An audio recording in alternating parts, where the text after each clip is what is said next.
It's going to bobble at the end. Disney's not even closing until 2 o'clock today. Oh, So the interesting. storm's not even hitting until midnight tonight, most likely on the coast or when it starts making landfall. So that being said, we're hoping it bobbles a little further to the south because Team Bride is still on board and we are still full force for a wedding on Saturday. But yeah, so Team Bride.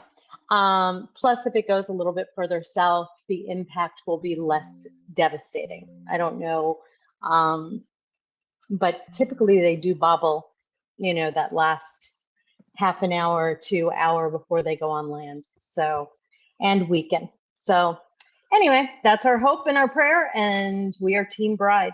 That being said, we have said from the beginning, guys, no matter what the value of the land is, no matter what anything involved in the leases or whatever, it still does not negate the fact that we were sold counterfeit shares.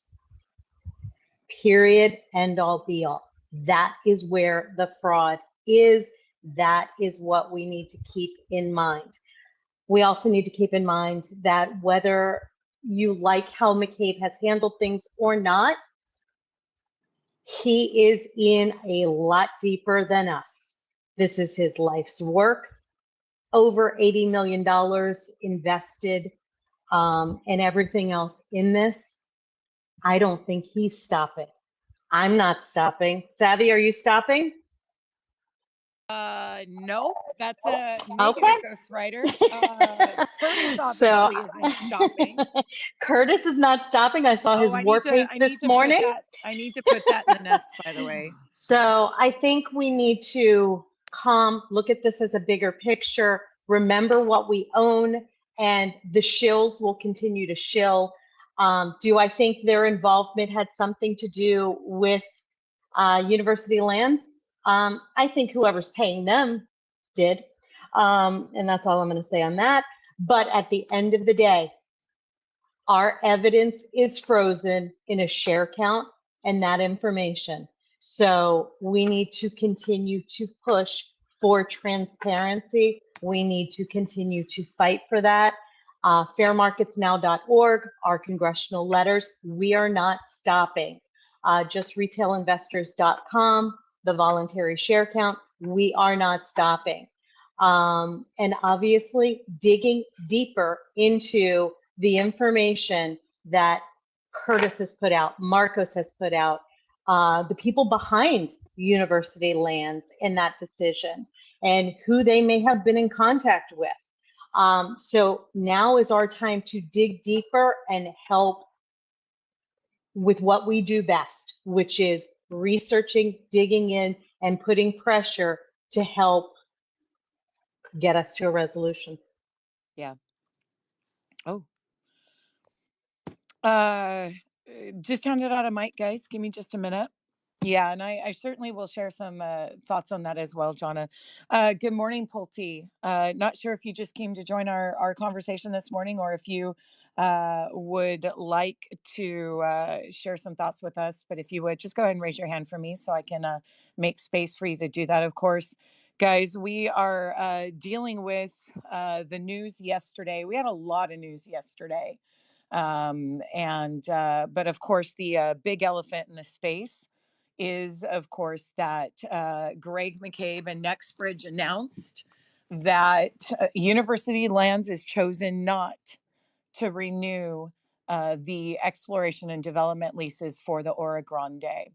In addition to that, I'm going to go ahead and read the leases, guys, or read the announcement for those of you that possibly haven't heard it. I'm going to go ahead and read it because there are some interesting things in there. And first of all, I'm going to acknowledge the pain that this community is in right now. This is a blow. It's a huge blow. And I know a lot of you are feeling defeated. And you need to process this the way you need to process it. And I'm not going to dictate to you how to do that, right?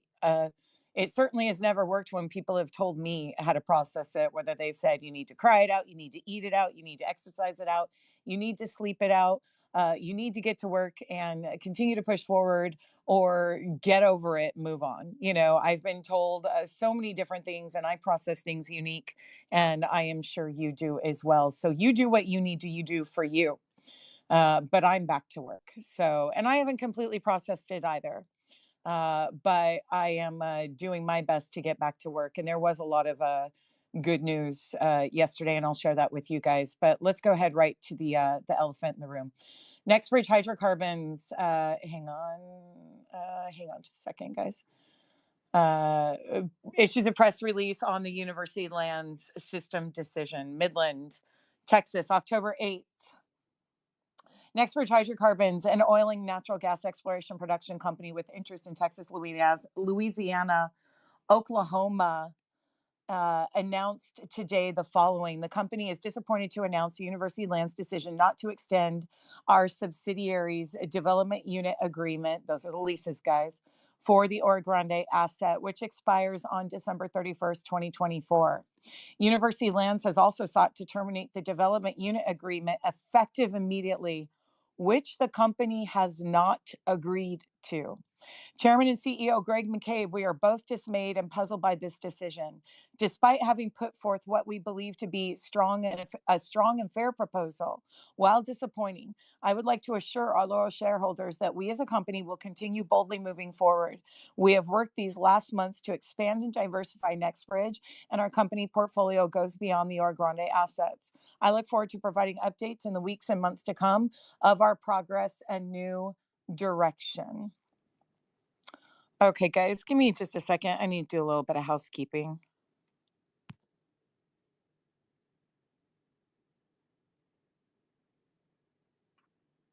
Shills be shilling. Yeah, just taking out some trash. That's all. Hey, guys, here's the thing. Let them celebrate. Let them do it. They'll continue to expose themselves. I know it's frustrating. I know it's infuriating. Let them gloat. They can't help themselves. The egos, the narcissism, they can't help themselves. But you know what? They expose themselves. You don't want to hear it? Don't listen. Don't be a moth to the flame. I've been saying this for a long time, guys. No vacancy. Don't give them a bigger audience. Let them do their thing. The duplicity of the celebration is completely obvious. They're exposing themselves. That's all. Let them do that. That's all I'm going to say about that. And they're listening. I know they're listening, guys. I know they are. I don't care. Anyway, okay. So, University Lands, of course, we've been saying for over a year now that the leases expire December 31st of this year. So not only here are the significant elements that I'm seeing, is not only has the University Lands decided not to extend the leases, which they are perfectly within their rights to do, guys, but they have also called to terminate the DUA agreement now that Nextbridge is still under until December. And the company has not agreed to it. Okay, so let's go down the list. And I'm going to apologize, guys. I didn't sleep well. I did not, I can imagine you didn't either. Lots of things rushing through my head. So forgive me if it's not as organized thought-wise as it usually is for me. But number one, we don't know officially if reasons were given for, and I want to say good morning to William. William, good morning. We don't know the reasons officially for why the University Lands chose to deny the lease renewal. We do not know if a reason was given at all.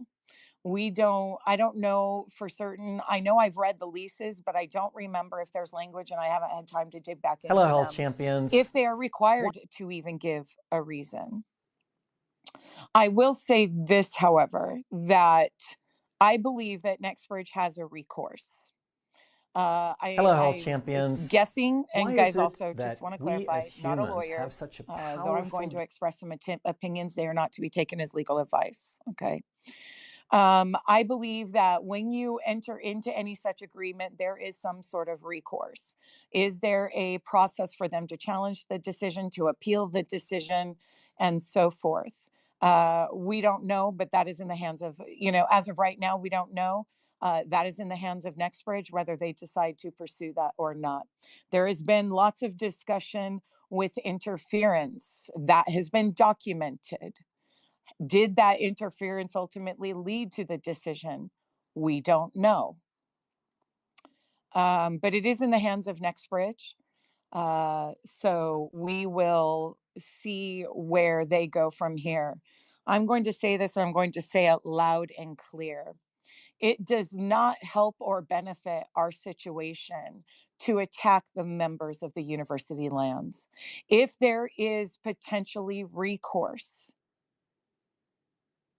by attacking them, harassing them, online or otherwise, that will not work in our favor.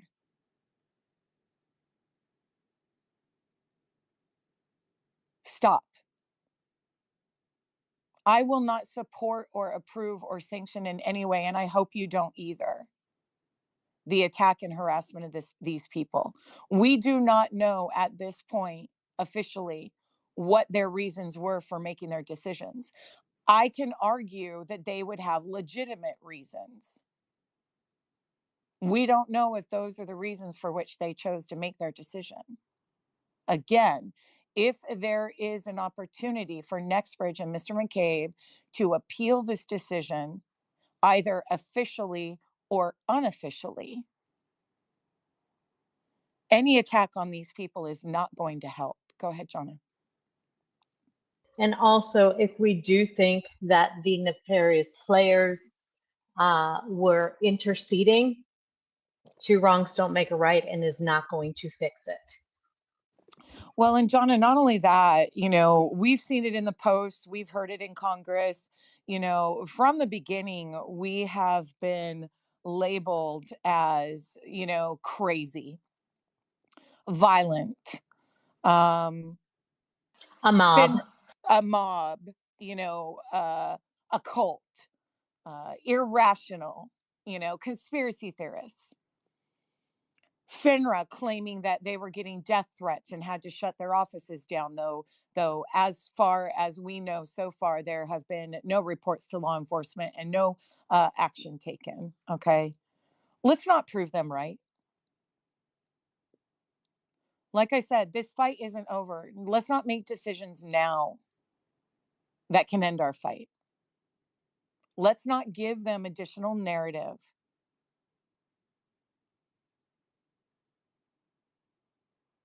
I think it's a really good time, actually, in my opinion,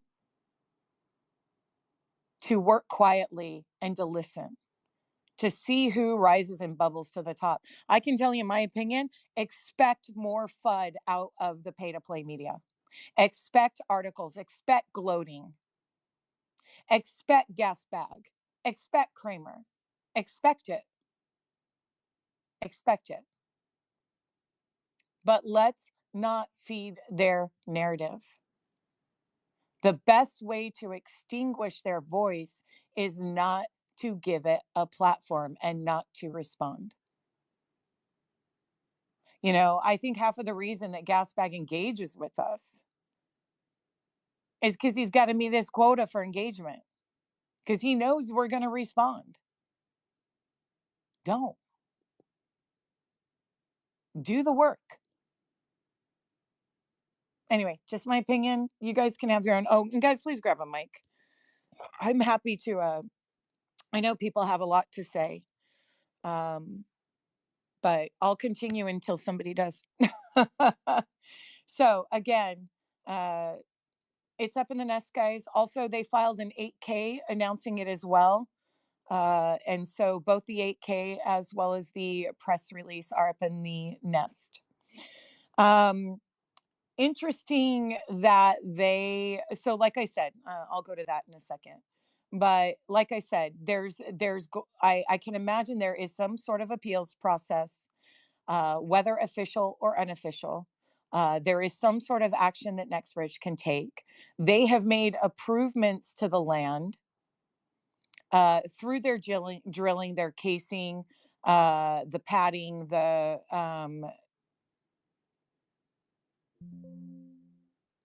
well caps and the testing. There have been improvements to the land. So there may be a process for which they can potentially pursue reimbursement for such things. Salaries and stuff like that, no. But we don't know for certain yet. So this is in the hands of Nextbridge. Like John has said, Greg McCabe has anywhere from 80 to $100 million in this play. He's been in this business for a long time. Though I think it is unusual for the university lands to make a decision like this, I am certain that Greg is not just walking away. And hopefully we will see more from him in the future. Other detail in the lease and the 8K, they knew as of last Wednesday, December 2nd. Now, let me share why that is interesting. Actually, let's go to William first before I go on to the next topic. Go ahead, William. Good morning. Good morning. You can go on with what you were going to say. I can wait. Okay. Um, Well, feel free to jump in, William. I don't mind. I'm sure the community would like to hear more than I just just my voice. I don't know the lease, but I'm imagining that it had a mutual right to extend.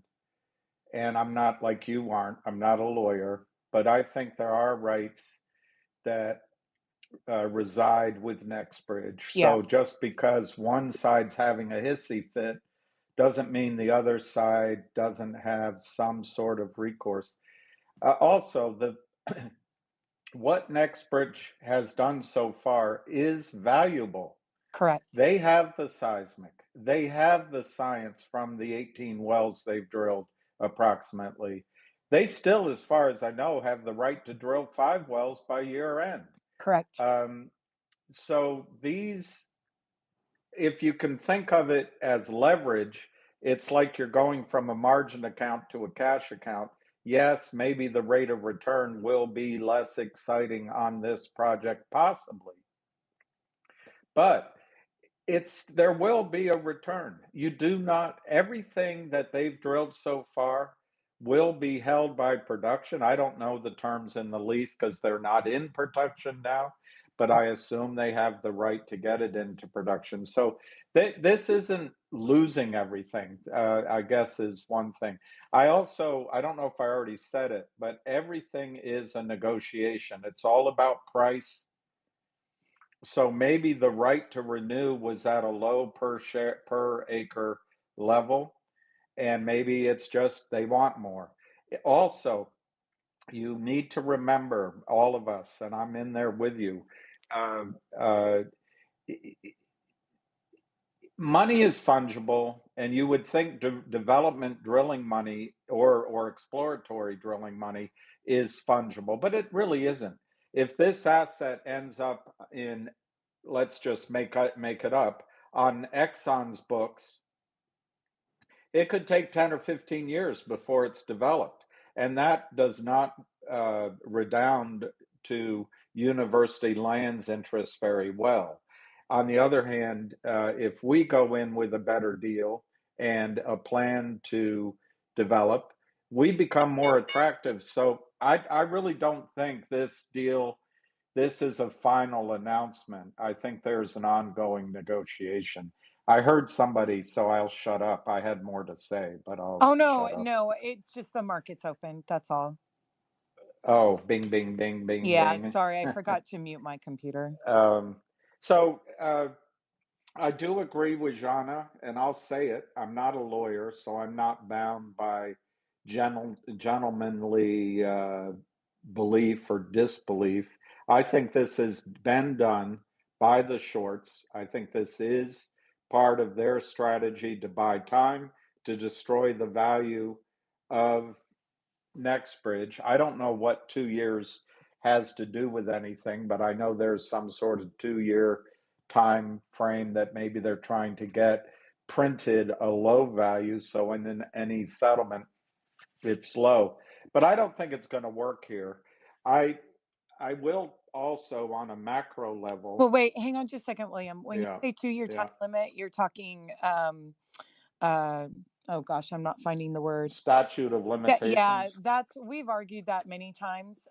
It's dependent on so many factors, including what your claim is and who your claim is against. And so that And is when you knew it, a when you found it out. black and white issue. So, Yeah, I know, but I think that's what the criminals are. Look, I don't well, it's have any. certainly the FUD that they're putting out there to make us, to make us, have concern and doubt about what's going on. But guys, I've Yeah, talked to multiple lawyers about this. We've heard Richard opine on it, Rosa opine on it. Those things are not set in stone. It depends on when you became aware factually of the harm that was done to you, what claims you're making, and who you're making those claims against. It is not black and white. I was just conversing with an attorney this morning with a argument that potentially has a 6-year statute of limitations. So again, let me go back to, if you feel like okay. your rights have been violated, talk to an attorney, depending on your claim. So, and I would talk to an attorney with an expertise in this field. Securities law is very much an expertise, like bankruptcy law. You're not going to go to a patent attorney to run your bankruptcy case, right? So make sure that you are speaking to somebody that is qualified. Now, go on with your thought, William. You're the best. I was earlier when you were saying housekeeping, I was thinking of Family Guy where Peter goes, he's the housekeeper. Yeah, He knocks on the door, he goes, housekeeping, housekeeping. housekeeping. Anyway, you do a great job, and I don't mean to try to have some levity, but I don't think this is a death knell at all.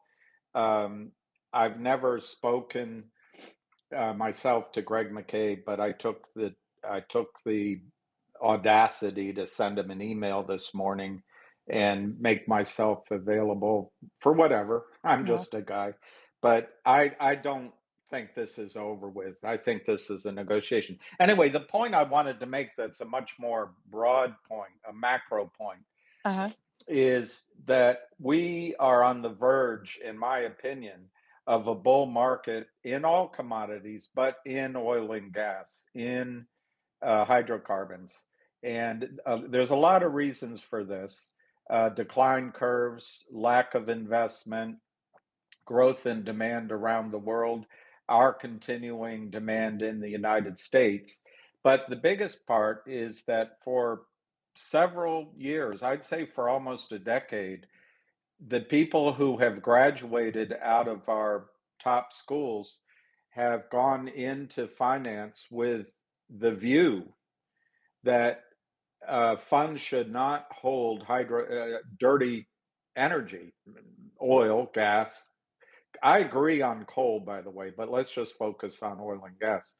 This is not. This is an irrational thought process.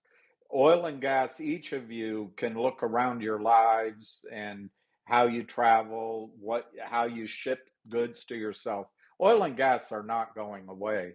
I do think it's going to be volatile. If we go to war, which it looks like we will, uh, that's opinion. Oil could go to $250 overnight. But if, on the other hand, next year we have a hard landing in our economies worldwide, oil could come down. It's going to be volatile. I wouldn't be surprised to see WTI go below $60 next year and maybe spike well below it. But over a 5 year period, we are going to be in a bull market for oil and gas. You guys Worldwide, haven't oil could experienced one of come those down. in a It's long time. And you're going to see a team like the one that Greg McCabe has, a group of investors like the group that Greg McCabe has, the deal flow which Greg McCabe has, and the knowledge that Greg McCabe has. You're going to see a valuable company here. And this is a blow. I'm not trying to sugarcoat it, but I just think it's the first salvo.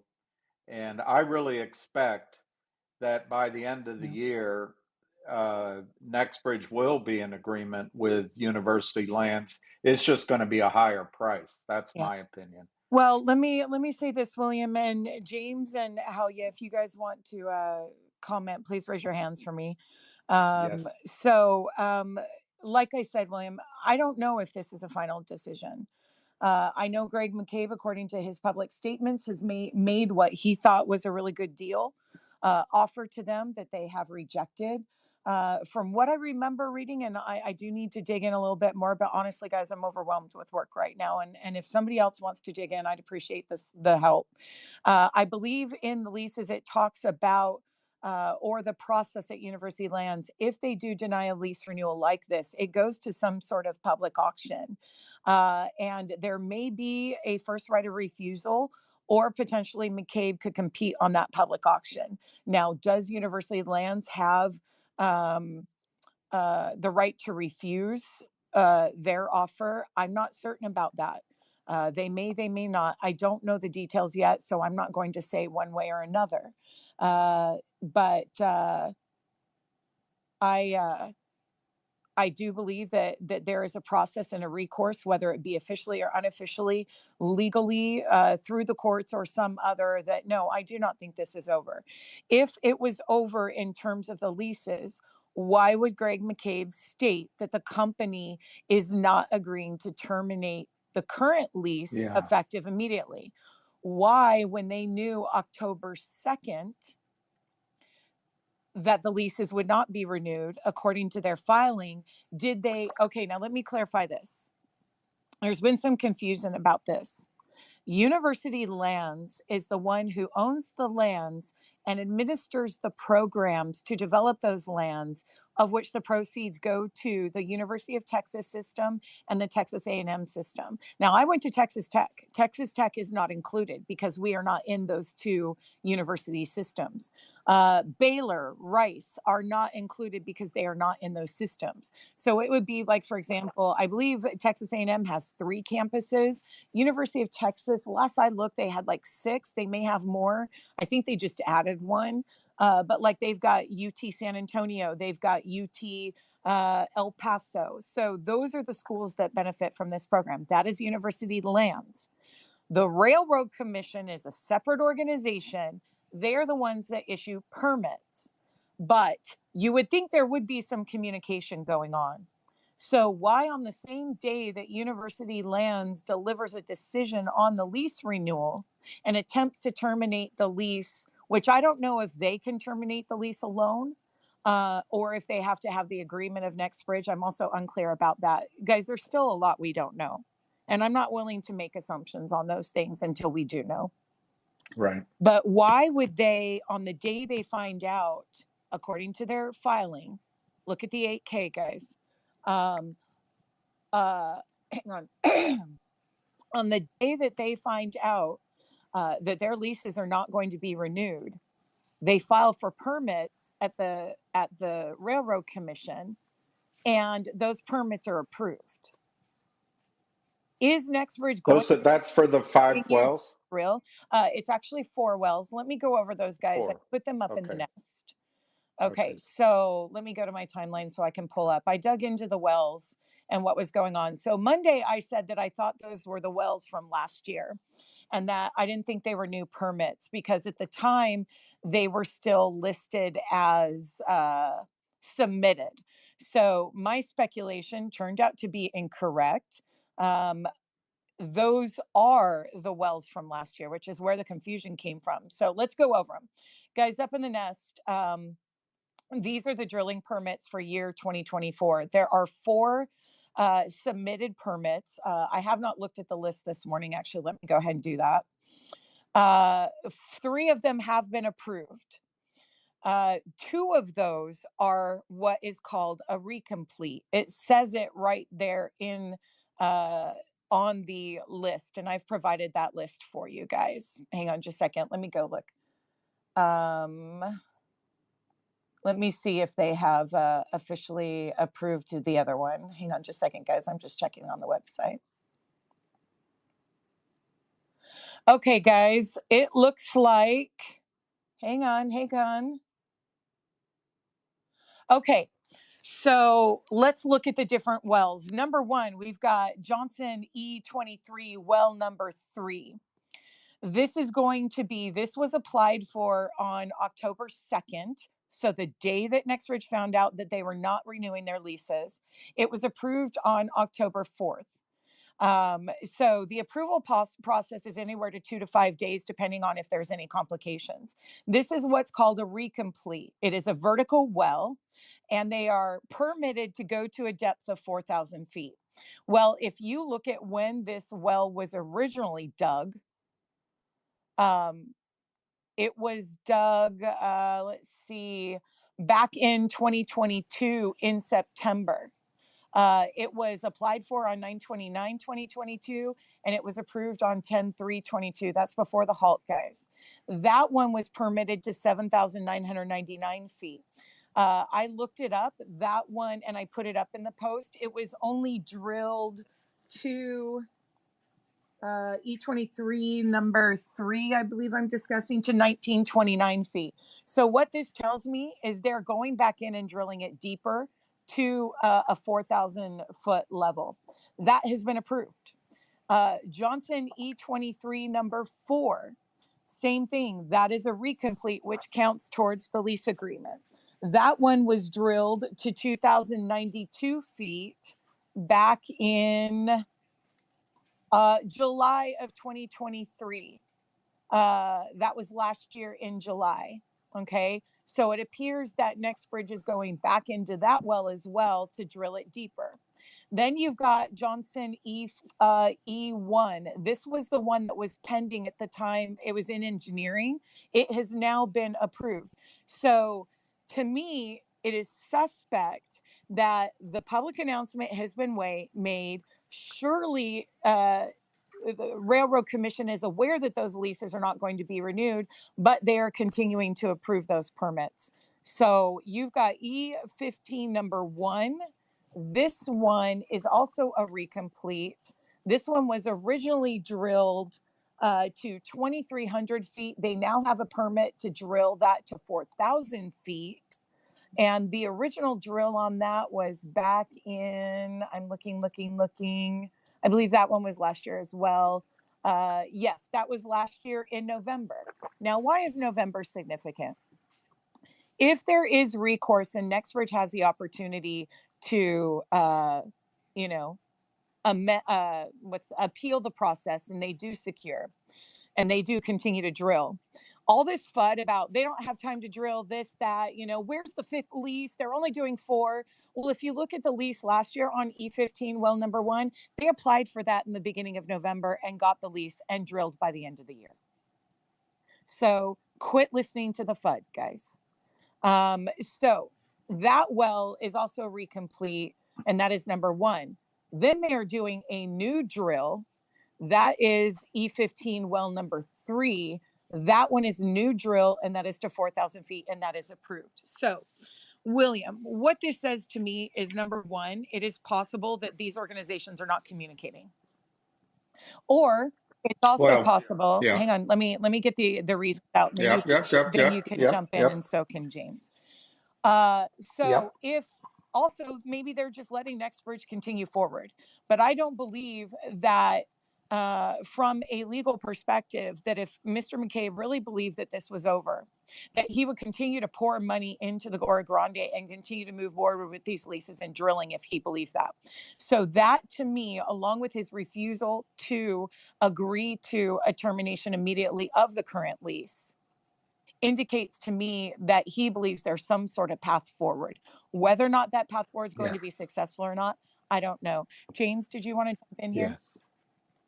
I just want to say, all right, let's go back to pre-Newswire, right? Before any of this happened. There's so much mental anguish, disdain, and frustration in this community. Myself being a shareholder, I'm a shareholder of NextBridge Hydrocarbons. I have book entry shares. So does McCabe, right? So we're kind of on the same page there. So I'm trusting him. I'm trusting him to, whatever is good for him is going to be good for me. Yeah. But you know what? I don't get to see all that information.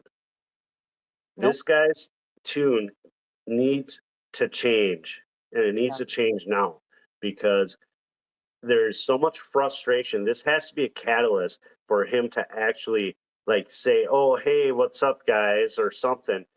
If he has a heart, I believe he's doing everything he can for us. But if this dude has a heart, he needs to actually come out and, we're not dealing with these little statements, these little press releases, one sentence phrases, PR releases once every 3 months.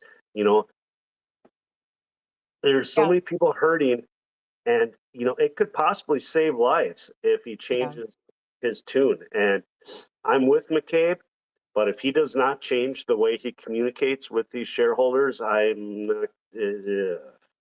Yeah, I get it, James, and I agree with you. I know that Busy and myself and others have been advocating for NextBridge to do a shareholder presentation. We have advocated on many occasions for a representative from NextBridge to come to a space. And the communication between the company and the shareholders, in my opinion, has been a point of failure. And so I cannot disagree with you on that. I think he does need to come out swinging. Otherwise, they're just going to keep punching and punching and punching. At some point, you have to go on offense. Yep, Uh, and there's people here, including myself. This is a possible life-changing thing. There's people that have been yeah, crossing their fingers and hoping and making plans, and hey, I'm going to do this and this. I'm going to help this person or this person, or whatever you would do with what you get from your investment that you're excited about. There's so many people that just have hope. Whether it be, hey, I want to buy a freaking giant mansion, go for it. That's your deal, right? Hey, I want to like give half the money to my church, whatever it may be. Um, yeah.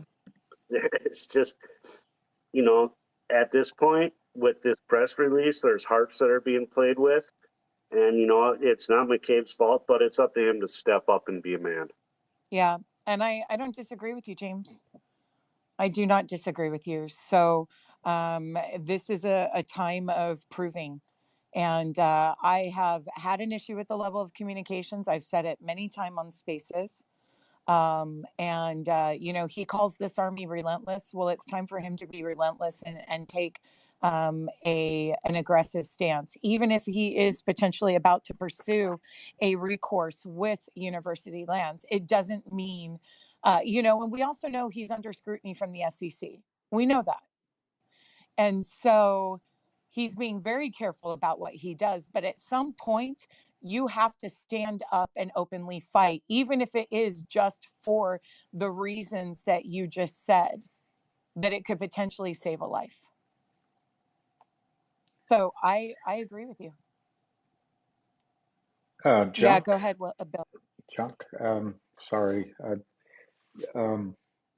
There's a lot. I mean, there's so much to think about, and James's point is well taken. Your point as well, but um, I would defend Greg in a slight way because a lot of these negotiations and strategies can't be out in the open. But I that doesn't contradict the need to communicate and be available with a broad strategy. No, it So I'm doesn't. not. It doesn't, William. He could come onto a space, or he could potentially hold a investor town hall like the other companies do and say, look, I understand you're reeling. I am too. I am all in on this. I'm doing everything I can, even if we don't get details. He can even Right. say there is a path there is an appeal process. We are going to pursue that without giving Absolutely. away strategy. No, there are things that There's can be said. Even, hey, So it's there's it's time. sunny out yeah, today. sorry, It's Jake. nice out today. There's a nice calm breeze out here on the Orogrande. I'm out here stomping around on the grounds. It Yeah, doesn't have to be, Right. oh, hey, here's all this secret information that I shouldn't be telling everyone. It's like, I agree. be a person, man. I agree. Yeah. Junk, what you just described on these Yep. wells to this listener, and I'm not a lawyer, nor am I a landman, nor have I read the lease, but you can hold your leases by production. So if he gets these wells into production, you can hold your lease. It doesn't matter what University Land says. Now, then the Wait, wait, question wait, wait, is wait, Bill, go back. this. Bill, go back. So you're Mm, telling me mm, that if they're producing a well, then mm. they don't have to renew their leases? It's automatically. Are you 100% certain about that? Yeah, it's held by, well, it should be in the lease, but that's standard.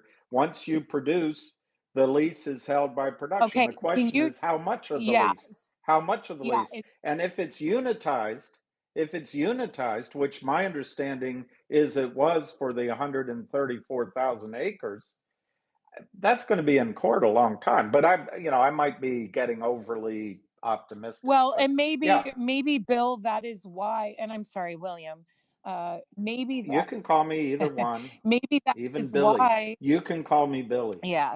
Maybe that is why they are going to continue. They have all the geological and engineering reports. They obviously believe that there is something at a deeper depth. They want to, they've Right. got permits now down on all four of these wells to 4,000 feet. Is it Right. something where they're going to get them drilled? They are fairly shallow. Also, with the recompletes, that is potentially faster. That they've already got it started, and they can certainly drill deeper. Or is he going to rush to production? I didn't even think of that because I didn't know they could hold the leases by production.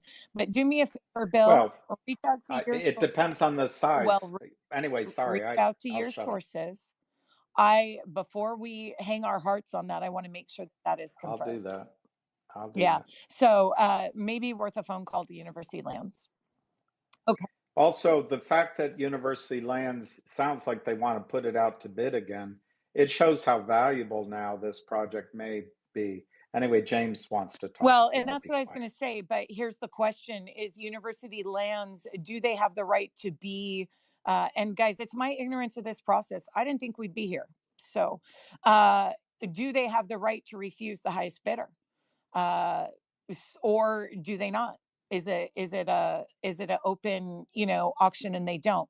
Yes, everyone that's posting in the chat that I've seen in my DMs, yes, it's going to be extraordinarily interesting who does potentially bid for these leases, and who they may be connected to. Yeah, absolutely, we are certainly going to keep an eye on that. So William, I would just appreciate it if you, with your resources, anyone else in the community, can research that and see if they can hold them by production, and what that process is. But all that to say, what Mr. McCabe is telling us in his actions in the PR is this is not over for Nextbridge. Therefore, I don't believe it's over for us in terms of the leases. Okay. James, go ahead, and then I'm going to make another point about that. Yeah, But I it want to kind go over the leases. Nextbridge now has 4 current leases, 3 recompletes, and a new drill active on the Orogrande. Go ahead. yeah, it kind of shows the cards that someone wants to play. But anyway, I think what this community really needs is a Richard Hoffman type to take the lease agreements and break them down in the legal speak of them. Do we know the lease agreements that we're seeing? Is there more to them? Do we have that information? Where I can we have find I them? have all the leases. Yeah, we need a lawyer that can break it down and say, hey, this is this, and these are the reasons why they could deny. Or I think there's missing information here that everyone here There is. really needs. Yeah. Let me also say, though, before we go to Jonna, Mr. McCabe, of course, at the end of the PR does say, and again, acknowledging this is their golden egg, this is their big asset. But he is acknowledging that they are, you guys know that they changed the description of the company to an acquisition company.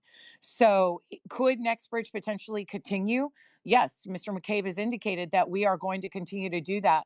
So take what funds, what investment they do have, if they do, if while they are appealing this process or moving forward officially or unofficially with this lease situation, um, could they go out and further acquisitions to ensure that Nextbridge is, a continuing business? Yes.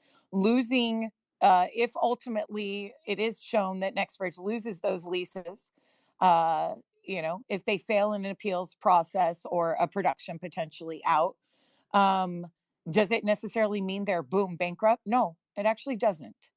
They can continue as an ongoing concern. And I'm sure that is at the forefront of Mr. McCabe's mind. So, are we going to see him potentially purchasing? And I've mentioned this many times, guys.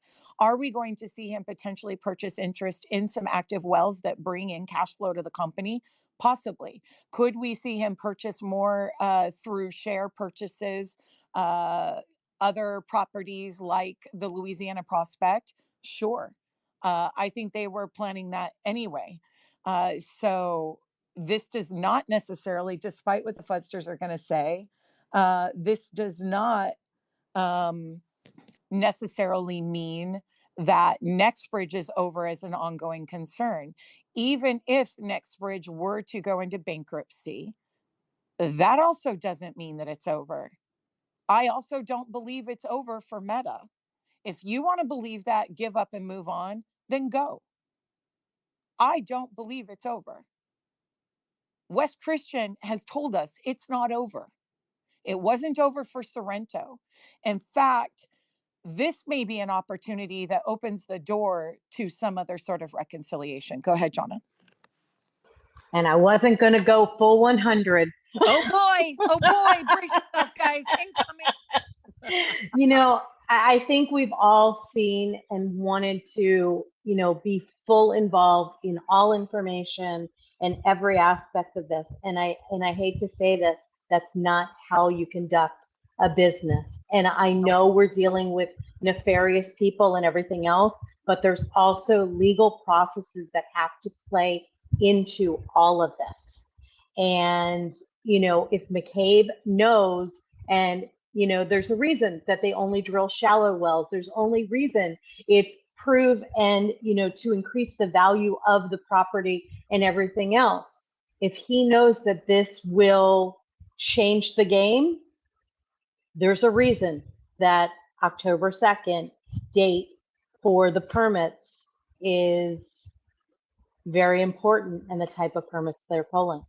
So Yeah. I think it's game on, and I think we need to focus on gathering as much information in the information that's been put in front of us the last couple of days to know kind of direction and to aid with as much information. And it's now time to get even louder and more focused on how we can help the process, as opposed to they're trying to turn the table on McCabe. Well, let's fuel the fire with information and backup, as opposed to listening to the shills. Yeah. Go ahead, William, and then Marduk. I guess my mic's on. Okay. This is quick, but I found the amendment to the development unit agreement dated January 2020. It's between Maverick and, anyway, let's just quickly get to it. It's amendment on behalf of State of Texas University Lands, operator Hudspeth. The continuing development obligation, no development unit wells will be required 2020, but then each of the other years, it's 4 wells, 4 development unit wells. I'm trying to skip quickly because I know people don't want to listen to me read the whole thing. And then the attached Exhibit C, which is not attached here, illustrates the acreage allocation for horizontal development unit wells. So yeah, that's important information to get. The term of this agreement, as you know, it ends this year, December 31. The extension, provided operator satisfies the drilling and development obligations, which I think he still has a right to drill these 4 wells, which you just highlighted. The parties may renegotiate for an additional 5-year term, extending the term of the agreement until December 31, 2029. This additional term will be based on a consideration fee and I think this is the negotiation issue, a consideration fee of $25 per undeveloped acre, Comes out to or an 3.5 increase. million. Say It that comes again. out to Sorry. 3.35 million. Correct. Yeah, and then it says, or I would say it's probably and an increased number of wells to be drilled and completed during this Correct. term. And then it says here, or a combination of these two provisions. So I restate to you all that my belief that everything comes down to price, comes down to speed of development. I think NextBridge is the best alternative, not one of the bigger ones. So it's just a negotiation. I'll be Well, you quiet, also have to remember, Junk. William, that the bigger ones aren't into development. You know, they kind of stay within their tier. You've got the developers, the mid-level producers, and then the big boys, right? And so Yeah. typically a Chevron doesn't quote unquote develop and explore property. But Well, no, they'll develop, but they won't explore. But this is too small at this point yes, for oh, of Chevron. course, yeah. And But they have and been you know, known, yeah. William, to do production agreements where if they believe in the property, they can help the developers and explorers along. And then that gives them opportunities once the work is done, either to recoup their investment or to move forward as an ongoing concern. But I just don't think NextBridge is there at this point. But William, what that says to me is, you know, I Yes. didn't hear anything in there that if they're producing, then the leases are automatically rolled forward. So Well, this is an yeah, amendment. I didn't find the whole lease, but held by production is across every lease. You develop the wells. What you develop, you hold by production. So then the question is there a sub unit? If they unitize the whole thing, I mean that's brilliant. But if it's a a subset of the acreage that is held by yeah, production, it's not clear here. They say there's an exhibit C and it's not yeah. attached on what I Well, found. let's Um, not review them here. Let's go ahead and dig yeah. into them and come up with some sort of consensus. Maybe have the lawyers look at it, as James said, and get some definitive answers. Speculating on this one is kind of doesn't really get us anywhere unless it's just that there's a possibility. But like I said, there is a reason that Greg McCabe is continuing with the permits. There is a reason that he is not agreeing to a termination of the current lease immediately. Uh, I don't know if it's to maintain standing for a potential legal action, for an appeals process. I don't know, but there's a reason it's happening that way. And until we have those answers, it's all going to be, fruitless speculation. Chris Baldridge is saying they can't drill anymore. My understanding is they've basically been evicted. Again, Chris, I'm not certain about that. Do they Not have the right? positive. Not I mean, they have positive. a contract. Are there provisions? And these are the things that we can dig into, guys. Are there provisions within the contract that allow the university lands unilaterally to uh, dissolve a contract? If not, they're still under contract. And that contract gives NextBridge the right to drill. So I don't know that that's absolutely correct. Mardik and then James. Go ahead, Mardik. Morning. Morning. How you doing? Hanging in there. Yeah, this is obviously I mean you can't spin this in any good way. This is horrible news, but I would ask you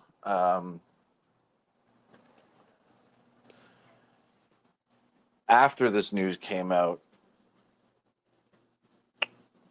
and before this news came out, was there any less of an imbalance?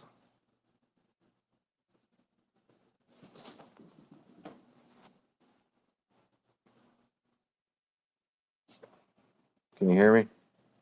Nope, there wasn't. No, I'm sorry, Thank Mardik. you. I No. was So not, and we can talk extensively more about that. I just wanted to work the way through the news kind of systematically. yeah, But yeah, no, and I no, agree with our fight is not over. no. I mean, look, Orogrande is the flagship asset. We know that, okay? But that doesn't mean that Nextbridge is not a business anymore and that they don't Correct. have a means of moving forward. If we did lose the Orogrande, that obviously is going to suck, but it's also like it's a money pit. If they have to have the money to develop it, it's difficult to do so. It costs a lot of money, so it would be a liability for them should they move forward and not be able to get anything out of it in the short term. So I think that there is still a little bit of, and I hate that term hopium, but you know what? As a shareholder we've been through this for how many, 2.5, 3 years now. If you're looking back at the merger with Meta, like to come this far and simply, throw in the towel just because we got, you know, a hiccup of, hey, like, we don't know. Look, I honestly have no clue. Nobody does, but I'm trying to look at it objectively. We're we're here. We're fighting as the army because of the imbalance. Okay, we're not oil barons and baronesses. Like we don't know this industry in and out. We're here together fighting because of the imbalance of shares that were sold, and just like once again, we have supposed shareholders. I'm going to heavily air quote it because who opens a space to celebrate the death of the Orogrande if they're a shareholder, Yeah, right? exactly. Do you know what I mean? Like it doesn't make it. Please make it make sense. Please, somebody. Well, people Um, were demanding shareholder value and simultaneously working to bury the company, either in lawsuits, SEC enforcements, or yeah. interfering with this. So It so tells you everything that to you need to me, know, Bardic. That's yeah. why let them talk. They reveal themselves. I'm not even worried about them. I'm I'm worried not about either. I'm us and what we're doing because last night I had to, like I haven't been feeling great after this news either, but there's been people who have been like literally like, and some I haven't even had respond to me. So I don't even know if I have no way to contact them. So I'm definitely not doing so well in that regard. But the fact is that we need to look, we've fallen off the horse with Congress. Whether or not, I'm not saying that legal's not, don't go a legal route. Look, if you and like Drew May has said the whole time, if you feel like your rights have been violated, you know, seek legal action. I mean, it's a free country. You can do that. Nobody's stopping you. Just, as long as it's like, the majority of the community feels like it's going to be good for all and not just like paying out some lawyer. Look, I for what we've been through, like we deserve to not have like this class action where it's like we end up with pennies at the end of it. Not through what we've been through.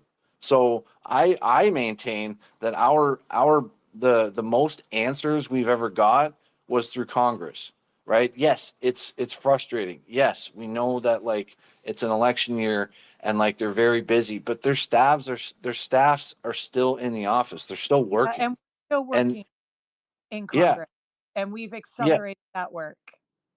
and and like I put up in the nest the post I made uh, like a while ago, but we need to be pounding the table with the questions. We're not satisfied with the response in the open letter. We're not because they say that they can do something or that they can't do something, but their website says otherwise, right? And if they're going to argue, well, we can't do the foreign share count, well, then can you start with the domestic share count? Could you do that? Like honestly, you could call your representative's office today and say, start out with like, hey, crazy election cycle we're having right now, like, I don't know, do your little small talk thing and just and have like a little script of like, a minute, 2 minute pitch to be like, the open letter.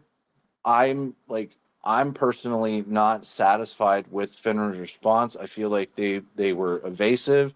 I feel like they had actually may have lied to you. Like if your rep signed the open letter, like look at the response to question 9 and then look at the rule on their website.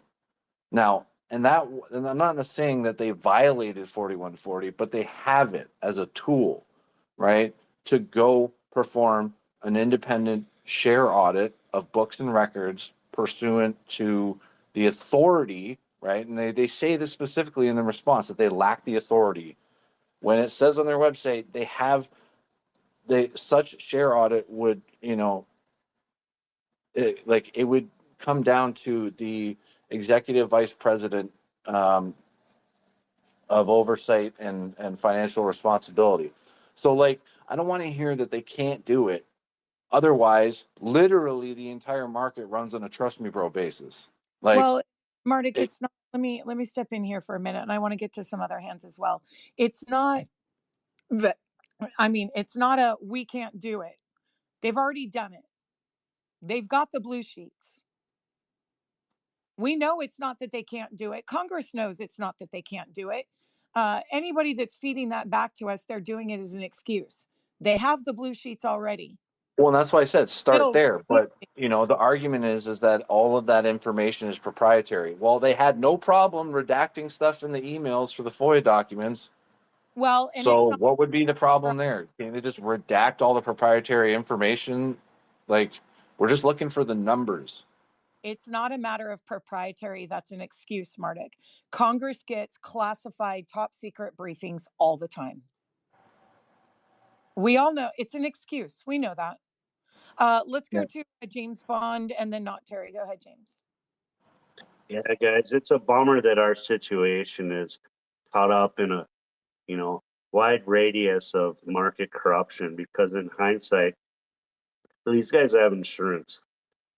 It would have been nice if they're just like, all right, if they could actually look in the future and say, this is going to blow up. Let's just pay these guys off what they're owed and frickin' be done with it. Yeah, but the problem is there may be a fraud rider on the insurance. And if there's proven fraud, the insurance may not cover it. So I don't know. I don't know. I don't know, James, at this point. Because But really, that's what we're fighting. Or that's what they're fighting against is exposure. I wish we could have been just done long ago. well, unfortunately, though, wishing doesn't get us anywhere, James. But the work is continuing. Hey, Brian, you want to call me a liar? Get up here and show me the receipts.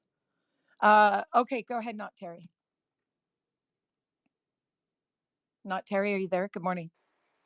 Hey, I'm here. I'm sorry, I'm at work. No, I sent you an email, and you can decide if you'd like to. an email or a DM. I sent you an email, and it's the okay. same email that I sent to University Lands. I put in a records request last night. Okay. And you can decide if you want to read that. I don't know that it should hurt, but I don't know that it wouldn't either. But it's just University. Okay, so I think this is it. No, that is not you. It's at your Gmail account. I don't know what you have, but 5. So give me a second. I got to go filter through them all. Okay, here we go. Now, do we have a right to records? they're You're not using necessarily yet. Public Information Act? No, this is not FOIA. This is a state records request. No, I'm reading from your email. Oh, okay. You said, Dear Public Information Officer, under the Texas Public Information Act, I am requesting access to the following records. Yes. Okay. Yeah, I mean, yeah. So number one, all documents related to partnership or investments involving Expert Hydrocarbons in the Orogrande project for the last year, including the decision not to renew the current leases, any meeting minutes or agendas from the University Lands Advisory Board that discusses Expert Hydrocarbons or the Orogrande project, any correspondences between the Texas General Land Office and Expert Hydrocarbons regarding the Orogrande project, any correspondence with any entity other than Expert Hydrocarbons regarding conversations pertaining to the renewal of the leases, and any supplemental material that may pertain to the renewal or non-renewal of leases. Now, let me ask you, are you entitled to this information under the Texas Public Information Act? I always say the answer is always no if you don't ask, but are you actually entitled to it under that? I don't know if I am. Okay. But it is a public request and it's on their website. Okay. Well, so I thought, well, whatever. We've had a FOIA before that fell through or two, so why not try it? Well, I know Texas has, and a lot of states do have their own similar FOIA process, and that is certainly being looked into. By the way, I was going to say that I would like to see, and you covered it in number 4, any correspondences between the SEC and university lands pertaining to the leases as well. So look at, after all the bullet points, look at the last or the next sentence, Junk. I'm into in the management and financial oversight of university lands, particularly any connections to private market activities. That sentence? Yes. Okay. That was a hint. Yeah. No, I'm just saying, I think you covered it number 4. So guys, and I'm not implying that the SEC either directly or indirectly had any influence over the university lands. Yeah, I'm not implying that. It's possible. But I'm not implying that that is necessarily the reason. So, okay, Terry. My point was, if there was a meeting or there was minutes recorded, that should be public, and there should be a reasoning behind trying to get out of the lease. Yeah, and well, especially when you consider that NextBridge has met all of the lease requirements annually. Yeah, so you then set forth a contract and you say these are the requirements of the contract, you fulfill that. Why would you not renew it? Yeah, so that good question. I mean, there's that certainly kind of that are legitimate, but then of course there are potentially illegitimate answers for that. Go ahead. Well, one of the reasons I sent the email was to see if there are any reasons and if there's recourse, moving forward from the company or the shareholders, I guess.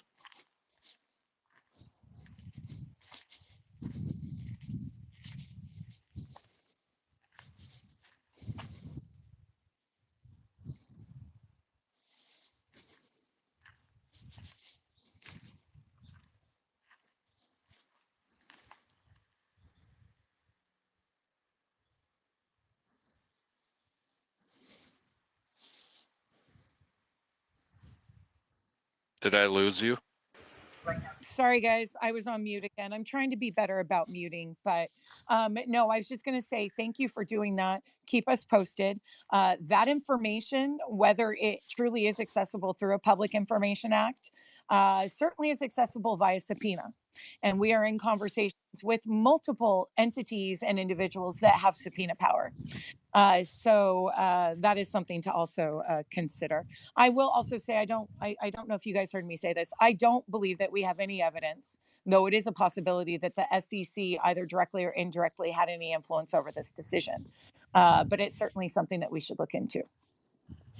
Okay. Okay, I'm going to drop down. Okay, thank you, Terry. Go ahead, Cece. Good morning. I hope you're feeling better. Hey, good morning, Drunk. A little bit. It's kind of settling in my throat now, but I know, right? But I just wanted to kind of piggyback off of what Mardik was saying earlier. We in the Texas group have already started calling Sessions' office. We started calling yesterday, getting a little bit of pushback, especially at the Waco office, because again, it's not the DC office. They don't, they're just like, well, what can we do? Can't do anything. You've already called us, blah, blah, blah. So my suggestion is, one, to keep it civil, and two, to simply say, hey, until we get action, we're going to keep calling and we're going to keep expressing our need or desire to get this share count. Sessions said he would get it. I've been more open about it the last couple of days about what was said at that town hall. I'll reiterate it here. He told us, a group of shareholders, to our face in front of his legislative director, Mr. Tyler, very nice young man, by the way, so please don't hate on him, but told us to our faces, and he said verbatim, I will get you a share count. And then in that conversation, he also said, even if he doesn't have any congressional support, he would do it on his own. That's what he told us. So we told him, as a group, we told him we would hold him to his word. So that's our push. So, the folks that are calling Pete Sessions' office, it's not over with him. So please be civil. That's what I'm asking. Please be civil. But please remind those folks that we will continue to call. We will still continue to ask for the share count. We will continue to email until we get that data, period. Yeah. So that was it. Thanks, CC. Appreciate that. I'm going to touch on a few of the comments down in the chat. Good morning, Phineas. Thank you for being here. Let's see. Freeway asking, does this not get FINRA out of wrongdoing or responsibility? Absolutely not. And I will talk more about that, Freeway, in a minute. Let's see. Dozer saying, for them to submit those permits, I would imagine the 40 million share offering was purchased by somebody. Not true. Not necessarily, Dozer. There are certain things that have to take place before those 40 million would have been sold. Number one, there needs to be a notice of effectiveness. There needs to be a definition of the price. That has not happened. Since we have not heard anything, I can imagine there has been correspondence with the SEC. We need to keep our eyes on Edgar for any potential amendment or published correspondence. So no, I do not believe for a second that those 40 million shares have been sold. Greg McCabe has other sources of financing, but you bring up an interesting point. Why would you apply for permits if you didn't have the resources to drill and you were counting on the 40 million shares without any certainty that it would be approved? So if I'm going to use some deductive reasoning and inference, I would say they have funding exclusive of the 40 million shares. Shocker. Busy Brand said something important about tomorrow. Did anything happen? And he's asking, where's Busy? Well, Busy's doing what Busy does. He's working. I know he had phone calls this morning. He had phone calls late into the night last night because we were texting about it. Busy's doing what Busy does. And yes, he had a great message. Oh, Busy is here. Hey, Busy. Let me go ahead, since we're on that topic, I'm going to go ahead. I did put Busy's post up in the nest, guys. And so I thought Busy said it incredibly succinctly. So I'm going to go ahead and read that out to you guys. But I want to make sure that we get back onto our discussion and we cover all those points as well. So really quick, Busy said yesterday, already almost 21,000 views. Please keep calm. This is war. I expected this, and we've moved the proper chess pieces in place way before this decision from University Lands. The people that matter were made aware long before this decision, and now we were proven correct. I can't say more than this, but I'm promising you, I'm not going down without a fight, and neither should you. Is not over. I think he means it is not over. I will address the community when I'm allowed to. Again, the people that matter are on our side. Now, let me say this. Fudsters are going to continue to do what they do and imply that Busy has inappropriate access to insider information. First of all, shareholders can have access to insider information. It is what they do with that information that matters. Busy can have access to information because he has worked his ass off to establish contacts and connections to assist us in our fight forward. And when he says that I expected this, Busy and I had many conversations when we learned that there was interference going on. By the way, a lot of the people interfering are boasting about it publicly. So when he learned, he started working his busy magic and making connections, and has some incredible connections that he is putting those things, he put them into place. They were on standby, awaiting the decision with the anticipation that University Lands would not renew. He had a feeling. Many people did. So now what he's doing is he's putting those people in motion. So number one, thank you, Busy, for all that you do. I know how hard you work. You have a magic. I call you the magic man. Busy is what we call a connector. He connects people. And it's been amazing watching him develop in that skill and talent. You guys have no idea how good he is at this. He definitely takes the, if you don't ask, the answers always no. He shows no fear when it comes to connecting people. And he is absolutely connected to some incredibly powerful and influential people. I'm not going to say where, I'm not going to say who, but he is leveraging those people and putting them in motion and getting positive responses from them in a manner that this is not over. Now, again, what kind of recourse does Nextbridge have? By Greg McCabe's own statements and actions, I believe there is something. We just don't know exactly what that is yet. And thank you, William. I did get those files. I can't look at them right now. So we need to dig into the leases and see if there are provisions. People down the chat are saying, University Lands has the right to quit at any time. They have a contract. I don't know if that is true. So I'm not saying it's not. I just don't know at this point, and I'm not willing to make a declarative statement. But I do not believe this is over. I believe that Greg has his work to do, and I believe that we as a community have our work to do. Go ahead, Jonna, Cece, and then Mardik. All I'm going to say is those who talk the loudest aren't going to get us to, are doing the least, but those who are pounding every single day in the background, information, connections, and everything else, that's who we need to follow the lead and just keep pushing and keep driving it. There's a reason we were called the MMTLP Army. There's a reason that, certain people have to act in silence to get through with facts. And, as opposed to spewing FUD and misinformation, which is what they want everyone to believe, to push us into a class action to get away with this crime scene. Be smart, guys. Be smart.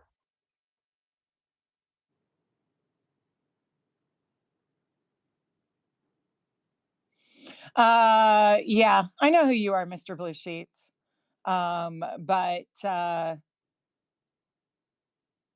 Yeah, you tried to intimate that Busy had insider info. He didn't.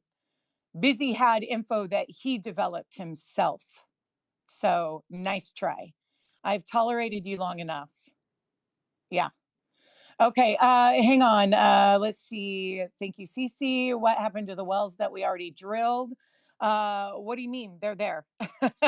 Some of them have been capped off. Some of them have been closed and sealed. Some of them ended up being dry and potentially could be used as water disposal, which also does have value, saves the money on having to truck that water elsewhere. But the wells are there. So they are part of the land, as I said before. I'm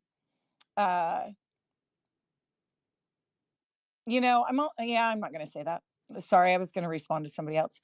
As I've said before, Mr. McCabe may have some sort of recourse to get some sort of reimbursement for the improvements on the land. Again, guys, so much is unknown. I'm just trying to share with you, like I always try to do, the facts as we know them, and also potentially look at both sides of the issues. So let me go down. There were a couple more I want to address, and then we'll go ahead and get to some more hands. John Wall, can't disagree with you. We all would love to hear more from McCabe. DG saying, where's McCabe? How much of his actual money is on the line? Well, a lot. Not only does he have $44 million in loans 20 million of that is unsecured, by the way. But he also has, by the way, it's actually more than 44 million because he was part of the 25 investors last year. So he's got 44 million in loans. He's got working interest investment in the company. He also has his 12.6 million shares of that he owned that he would have purchased. So he's got the money in those shares. And then, of course, his company, Hudspeth, and the merger, the acquisition by NextBridge, and 56 million shares. So he's got a lot of his own money, more than anyone else in this play. Yeah. Let's see. Assertion that he is still working is not based on that alone. He's saying just because he refuses to give up the leases now doesn't mean he is fighting. I didn't, him not giving up the leases was not my foundation for saying he's fighting. It's saying that it appears to me that because he's doing that, there is truly over. Why would he keep fighting? Why would he continue to get leases approved? And if we do potentially see drilling, why would you put money if the game was over? So just questions. It doesn't make sense. Jim, I can't disagree, saying I'm not sure it's over, but I'm positive that the news will push some over the edge into self-harm. Please don't do that. I agree. Well, shocker, he's right here on the space. Yes, it's over unless they trade. RA, I'm going to disagree. I think they have other options. And if it truly is over and there's no value, what the hell are they trading? You know, there is still a reconciliation that has to be resolved. But I do not believe that. I'm going to disagree. But you're welcome to grab a mic and argue. You as well, and I mean make an argument, not argue. Nefarious Bobo, I disagree. To see what the company lease is. Yes, agree. It will be interesting to see what company ends up with those leases or if they do it all and under what terms. Now, the lease renewal was $25 a share or $25 an acre at 134,000 acres is 3.35 million. What will be truly interesting is if somebody leases it with more favorable lease terms. That could truly be interesting, but something we're certainly going to take into consideration. Let's see.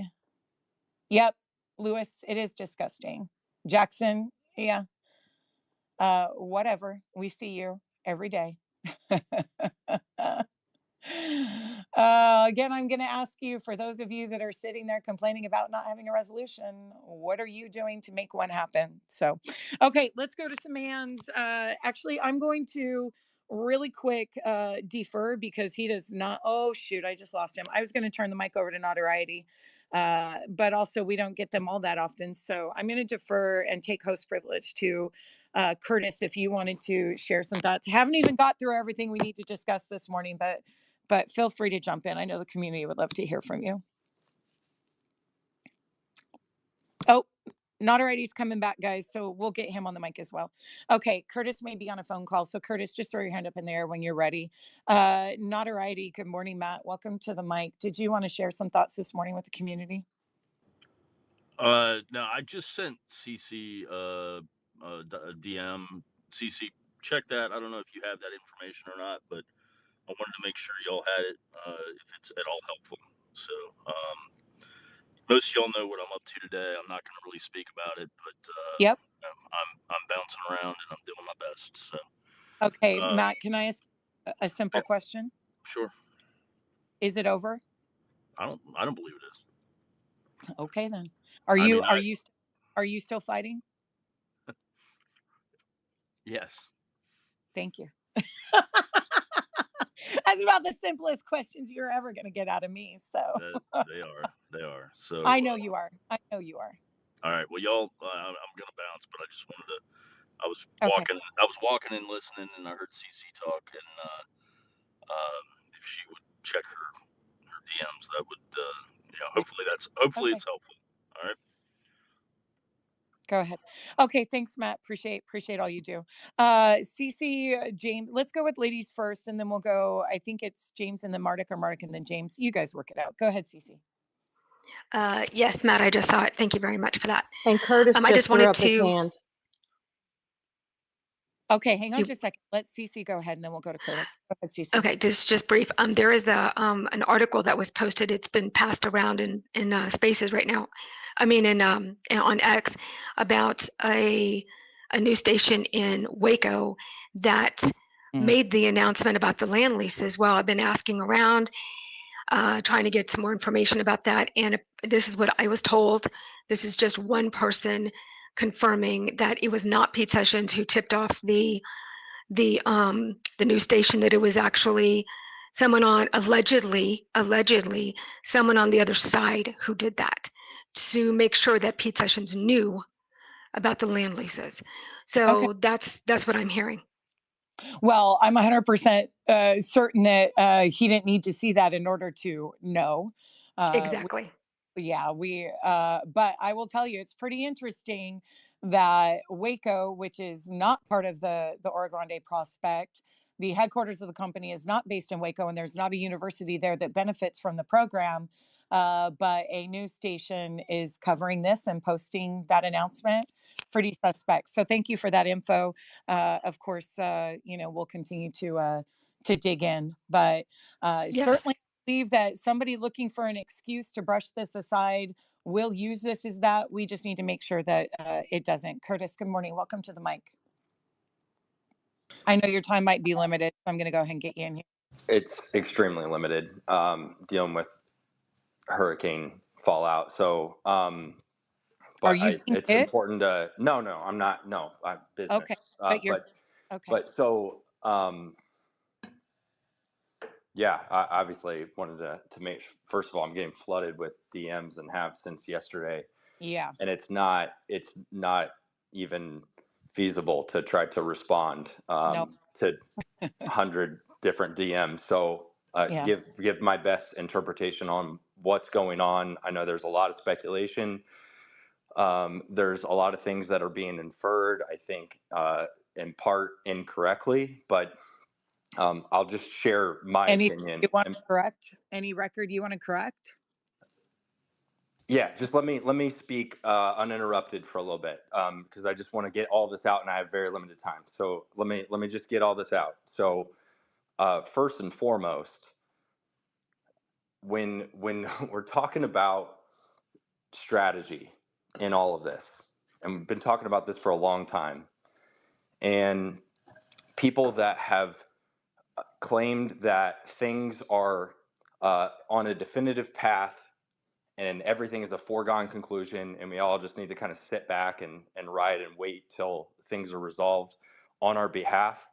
There's a reason that a team of people have been so adamantly against that mentality. And that is because if you can play war games and you can put yourself in the shoes of our adversaries and you look at how you would potentially disrupt not just the company, but the previous parent company, there's a playbook that is being executed at hand, play by play. And just to recap, because I think that it's really important that everybody has this appropriate perspective so you can logically anticipate what is to happen next, right? If nothing else, to prepare for what happens next. So first, obviously, everybody is familiar with everything that was associated with the halt in that decision, right? And that's why we're all here. But the takedown of the previous parent company, Metamaterials Inc., was strategic in nature, right? You saw the ousting of the CEO. You see what has happened going through delisting process. It's all strategic in nature. Now, the SEC investigation, once we had significant momentum, we're talking about activities that relate back to June 2021. And so when the SEC played that card, it was strategic in nature, right? And that is to, in my opinion, these are all just my opinions, but in my opinion, it was to essentially run interference and create an obstacle for people to associate and to assist, and most importantly, advocate on our behalf within Congress. So while we had the most traction, strategically that was played. And, subsequent to that, you also have in the announcement, with charges against being brought against John Berta and George Palikaris, then also the announcement of the investigation into MMTLP, a blurb, a mere footnote at the very end. And so, again, you have to put together the facts at hand and logically anticipate what they will do to disrupt the activities. And there were really two paths. One path has been constant, and it still remains. So I, for one, am not hopeless in this situation because there still is a definitive path forward. We'll talk about that here in a second. But the path that some people subscribe to, because of the depths of systemic corruption that everyone is now at least partially privy to, but the people that subscribe to the mentality that this will sort out through organic business development and letting, Nextbridge and McCabe develop the assets and eventually become enough of a financial liability that there's so much disincentive of holding liabilities that it resolves itself. That path was severely damaged with yesterday's announcement. Severely. It's not hopeless, but it's severely damaged. And so I hope if anything comes out of yesterday's news, if anything comes out of it, it should be two parts.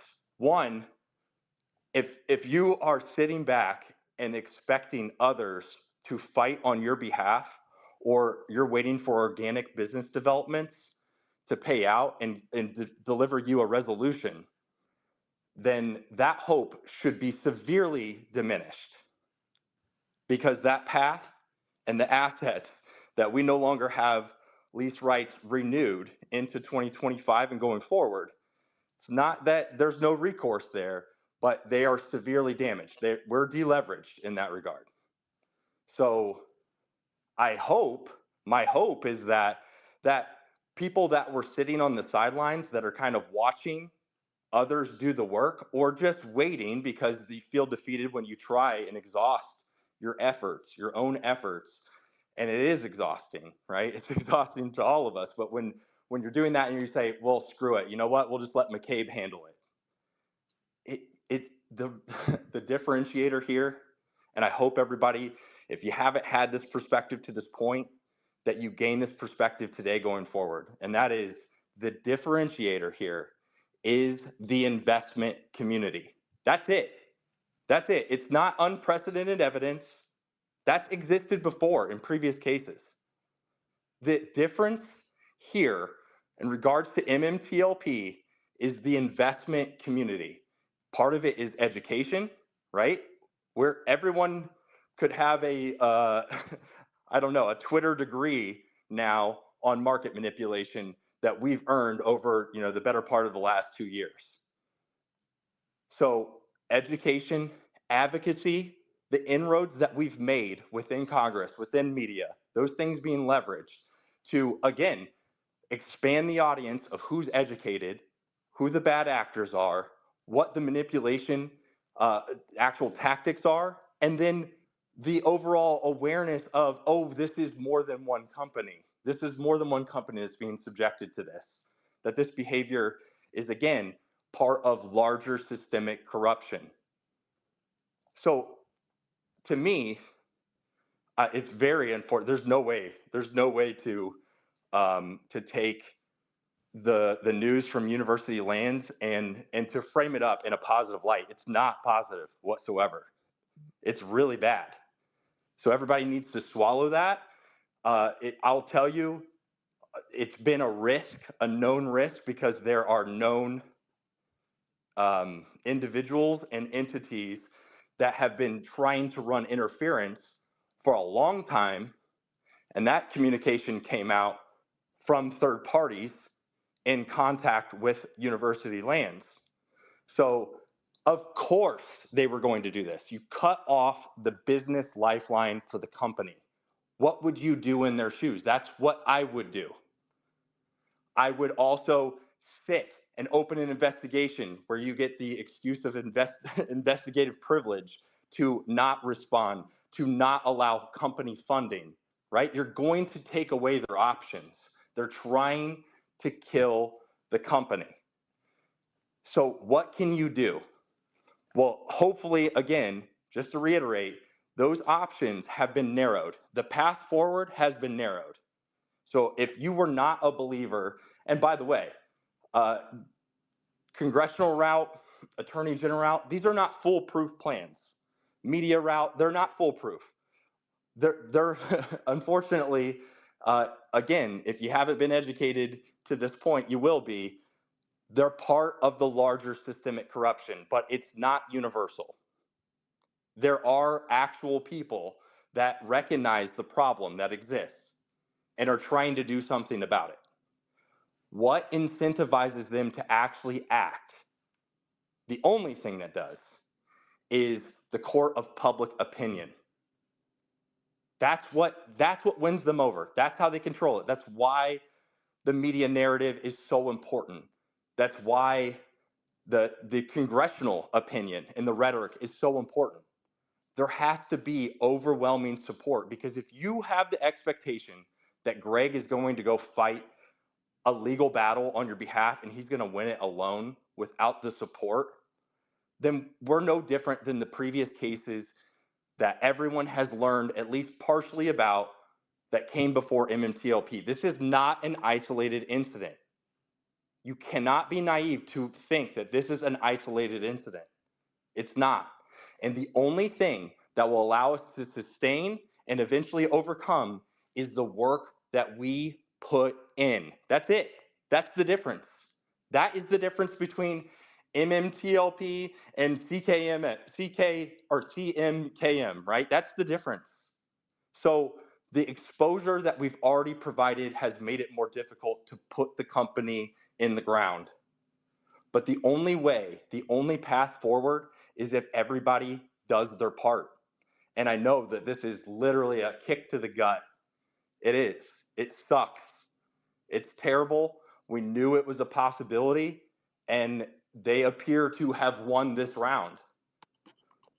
So now, again, I don't want to ask anybody to do something that they're not capable of, but if you have not done your part relative to whatever front that you have the best inroads in, whether that's congressional front, media front, or the legal front, I encourage you to take up arms and do something now.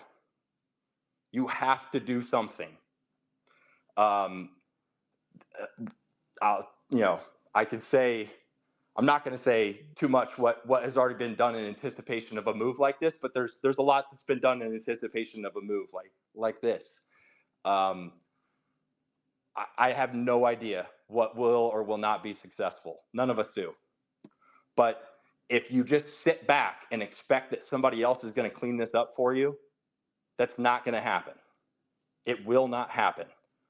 We are all we've got. So, what I know that this is emotionally stressful. You got to lean on the people that are in the fight with you. Do what you need to do to get through it. Pick up the pieces. And then again, my hope is that everyone now universally recognizes that this is not going to be handled. They will hamstring the company with whatever it takes. The fight against the company is not over by any means. They're going to do this, and as shareholders, as investors, we should not accept that. We have to demand accountability. Yes, we are going to be continually met with resistance over and over again. There are people that have served as advocates. Some are public, some are private. We have to continue to leverage that. We have to. If we don't, we will lose.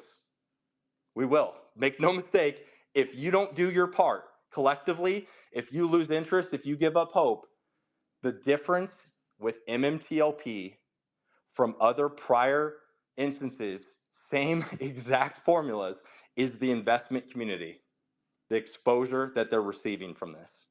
So if you stop with the exposure, if you like the whatever you want to call the SWAT team of 24 individuals that have dedicated, the better part of their lives over the larger part of 2 years, working around the clock with, congressional leads, with media, with literally everything from their judicial process, those people cannot do it alone.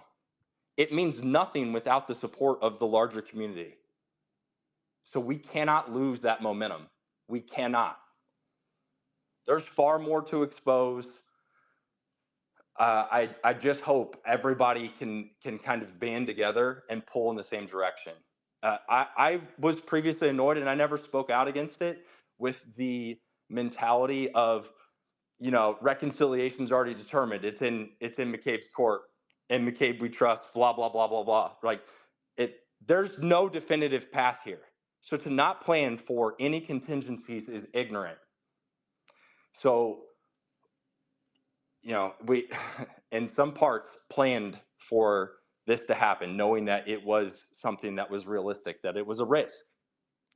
So you have to do the best that you can to control those circumstances. We talk about it all the time. Do what you can and focus on the things that you can control. You can control your effort.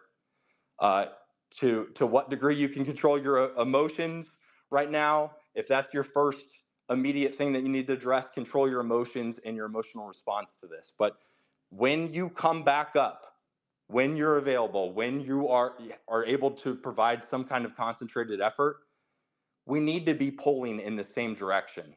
We need to be strategic. We need to be loud. Everybody should be inspired to fight like hell right now. And there are some things that I think in some parts that we need to demand.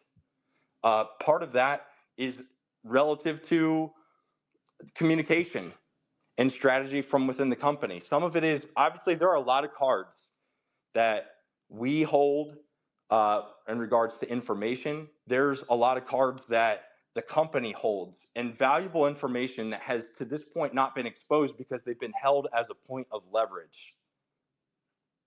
The individuals, the entities that are seeking shares, that were previously seeking shares of NextBridge Hydrocarbons to cure their own liabilities, that information is valuable.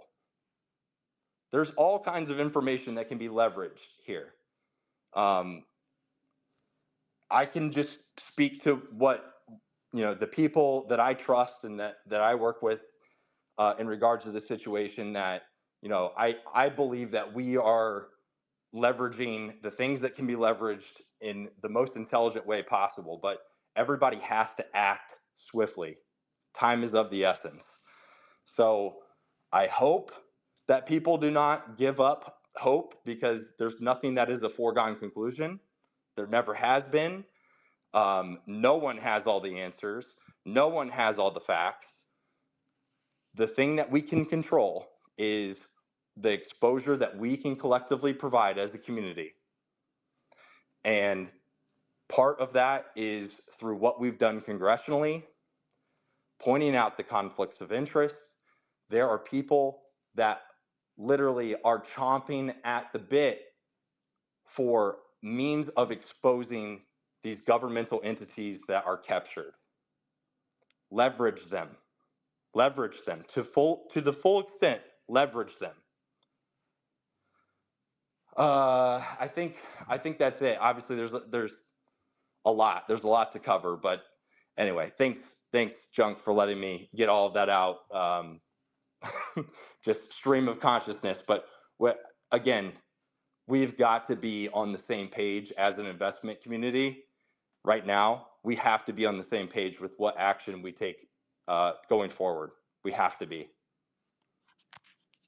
And have you defined at this point what that action is? I know that the community is reaching out and saying, okay, a large swath of the community is like, okay, what do we do? Who do we write? Who do we contact? Do you have a gauge or a sense of what that action needs to be? I know what I want to do. That doesn't mean it's necessarily the best decision, but exposure in all regards makes people squirm. Yeah. So I think it's hard. It's harder. You can look around today, current events, and see that corruption takes place in broad daylight. They're not in fear of corruption. They're just it's a system, right? So I say it's systemic corruption. But if you can make it more difficult by exposing the actions and the conflicts of interest, and I think most importantly, putting it in terms that the person that is not I don't know, a financial guru can understand how screwed up the situation is and the links that have been gone through to create these circumstances and the parties and the coordination. I mean, part of that, part of that was it has been exposed and continues to be exposed on a recurring basis. But we have to do that. I think exposure is the answer. The means of how you educate and expose what has happened through Congress, through media, and through the courts is obviously different.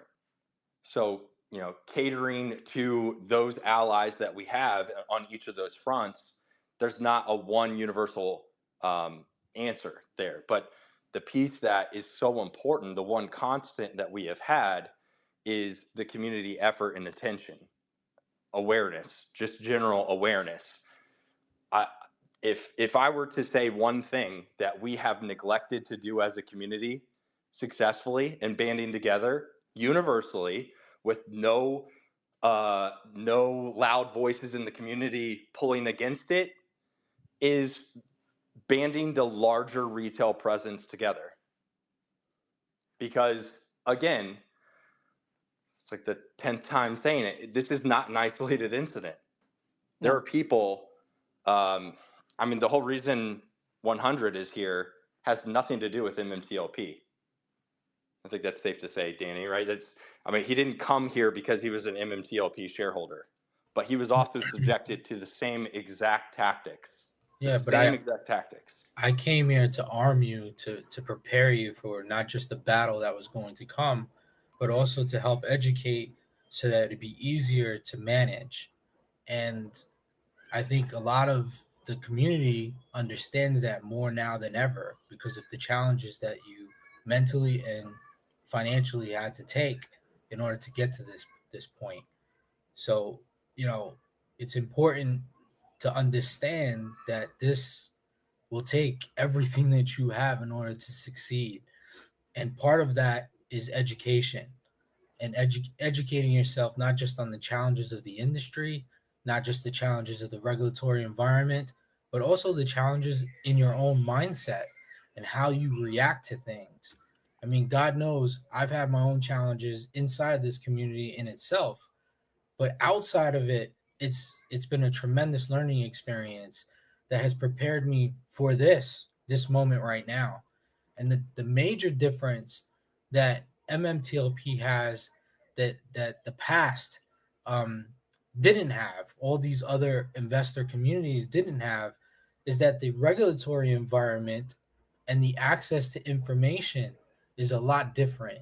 It's a lot more accessible, and it can be leveraged, to your point, in the court of public opinion, which makes the most difference, right? As the courts catch up, the court of public opinion is the most important thing because that's where things get done and being influenced before actually the pen meets the paper, right? So I agree. The time is 11 o'clock a.m. I know Danny has your hand up. Not sure if that's what you wanted to say, but I wanted, before Curtis dips, I wanted to give him the opportunity. When you talk about exposure, one of the news pieces from yesterday was the revelation of some new FOIAs new list of names, new dates, new things to dig into. I know that everybody, that not everybody, but people are digging into it. Is there anything that you want to comment right now on the information that was dropped yesterday? You talking to me? No, I'm talking to Curtis. Okay. Yeah, so your post is in the nest, by the way. Yeah, so it's just further evidence, right?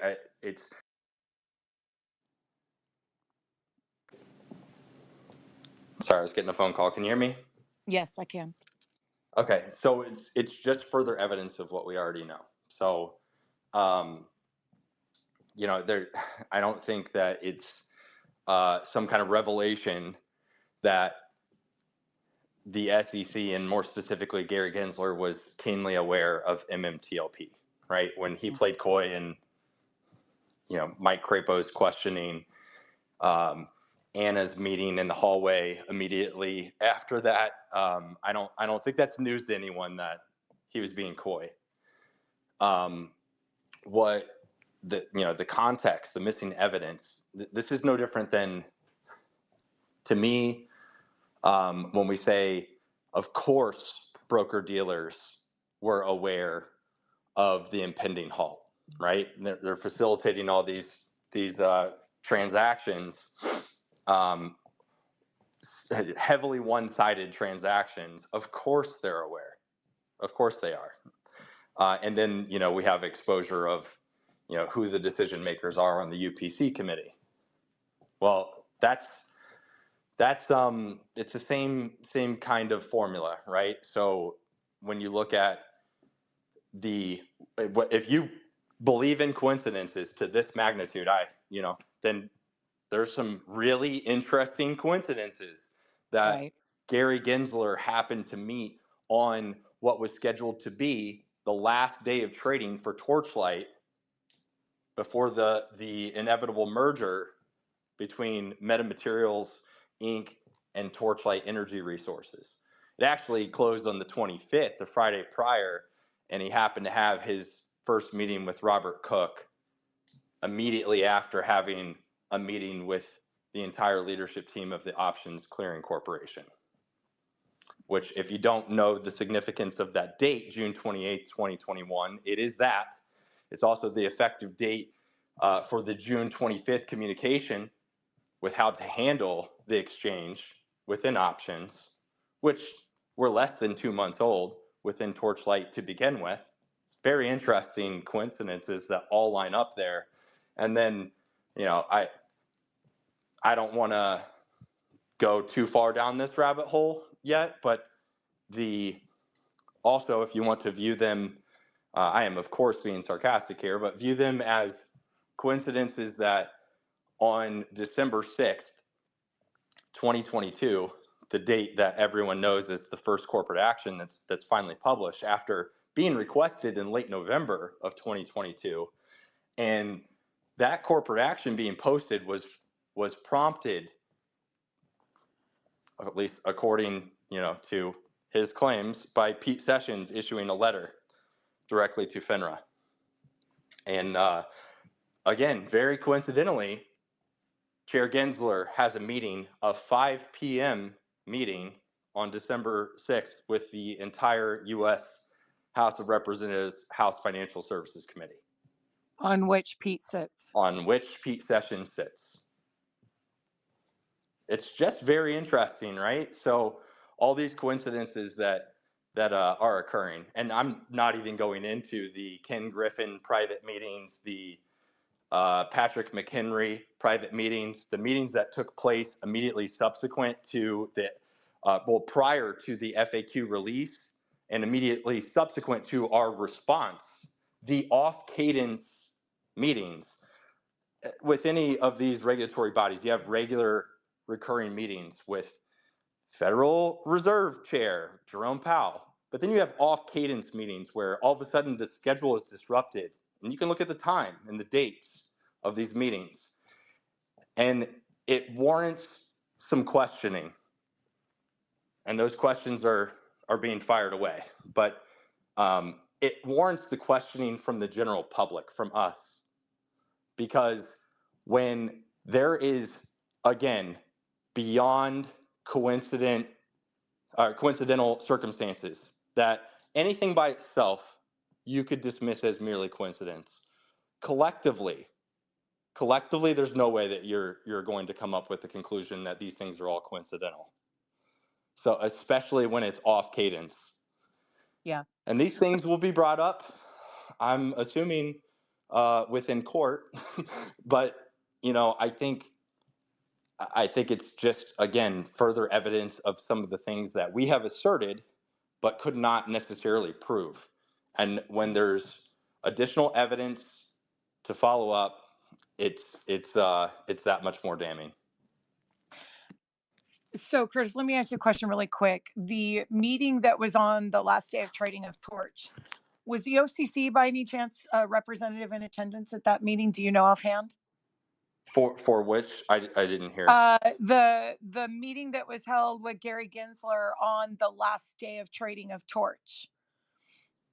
Was the OCC or a representative of the OCC in attendance at that meeting? Do you know offhand? I'm referencing either a date or additional content because I'm not understanding the June 2021 meeting that you said that Gary Gensler had that was coincidentally on the last day of trading of Torch before the RIFE merged. Yes, it was immediately prior. This is June 28th, 2021 at 3 p.m. Gary Gensler meets with the entire leadership team, including Chief Legal Officer of the Options Clearing Corp. And his next meeting 30 minutes later is with Robert Cook. Okay, that's what I was asking specifically, because we know that the Options Clearing Corp released those memos to market participants hinting at, don't cover your short positions because we'll make a market for you. That's my point. Correct. Yeah, So that's the kind of information that we're gleaning out of this recent drop, because from a 30,000 foot view, you look at it and it's like, okay, so what? There were meetings with these people. They don't say MMTLP. One of them does, though. They don't say this. They don't say that.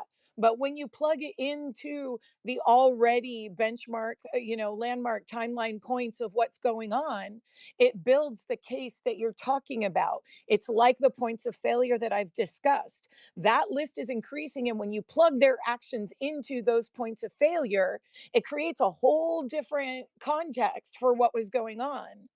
That's my point. So when people say, these FOIAs don't mean shit, yes, they do.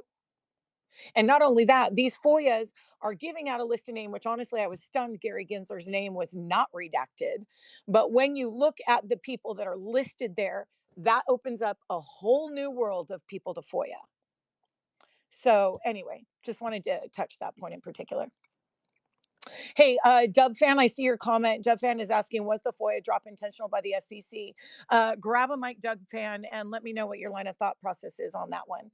So I do know that, of course, the SEC held an emergency meeting after we got the Howard's drop on we actually knew about it on April Fool's Day of 2023, that they had a meeting that basically said we're squashing all FOIAs. Well, of course, that was found to not be appropriate.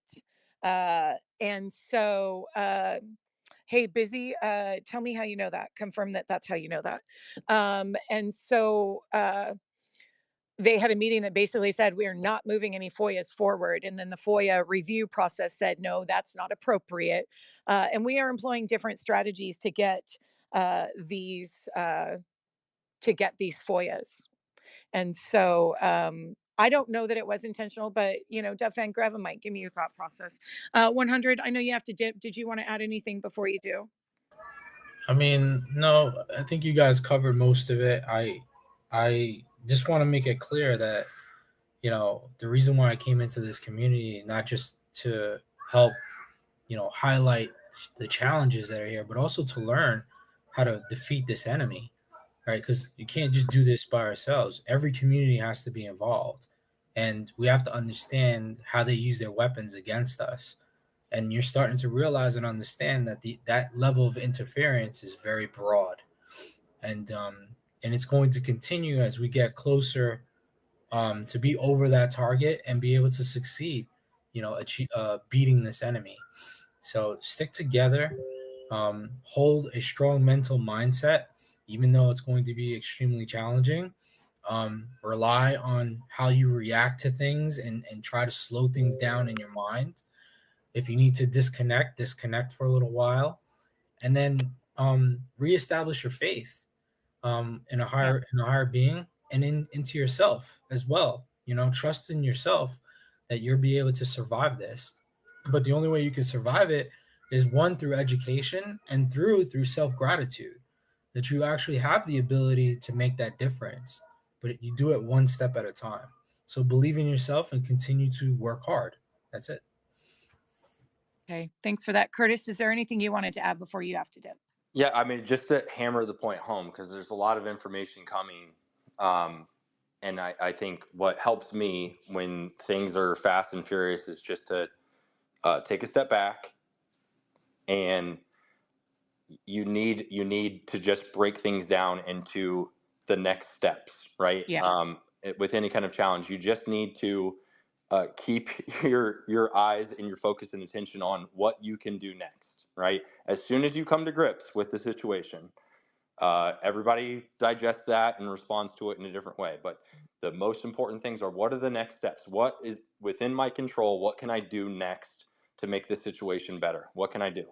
And to me, for those of you, making the public push to Congress, that no longer became a thing because it was no longer a public priority because publicly there were people attempting to thwart our efforts. But privately, that has not subsided whatsoever. So I'll just say that. So those that continue to push and leverage congressional leadership, they're the people that are allies and the people that are not allies have kind of revealed themselves. So, I think we know where to push and where it's a waste of time.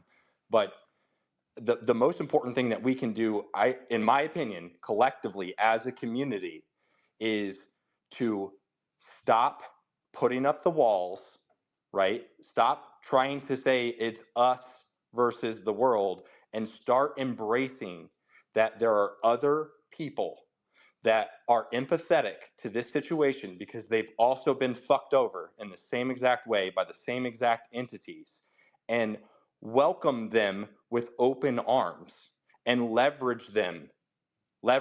We collectively, there's no one that's banded together all of retail, and there's a reason.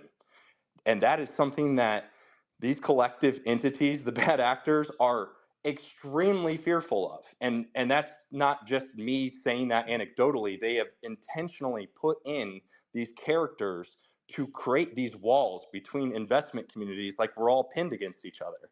And again, this has been said ad nauseum, but it's so important and unique to MMTLP that it's not an actively trading entity at all.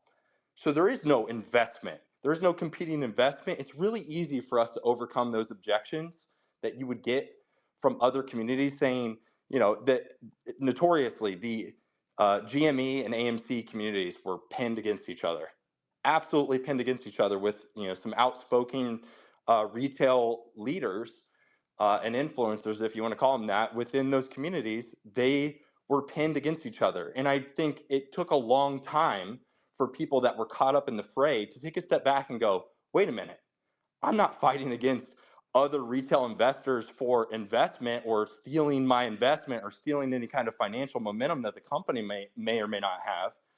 I'm fighting against these people, these fuckers that are literally trying to pin us against each other. It's no different than the political atmosphere within the United States.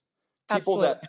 People that take a complete objective stance on things and take a step back and look at all the things that are meant to just cause division unnecessarily, because we are much more easily controlled as divided community or divided separated entities, rather than just everyday people banded together universally. And so if everybody adopts that mentality, and instead of 60,000 affected families, that we become 6 million or 60 million affected families, when you broaden that message, when you make it relatable of how people are affected by this, whether they hold an MMTLP investment or not, when that resonates, when it fully clicks, that's when you get broad support. But everybody that has to this point stood adamantly against that stance, against that strategy, in fear of, well, we're going to lose media attention, we're going to lose momentum, we can't make it about something else. It needs to be about our resolution, like, take the blinders off. Take the blinders off and focus on what matters, and that is mass education, mass awareness, and mass demand for accountability. That's the only way that you get change. And if you don't believe that, the only reason that we have gone as far as we have, and we are far from victory, but the only reason that we have even gotten this far is because of the awareness that we have created, unfortunately, on social media, right? I hate social media, but that's why. Is because we were able to share information quickly. We're able to band together. We're able to disseminate what is fake information, who the bad actors are, that's why. So use it and leverage it to our advantage and stop putting up walls against other communities that can absolutely help band together to demand change and accountability. Yeah. That's the ask. Well, and I guess I'm ahead of the ball on that one. You know what I participated in yesterday. Again, community, I will drop the news when it is appropriate. I delivered last time. I fully intend to deliver again, in the vein of exactly what Curtis is talking about. So I will keep you guys posted on that. Curtis, I need to do a little bit of housekeeping. You said earlier you encouraged the community, which I believe was completely 1000% figurative, but I want you to clarify it for the record. You said we need to take up arms in this fight, right? Can you clarify to what you were speaking? Like, do your part Yeah. to what? I just, because we know people record and manipulate and, clip and twist and turn. And, certainly they have pushed the narrative that we are a violent mob with Congress. And so I want to make sure that you clarify for the record, you are not advocating for violence, but in fact are advocating for action, correct? Action, information. You need to arm yourself by being educated, by by networking, by leveraging these contacts that we've built over the last 2 years out of necessity. No, not By using the arms words as in weapons of any shape or form. Yeah, using our efforts, our skills, our talents, our resources, but absolutely not. And even Curtis, maybe you might have some words. We have seen the members of the university lands names and faces being published, and encouragement to inundate them with calls and emails and things like that. Can you give your perspective on that? I shared earlier that if indeed there is a process forward for NextBridge, and it is not a done deal that those leases are not within reach. If there is an appeal process, legally or directly with the commission or other sources, that it could damage that. Did you have some thoughts on that? Yeah, I don't really want to get into the individual stuff, but I think everyone is keenly aware of who these people are. So we don't need to name names. I think everyone knows exactly who they are. The disruptors, right? It's very interesting that people would be dancing and celebrating and conversing that claim to be shareholders about something that would be negative to the company or their investment, right? So, well, like I said, let them talk. You and I talked about this. Let them talk. Be quiet. Let them expose themselves. We've had multiple people expose themselves in our chat this morning. A couple of them earned a block. Yeah, I saw you there, Jeff.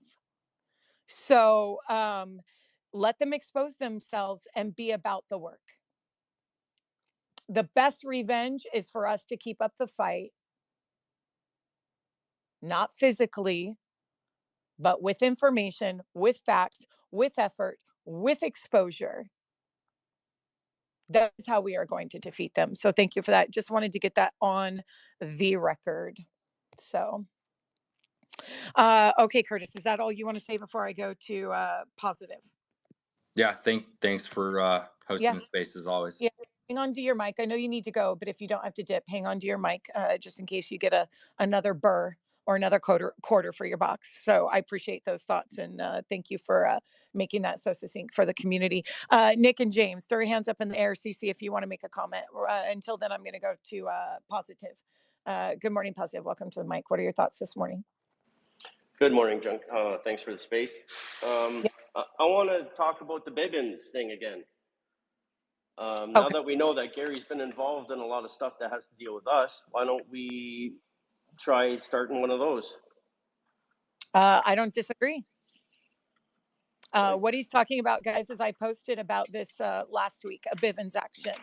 Of course, there in the CMKM case, there was a Bivens actions on behalf of the shareholders that accused the SEC chair and members of the SEC at the time of perpetuating and executing a sting operation, full well knowing that investors were being defrauded and allowing that to happen in pursuit of their own interests. Though the court ruled that that case was dismissed because the court ruled that there was not substantive evidence that level that the accusation was true. I think, from my perspective, I think we certainly do have evidence that the regulators were very well aware of the fraud that was taking place in our situation, and they allowed it to happen. Now, what was their motive? That, is still up for debate. But like I said, when you look at the points that Curtis talked about, when you look at the points that I've talked about, that's been revealed through documents, letters, corporate actions, FOIAs. They absolutely knew, and they allowed this to happen. They had every opportunity to warn the investment community to change a decision, and we would not be here trapped in this situation. And so I think we do have grounds for a Bivens action. Absolutely. Now, the other aspect of the Bivens action with the shareholders was the SEC collected damages in their enforcement action.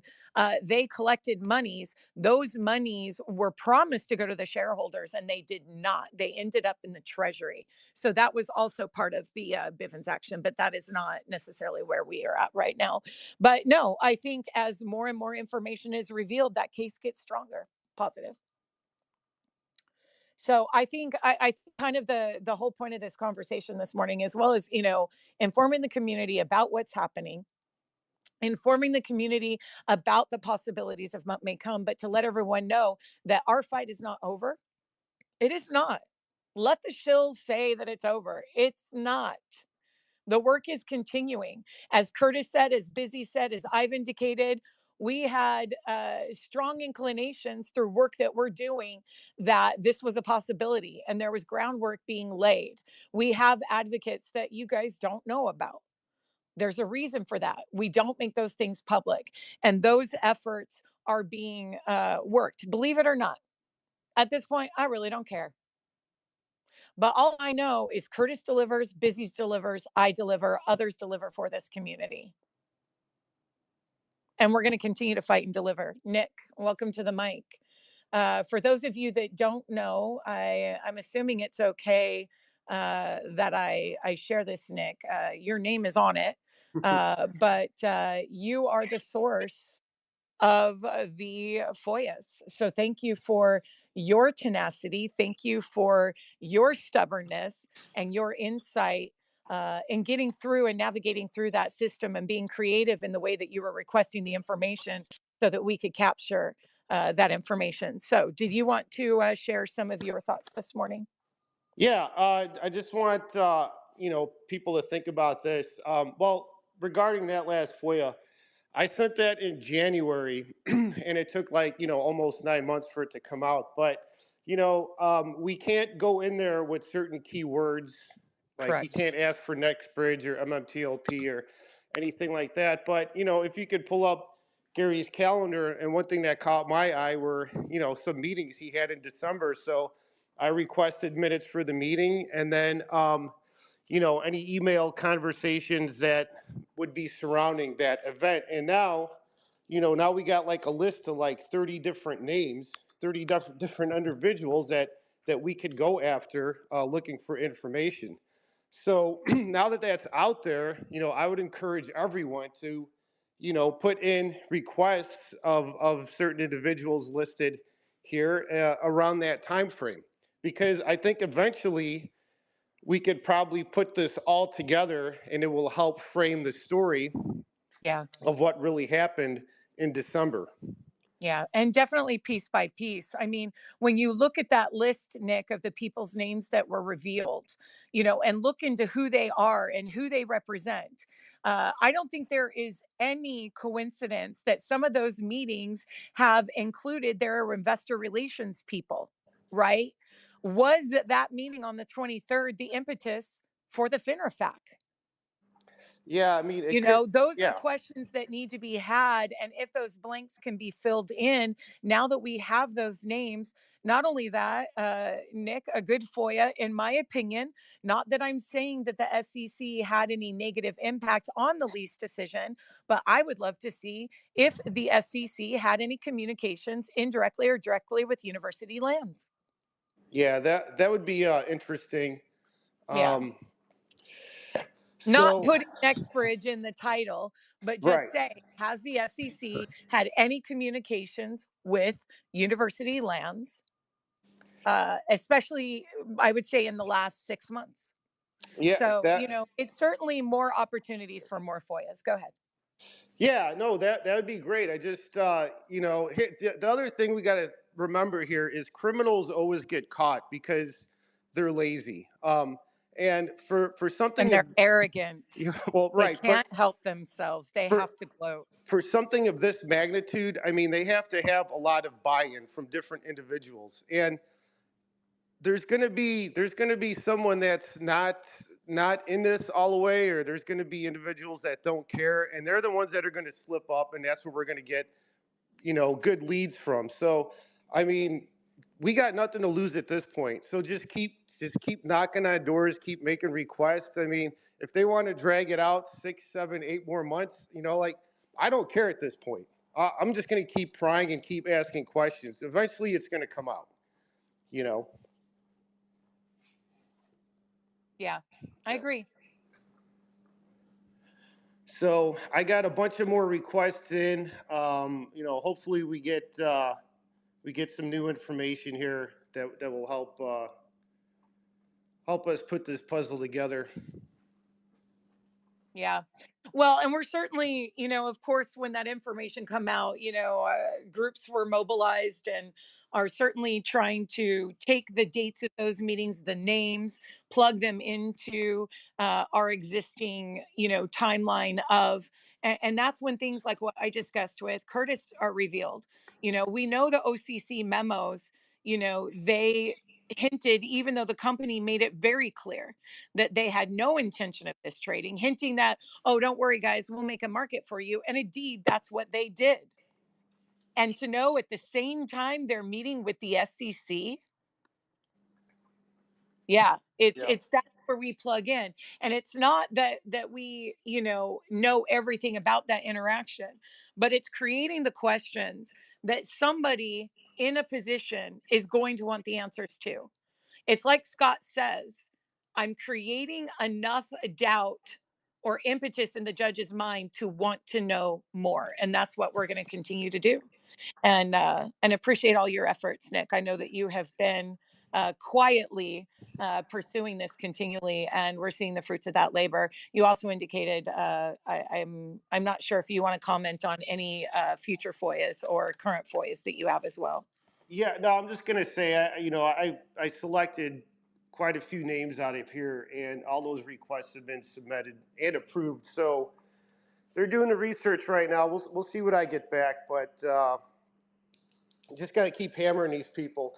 The other thing that I wanted to bring up is if we go back a couple months to when Gary responded to Crapo and Vance He mentioned in there that the SEC has a audit of FINRA, which is the FINRA Security Industry Oversight program that they have.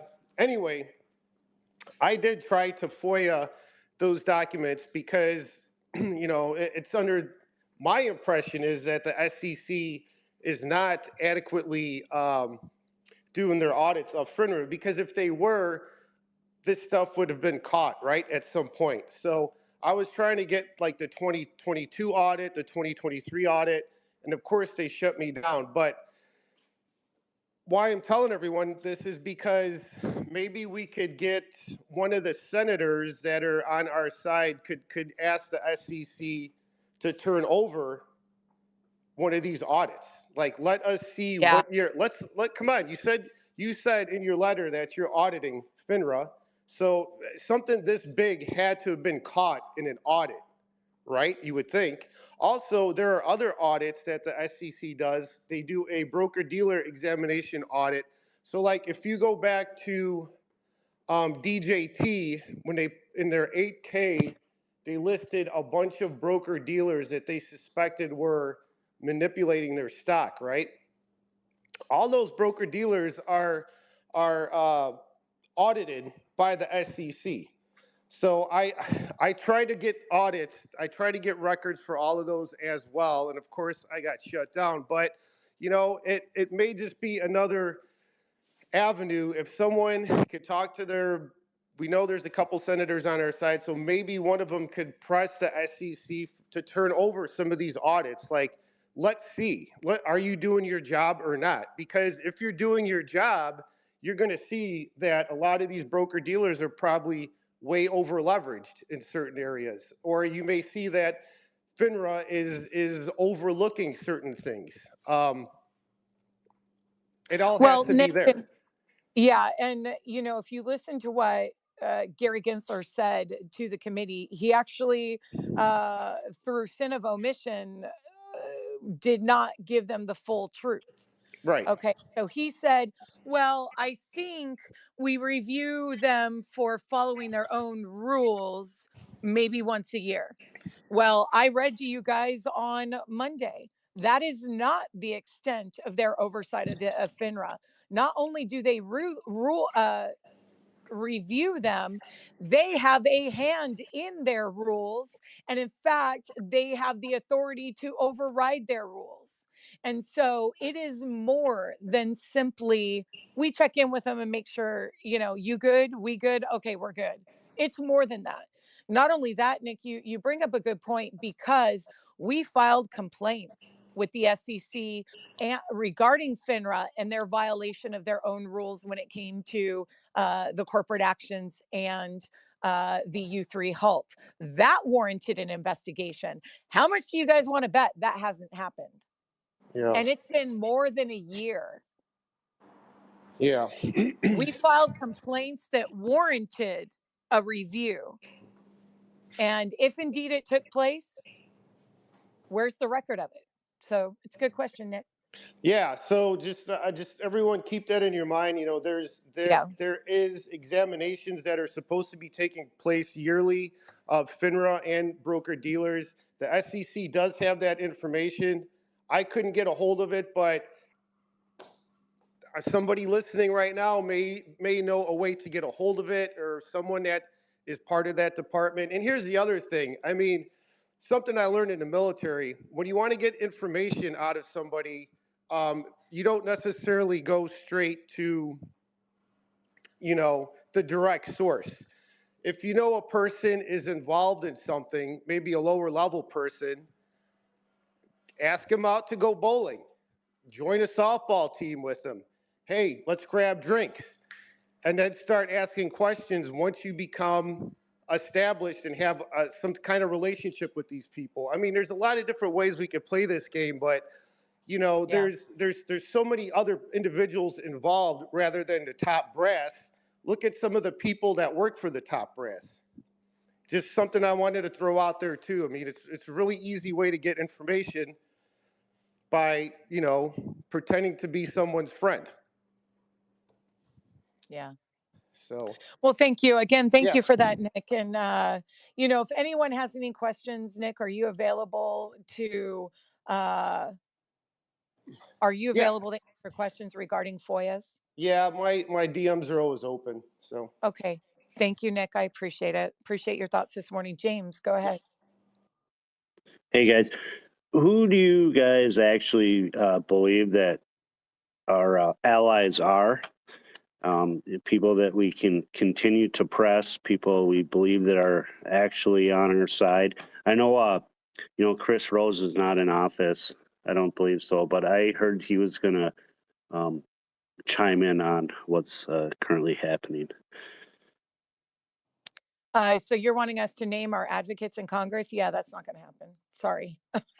Well, because you take a look at advocates. Crapo.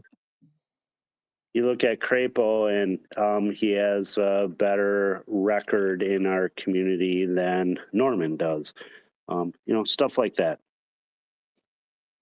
I would check in with Jen Capella and the Idaho people and see where we stand with Crapo's office. I think something that is important right now is that we've got to work smarter, not harder, right?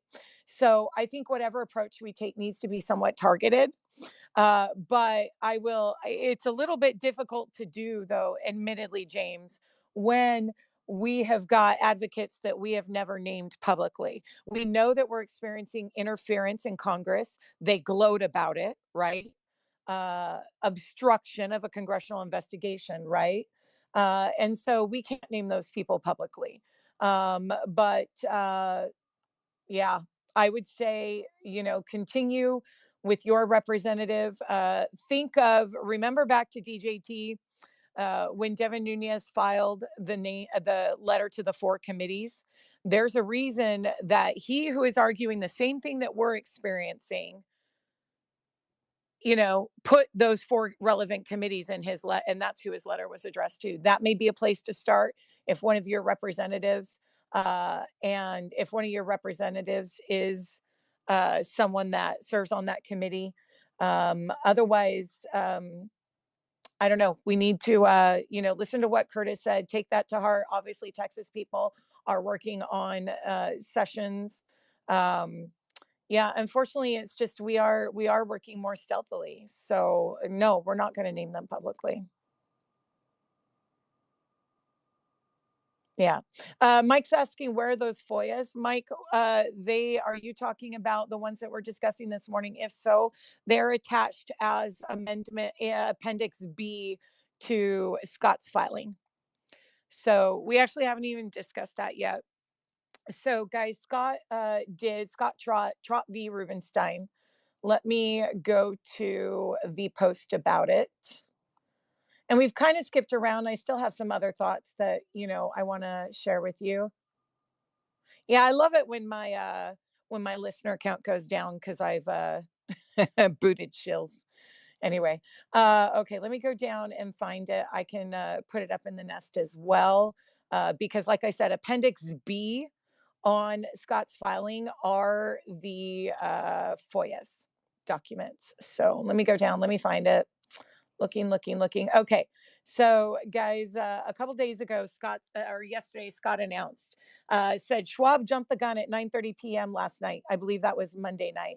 Filed a motion to dismiss in Trott v. Rubenstein. They already have a motion to stay in for arbitration.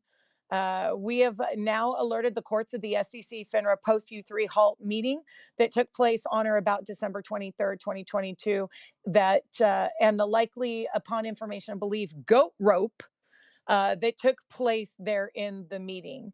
They got the whole band together, Gary, Zhu, Cookie, and the rest of the not ready to assert their Fifth Amendment rights ensemble characters from the SEC and FINRA. Anyway, here's the counter battery today. This is a legal turn and burn. So then he's got the lease to his document. He's also asking for the court's guidance on the writ of mandamus, which we talked about on Monday.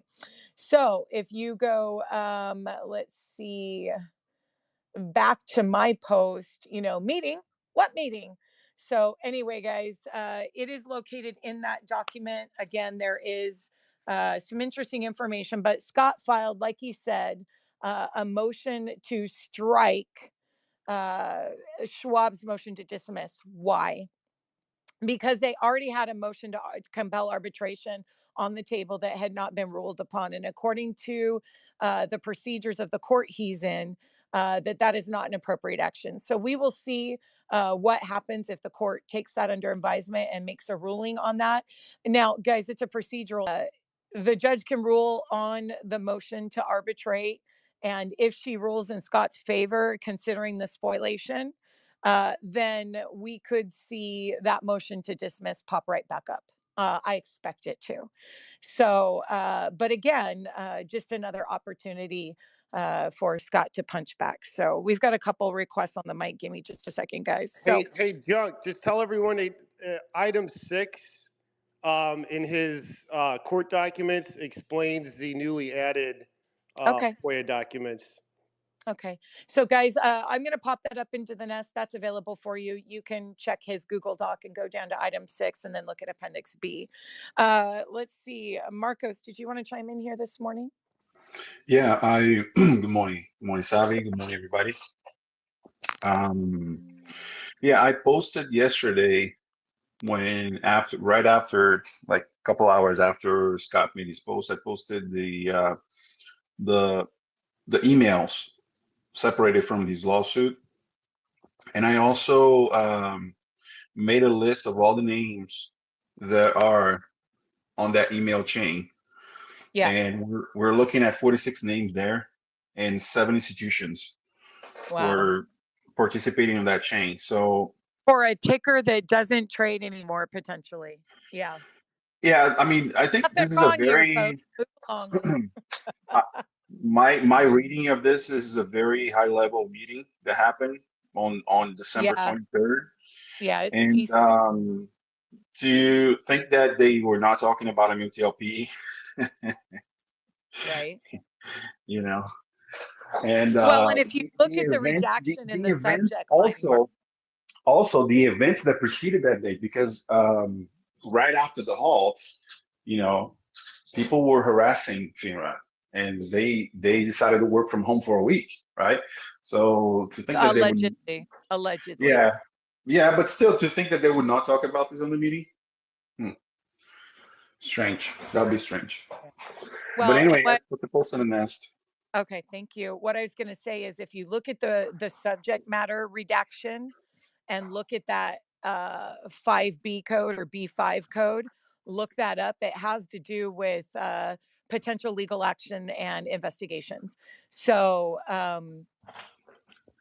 it could have been about something completely unrelated, but the timing of that is it would make sense that meeting was about MMTLP. But again, we need further FOIAs and to potentially look and see if anytime MMTLP does come up, if it is redacted in the same manner. I think that it would be a pretty good indication. And then at some point, we are going to find somebody who is going to say, I want to see somebody in authority who's going to say, I want to see what's being redacted.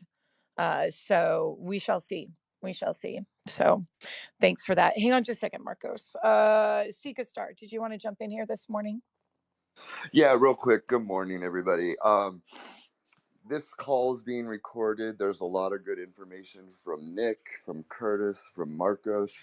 Maybe the Texas FOIA avenue could be explored more with the SEC in Texas. Maybe some information could come out of there. Regardless of what happened yesterday, it may, be shocking to us all. It may feel like the day the stock got halted, or the ticker got halted, but listen to everything that's been spoken on this space. We have come so far, and even if we're far away, we are way closer than where we were when this happened. And every day, more information is being uncovered. So don't stop. If you have time today, maybe we should inundate FOIA requests in the Texas and just go that avenue. There's so much work to be done. So if you're sitting back there and you have time, I wish I had more time. Unfortunately, I don't. But there's Nope. opportunity to make change happen. So let's all continue to push forward. Yeah, definitely. Like I say, I need some more hours in the day because I don't have time enough to do everything that I'm doing. So Oh yeah, hopefully you guys can say the same. So thanks for that, Sika Star. Junk. I Okay. always say there's not enough seconds in the minute, but No, yeah. no. All right, have a good day. Thanks. Okay, guys. So let's kind of take a review, and then we will continue to go uncover some topics from yesterday. So, of course, we did drop that the news that University Lands, Nextbridge announced that University Lands has declined to renew the leases on the Orogrande prospect. Those leases do expire on December 31st of this year. Nextbridge found out on October 2nd, which is Wednesday of last week. That is through the University Lands. At the same time, Nextbridge was applying for permits with the Railroad Commission, which continued to be approved even as of this morning. So currently, right now, Nextbridge has 4 open permits to drill 3 recompletes, including a new well on the Orogrande, on the Johnson Prospect, to a depth of 4,000 feet. One of those was pending yesterday. It is now approved. So that begs the question, when you add together what was said in the PR and the information about the leases, is there potentially a path forward for Nextbridge, either through an appeal process, through an ongoing production, or a legal process to have this decision reversed? That is not clear at this point. Of course, people will say, no, it's over. Well, cite me where it's over.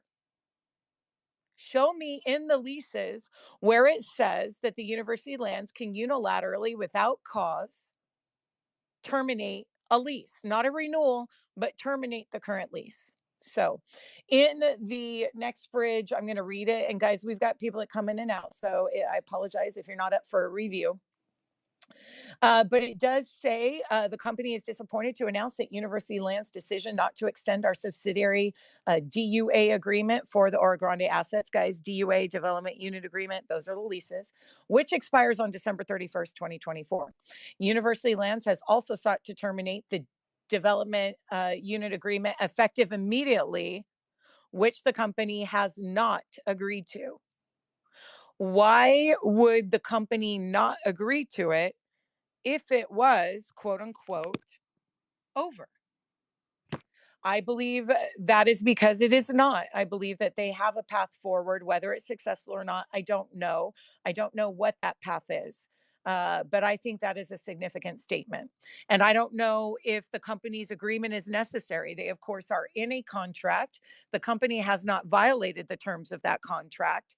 And so that's something that needs to be dug into. Greg McCabe continues and says, we are both dismayed and puzzled by this decision, despite having put forth what we believe to be a strong and fair proposal. While disappointing, I would like to assure our loyal shareholders that we as a company will continue boldly moving forward. We have worked these last months to expand and diversify Nextbridge, and our company portfolio goes beyond the Orogrande asset. I look forward to providing updates in the weeks and months to come of our progress and new direction.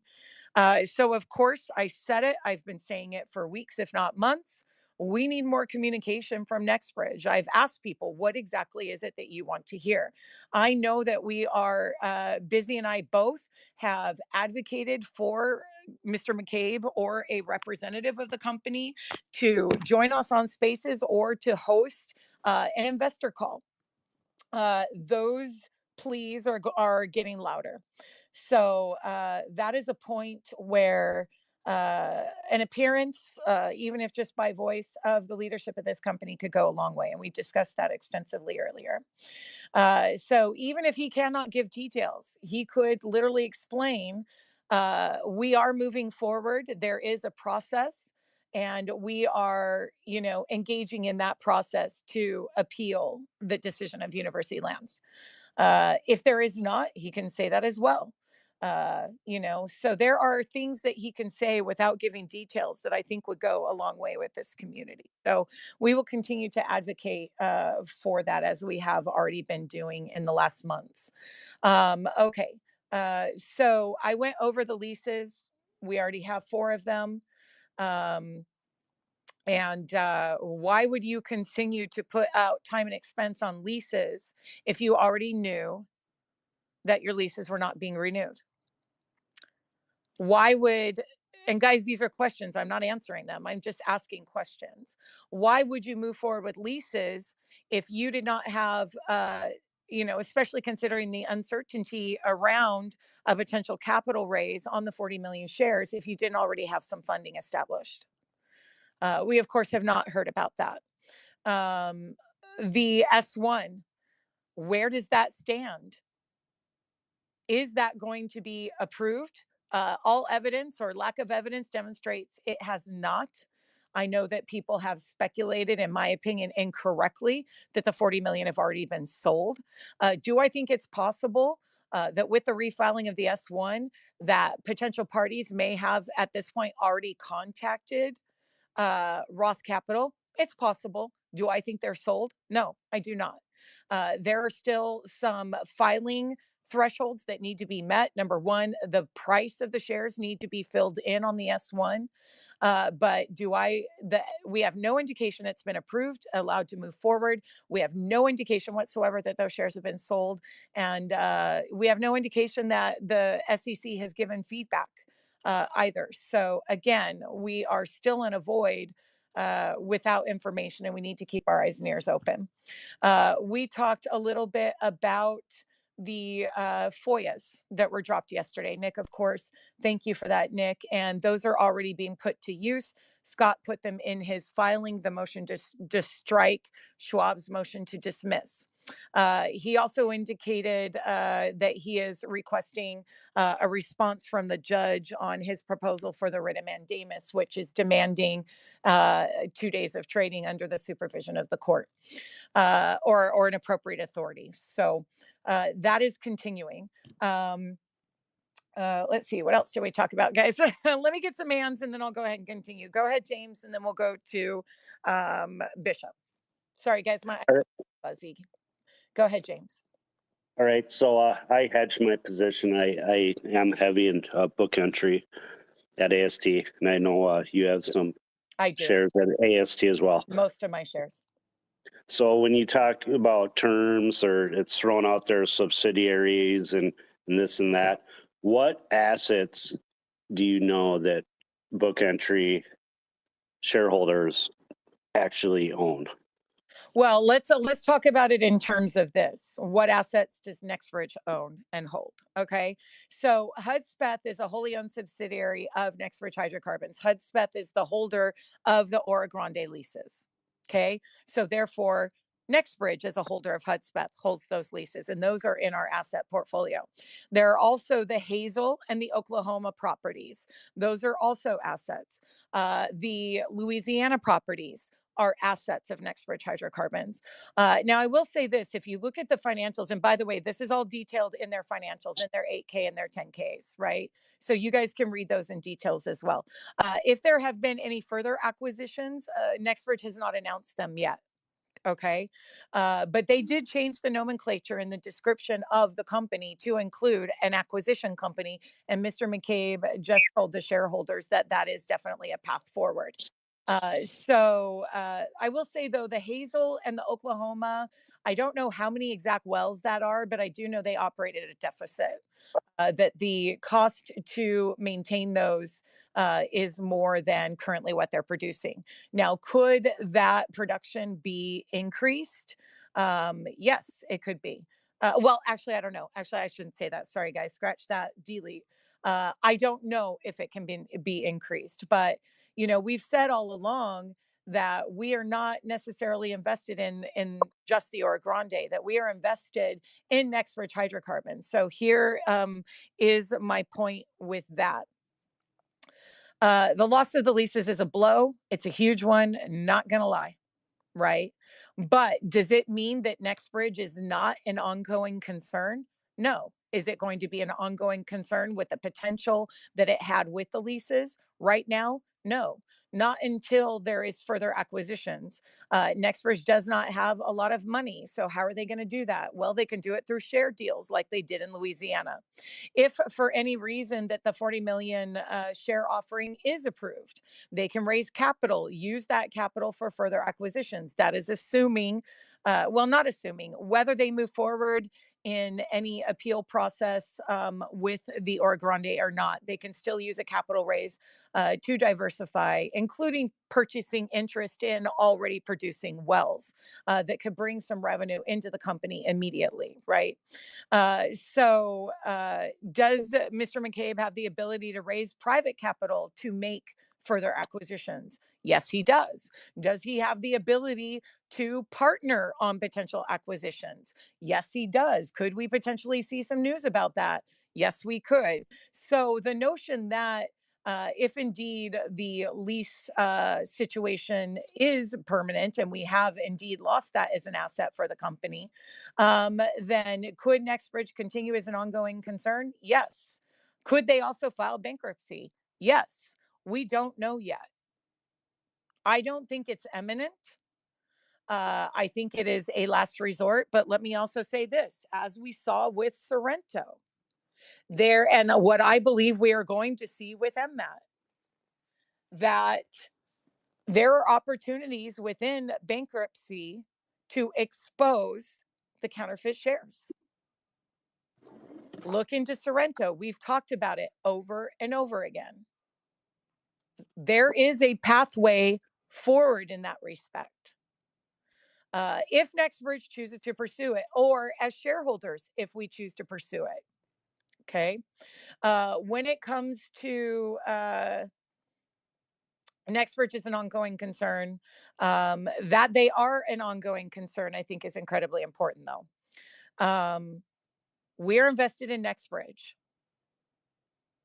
The value of the Nextbridge shares based on its assets or underlying fundamentals has nothing to do with the imbalance of shares or the harm that the majority of us are here fighting for reconciliation for. When it comes to these legal cases, it all goes to the harm that is being claimed, right?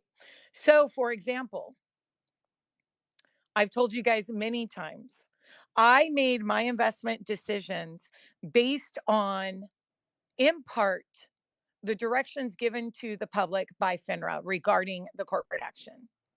I have pulled my trade data. I know exactly when those trades were made, and they were made appropriately after those corporate actions were released. So I have evidence of that. We are not here in the MMTLP fiasco because of, quite frankly, the assets. I believe people that are in Torch have different potential claims than those of us that were not in Torch. We are still owed a reconciliation. It could be a Nextbridge, rather than an oil and gas company, can be a Flugelbinder company. Their assets and their fundamental value could be 10 cents. It doesn't matter. Quite frankly, it doesn't matter. And what I mean by that is that does not give the criminal enterprise the rights, permission, or excuse to short the stock in an illegal manner. The harm that was done, in my opinion, if we had traded that day, people in Nextbridge would potentially still have an issue. But my question is, would Nextbridge be losing the leases if the halt hadn't happened? If there was not counterfeit shorting, and this is something that's yet to be proven, but certainly questions legally that need to be asked and argued. Is the potential interference that may or may not have led to the denial of the renewal related to the counterfeit balance and the U3 halt? So, I had a conversation with JR about this morning, going back and forth and kind of exploring some of those arguments. Law is not always black and white. It is certainly not black and white in this case.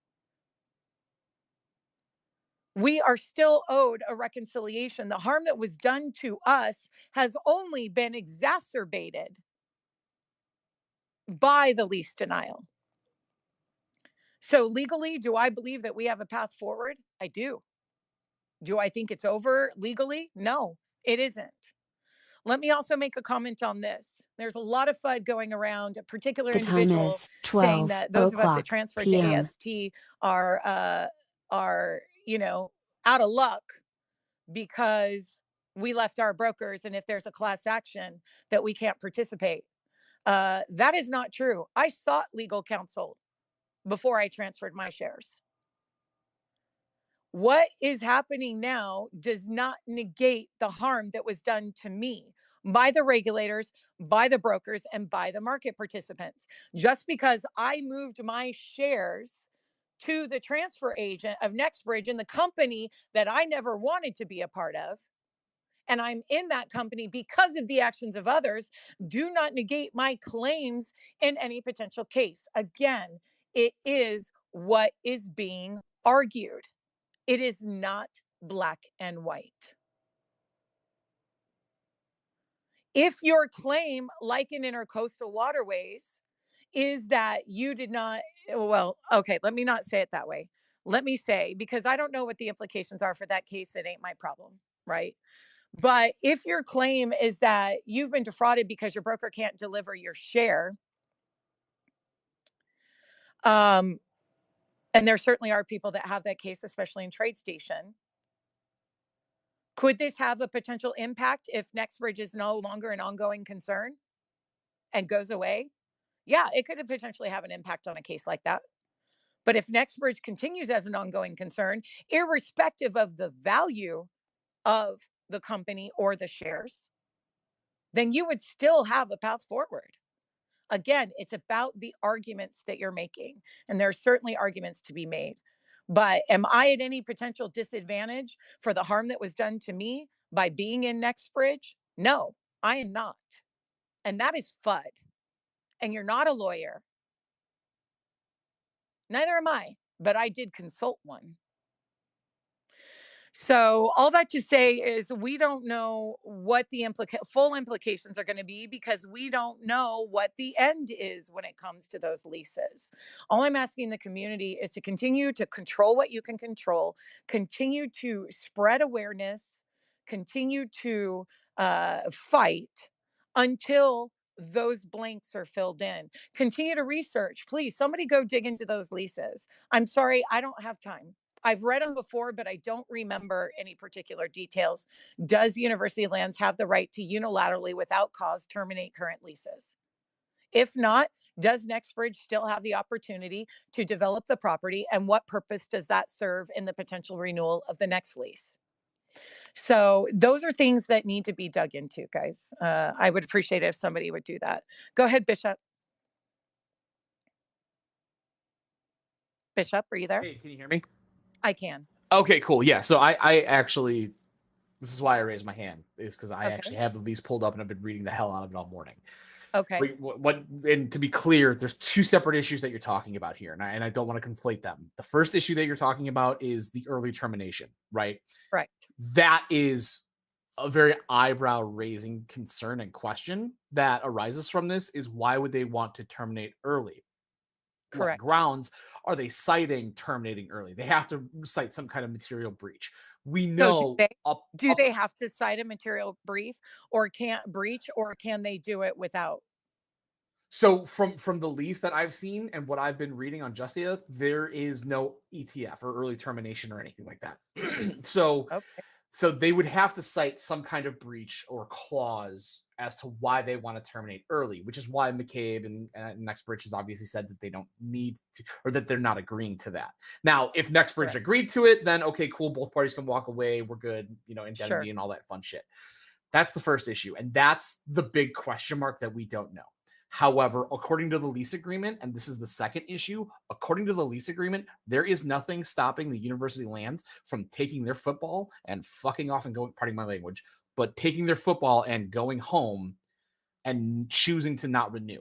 Because per the lease, they simply may, as long as everything under section 4.2 of the lease is up to date, meaning all the wells have been drilled, which, as we know, they have been to date so far, with the exception of 2024. Correct. We still have to do that. We're compliant. They may enter into renegotiation. Correct. Doesn't mean that they have to or that they're forced to. So there's no legally binding portion of the lease agreement that says that next bridge is entitled to an extension.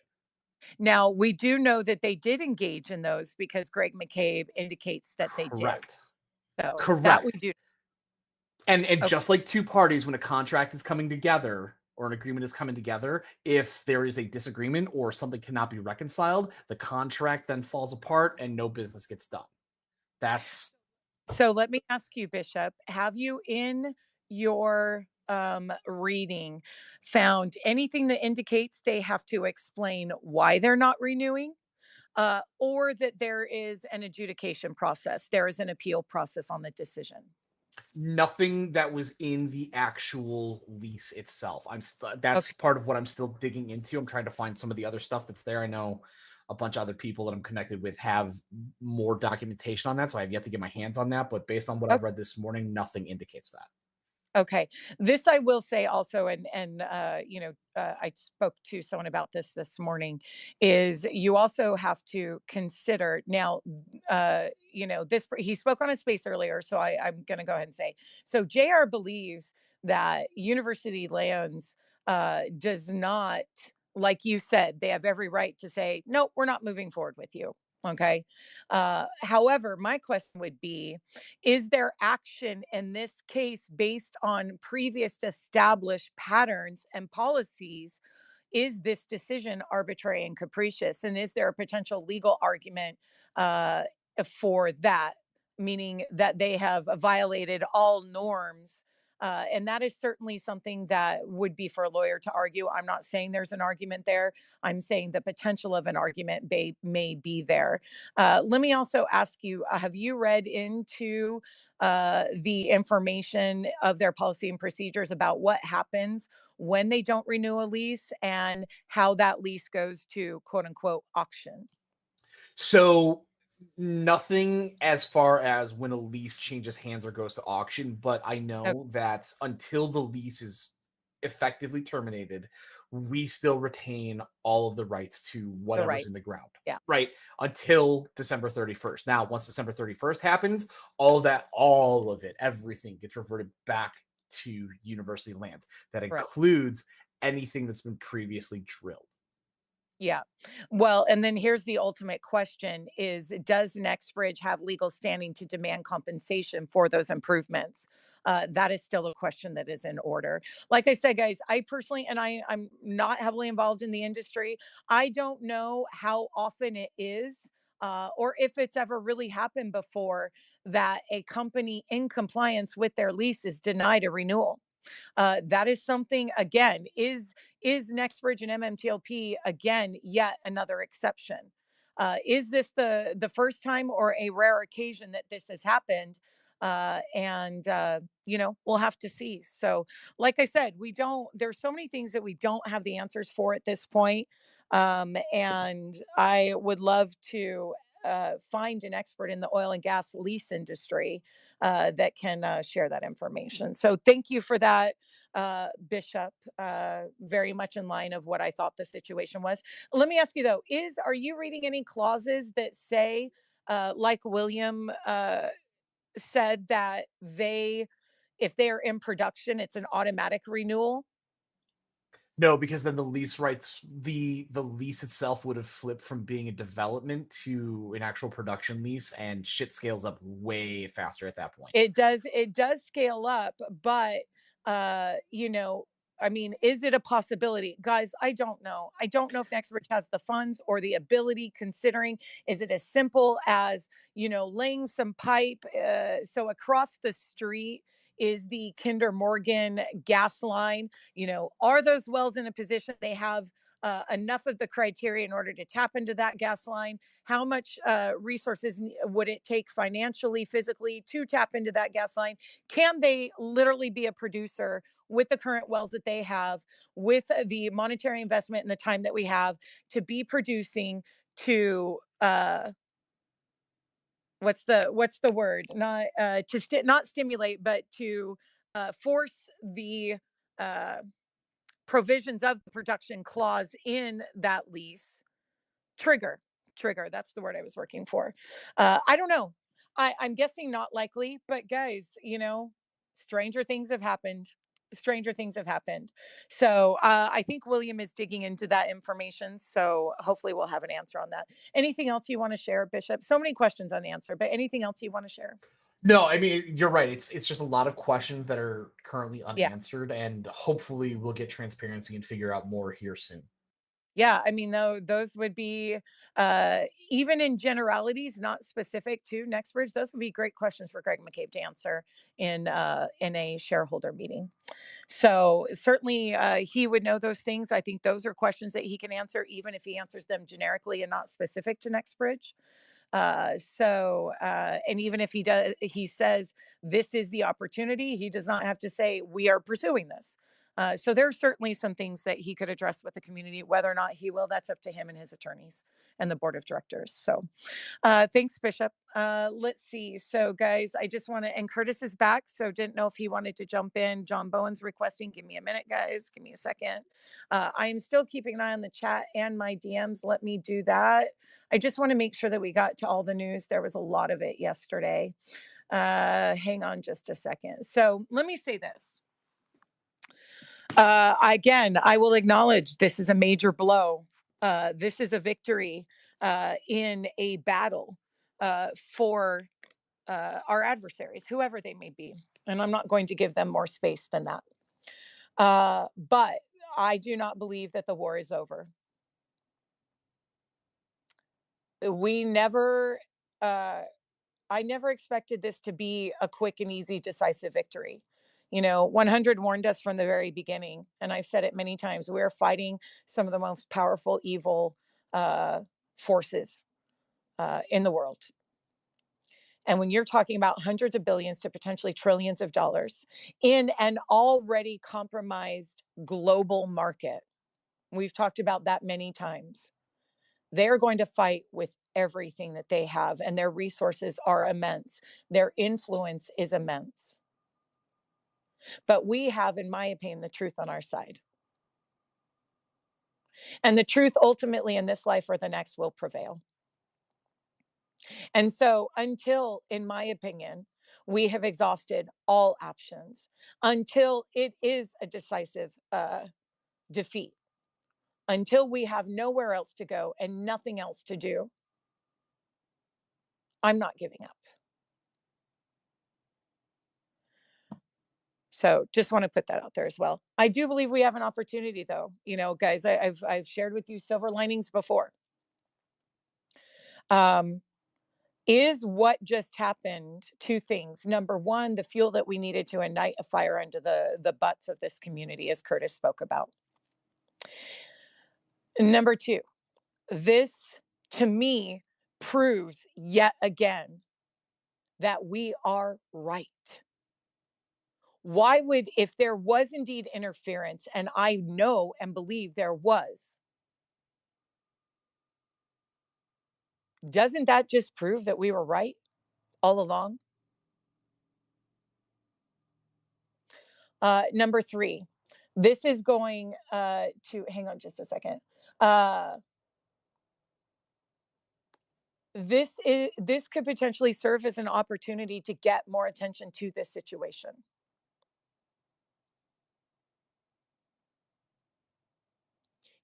This is a pattern, as Curtis said. This is not the first time this has happened. We are also not the only one. Currently, this is happening too. We've seen it in other companies connected to powerful people. Take that feather and stick it in your cap. Hold on to it. But we're talking about the lengths that they will go to take down systematically two companies in an effort assisted by the regulators to hide their liabilities, not only monetarily, but legally. The SEC, FINRA, the OCC, the DTCC, the NSCC, the brokers, OTC markets, all have exposure here. And so may some politicians.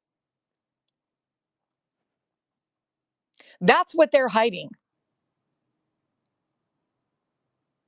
But to me, the more they hide, the more they deny, the more opaque they are, is proof that we are right. And if this brings more attention to this situation, how do we use that to our advantage?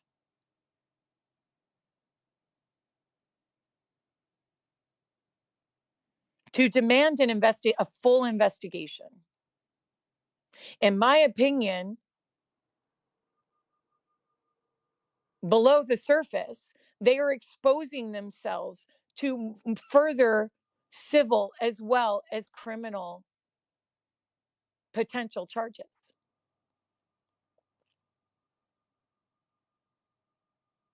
We just have to continue to fight and do what we do. Expose, expose, expose. Go ahead, JJ, and then we'll go to John Bowen. Curtis, jump in here anytime. Go ahead and go with John first. That's fine. Okay, John, go ahead. Well, I was going to. John, you're roboting.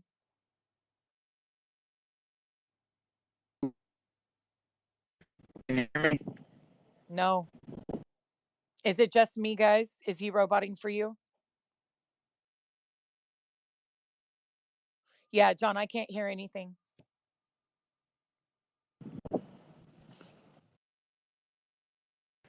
Can you hear me now? Yeah, but you're still roboting. Hey, JJ, is he roboting for you? I can't even hear him talking. Hey, John, Yes, he's drop down and come back. Okay. Yeah, sorry about that, John. JJ, go ahead. Are you ready?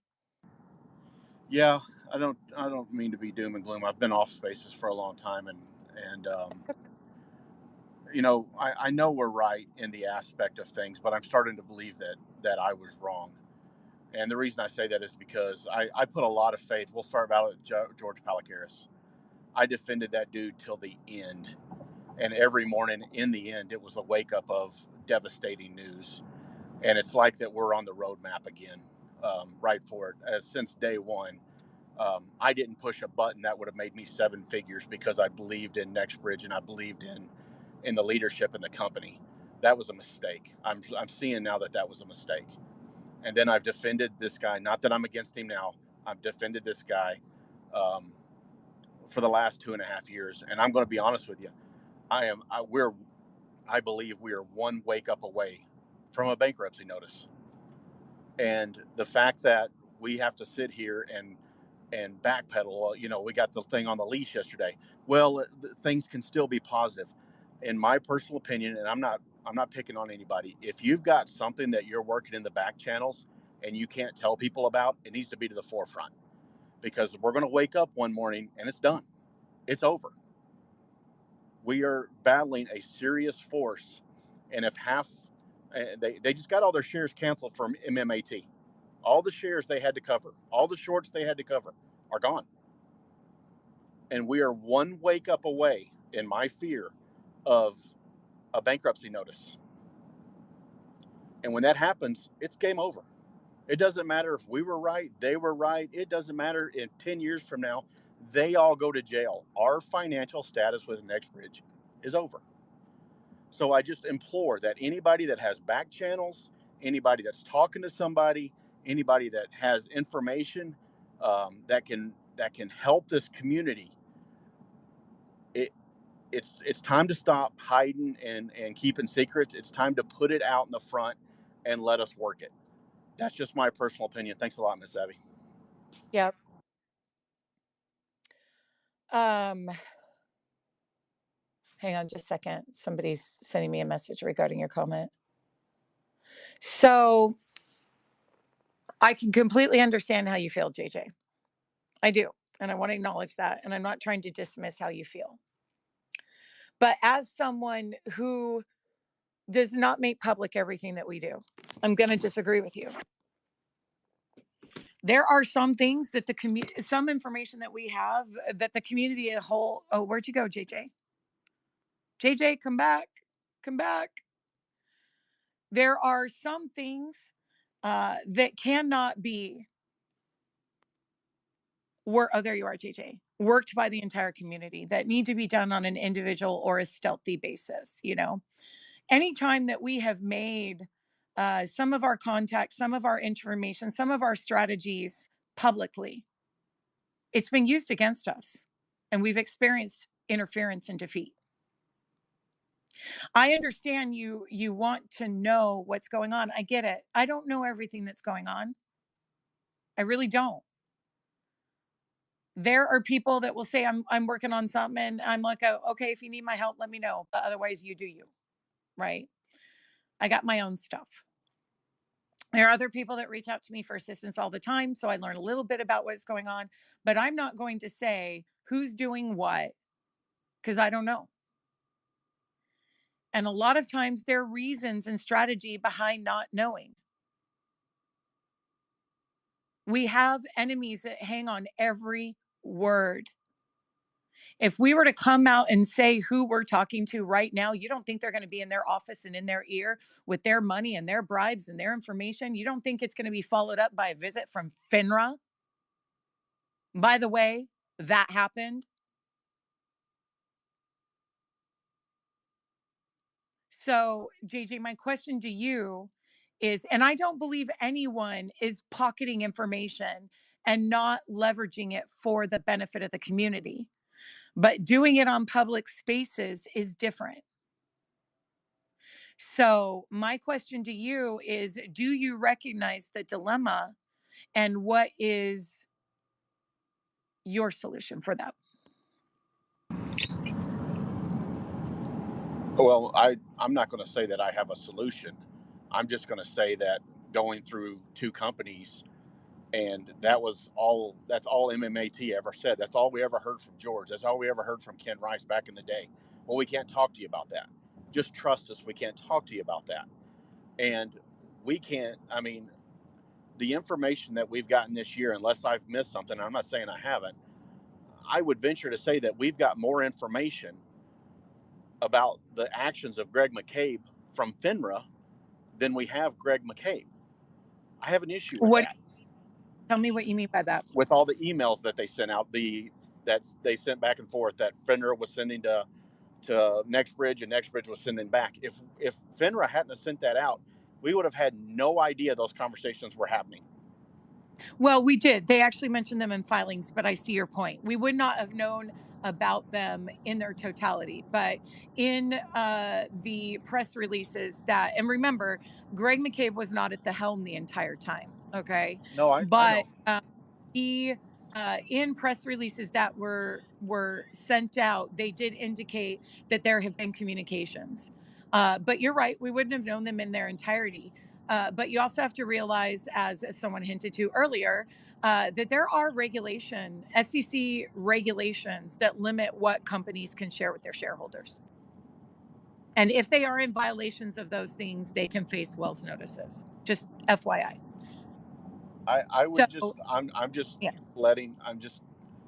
It's like we're driving down the same road, and it's like we're headed right into that wall again, and we see the wall, we see what potentially could happen, but we still have the gas pushed, and we're like, it's going to be different, and things are going to be different, and like I said, we wake up one morning and that 8K file that they filed bankruptcy, there's no need to have a space call. There's no need to talk about it. It's over. It's done. And there may be nothing we can change about it right now. I'm not saying we can. What I'm saying is I think that, I keep hearing it on space calls, and I just sit there and be quiet, is I'm working on stuff, and I'm not saying you're saying, I'm saying other people are saying, I'm working on stuff in the background, but I can't let you know. These people in the background are telling me that this is going to happen and this is going to do. Like Cece the other day on a call said that, what's his name? Pete Sessions said, I will get you the share count. Yep. That would have been great info. You know how long we could have been putting pressure on Pete Sessions, saying, hey, where's it at? But we find out about it after the lease is gone. What makes you think we weren't putting pressure on Pete Sessions? Were you aware that he said, I will get you the share count? I was aware. I had no idea. I understand that. But maybe I'm the only one. What I'm saying is, JJ, there are things that are in motion that we cannot discuss. And okay, pressure is bearing down on Pete Sessions. It is. okay. But also, had we made that announcement, don't you think our adversaries would have been in his ear again? They already were once. They've already gotten to him. They got to Ralph Norman. You don't think they would have doubled down, tripled down on their efforts? The thing that I'm trying to emphasize Sure. is we lost the lease to the Orogrande. We did. That's easy to say. But when we invested in this was a $1 billion play. This is a company that has no income, and we just lost $1 billion+ dollar. Yeah, we lost potential. Absolutely. Now, that $1 billion play wasn't guaranteed, JJ. That's why all there's a ton of stops. If you actually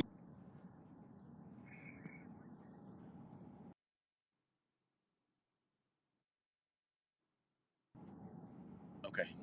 Hey, JJ, we just lost you for like the last 15 seconds. I just wanted to voice my opinion, but I definitely don't want to. No, JJ, you went out. We lost you. We didn't hear the last 15 seconds. Oh, shoot.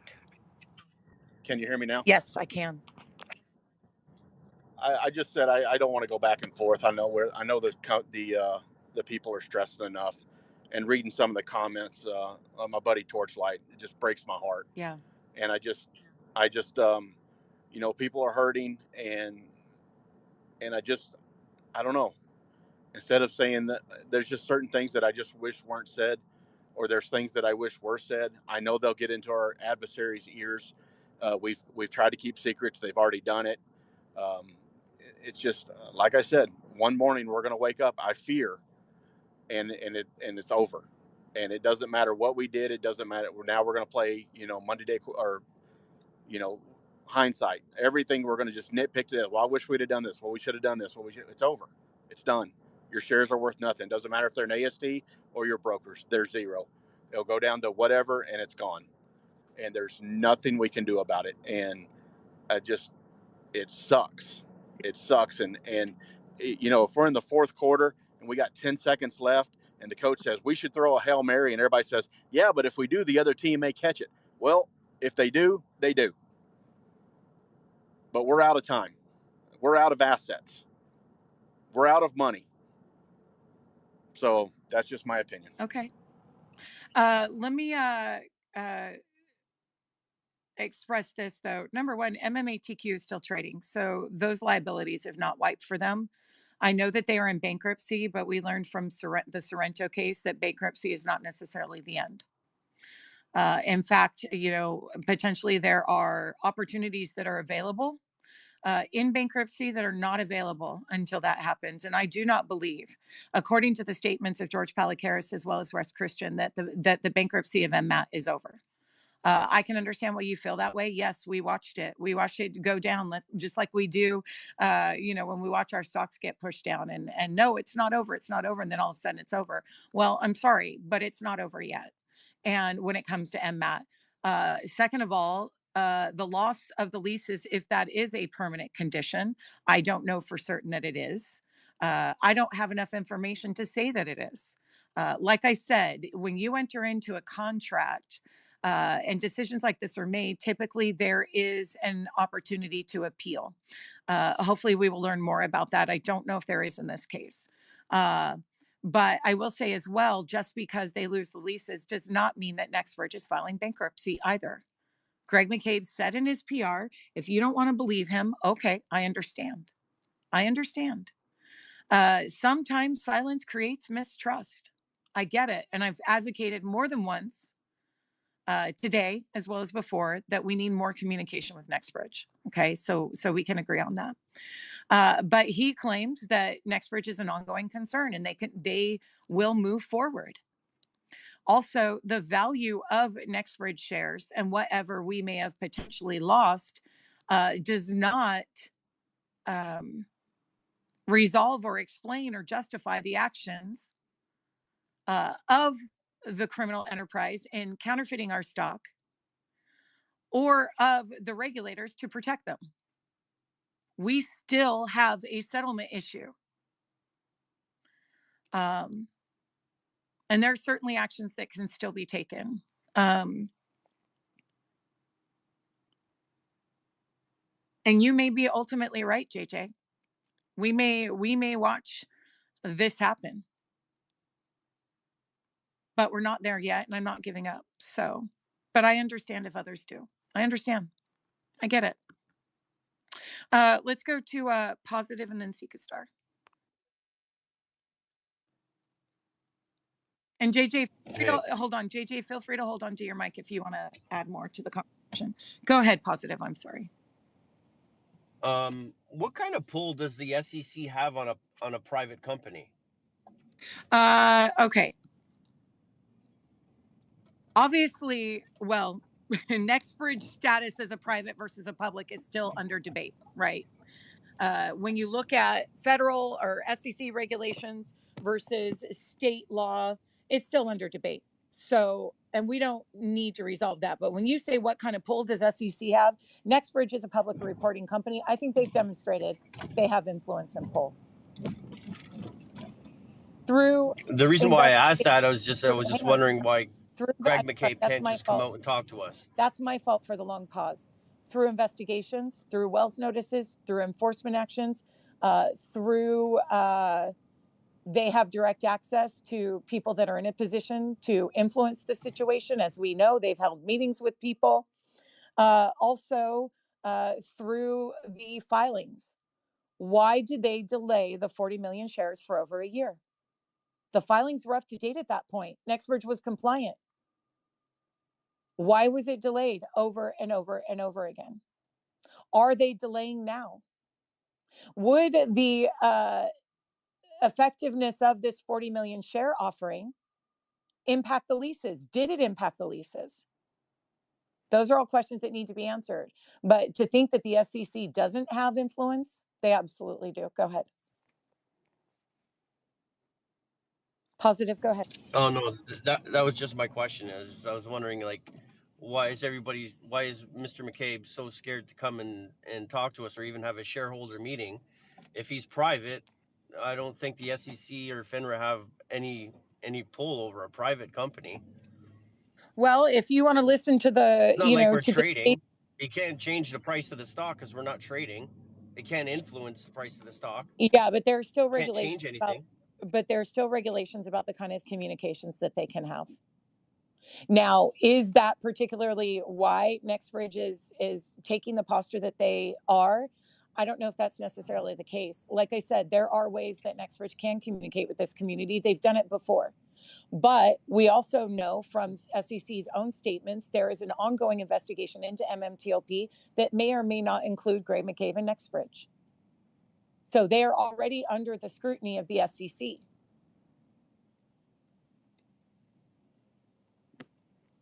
But I will say, Positive, that there is still communications that can be had, an investor call, where he can say, hey, I'm alive, I'm a real person, and hang up the phone. Or he can answer questions generically without indicating what the company's positions or actions or strategies may be. There's a lot that can be said. And I personally believe that we are in a code red situation. And, you know, we need to not only have a relentless army, we need to have a relentless leader. I'm not saying he's not, but I think it is time for the posturing to change, the posture, the stance to change. But that's up to Mr. McCabe. He defines what kind of CEO and what kind of company he has. But we have been advocating for more communication. So anything else you want to add before I go to some other hands? No, it's okay. I'll listen. Okay, great. Hold on. Thank you, Savy. Yep, go ahead. Otis, Seek a Star, and then Jonna. Otis, what can we do for you this morning?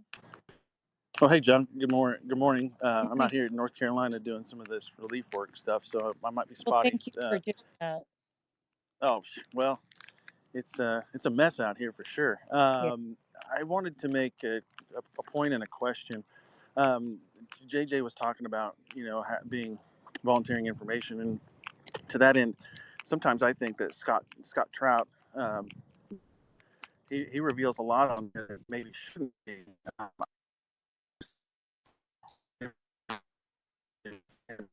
Hey, Otis, you're roboting. Okay, are you still there? Yeah, I'm there. You just robotted, but okay. What I heard was that your opinion is that sometimes Scott overshares. Yes, that's right. And sometimes I feel like our game plan gets out there and for people to sort of things repeating too much. Now, Scott has been, and as far as our comments, people have different opinions, but what he's getting the after it, I don't know the consensus of this group how they feel about it, but there's so much action he's doing. He's so smart about it that I think it's a very good thing for us. So anyway, I guess that's my point number one to JJ. Identify listen to. The other thing is I know that MMATQ is still trading, but do we still hold that the board is the board that's there, which is fairly new, that they still have our best interest in mind to move that company even an inch forward? And there is no. They've all been dismissed. The company is in the hands of the trustee. Okay, excuse me, for my naive statement there. So no, they're fine. they're no longer yeah. The they're board no is longer a factor. They're all gone. They're all gone. Now, could they still hold some legal liability if shareholders wanted to get together and go after them for their actions as board members? Absolutely. Just because they've been relieved of duty and they've all resigned does not mean that they resign their potential legal liabilities if there is some. And I also wanted to make a point about MMAT. JJ talked about MMAT. Though there is some overlap with our community, the MMAT community did not fight in the manner in which we're fighting. So I think it goes back to Curtis's assertion that the difference between us and those other situations is the community. So I wanted to make that clear, but go ahead. Go ahead, Otis. That's all I have. Make a point. Oh, shoot, you're roboting again. I just wanted to know, Can that's you all I got. Your last Thank you. Okay. Yes. Yeah, thank you, Otis. I Appreciate coming say, I don't know that we've ever conversed before, so thank you. Thank you. And thank you for the work that you're doing in North Carolina. And please take care of yourself mentally and physically. sure. Okay. Thank you. Okay. Thank you for that. I'm also gonna say it again. There is particular information that can be leveraged in a public way. There's other information and other actions that need to be done quietly. And I'm sorry it's frustrating. It is. You either trust the people that are working on your behalf or you don't. And if you don't, go get your own news, go get your own DD, go get your own contacts. But we are certainly not entitled to the work of others. Sounds harsh, sorry. But you guys know I've been working on some things. I do not go into detail, but when I deliver it. Not everything is delivered. I worked on some things that have not come to fruition, but I also didn't run out and say, okay, I'm doing this and I'm doing that and I'm doing this and I'm doing that.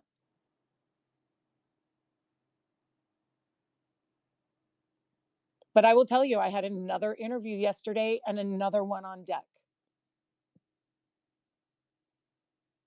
I delivered last time. I plan to deliver again. It's not over. I believe I called on Seekastar and then Jonna, Curtis, and then we'll go back to Bowen. I just want to say one thing real quick, and then we can pass it to Jonna and Curtis, and I'll hold my mic. But ultimately, I'm disappointed in the sentiment. We all are in our own situations. None of us wanted to be here. But one thing is for sure, we can only control our actions. And you have to ask, what can I do for my company? What can I do for this situation? How can I make change happen? Not necessarily what can my company do for me. And if you don't feel comfortable not knowing everything, well, it's just part of the process. Get more involved. I trust. You've seen the information come out. We have done a lot of DD and proven so much stuff that, yeah, anyways, I'm rambling. So go ahead, Jonathan. No, you're fine. Really quick, I wanted to answer this question. Somebody says MMATQ will not be trading in 10 days. It's going into the expert market where you can't sell. Schwab told me that. It's already in the expert market. MMATQ is trading that way. You actually, well, Schwab may say you not can sell, but I know people that are not only selling, they're also buying. So currently I am still showing MMAT. It is MMTQ. It is currently, let's see, it is still transacting. Not a lot, but it is. So if you are an accredited investor, you are allowed to purchase on the expert. If you are not, I believe you are allowed to sell. Now, if your individual broker is restricting that, that's one thing. But have we received notice that MMATQ is being canceled? I have not seen that notification. I can imagine that through bankruptcy, since it is still unresolved, that may not be the case. If ultimately bankruptcy resolves, then yes, I expect to see a cancellation. But if anyone has any information, please let me know. But from my understanding, is that it is not canceled as of yet, and it has not been announced that it will be. Okay. Let's go to, I believe, was it Jonathan Curtis or Curtis then Jonna? I don't know. You guys decide. Curtis, if you've got to jump to a meeting, you can go first. Go ahead. Okay. So what I was going to say is, unfortunately, all we did wrong was buy a stock. We are part of something bigger. And people don't like when I say this, or the conspiracy theory, or going full 100, but Patrick Burns laid it out. This is a systematic takedown in the market, okay? They're doing it, they're targeting, and we're part of it. We're dead center of it. But where we are different, and what people need to remember, is we are frozen in time. Our information and everything is frozen where they can go through it. And it is an active crime scene. The other thing that's different about us is we've been loud as hell, and we have been vocal. We've gotten signatures. We've gotten congressional support. We have uncovered a tremendous amount of information, and we're not stopping. And I think that's what separates us. And if you do not see that, yeah, they are trying to do the exact same thing to Nextbridge, and my heart goes out to McCabe, because this is his life's work. He's $80 million plus into this, and he's fighting. And whether you want to, they have very different approaches. George Palacaris was very vocal until they shut him down. And McCabe has been very quiet, but strategic, and threw a few punches and some PRs, but they're handling what they have to handle and documenting. And our job is, or at least my job, you guys can decide for yourselves, but my job, and I think a few others of us that have been very, consistent in terms of calls, pressure, information, and everything else, needs to stay on point and stay focused and help and stay in our lane to do what we can do. And yes, do I want more information? Every single day of my life, I want more information. But I understand why I can't have all the information that's out there.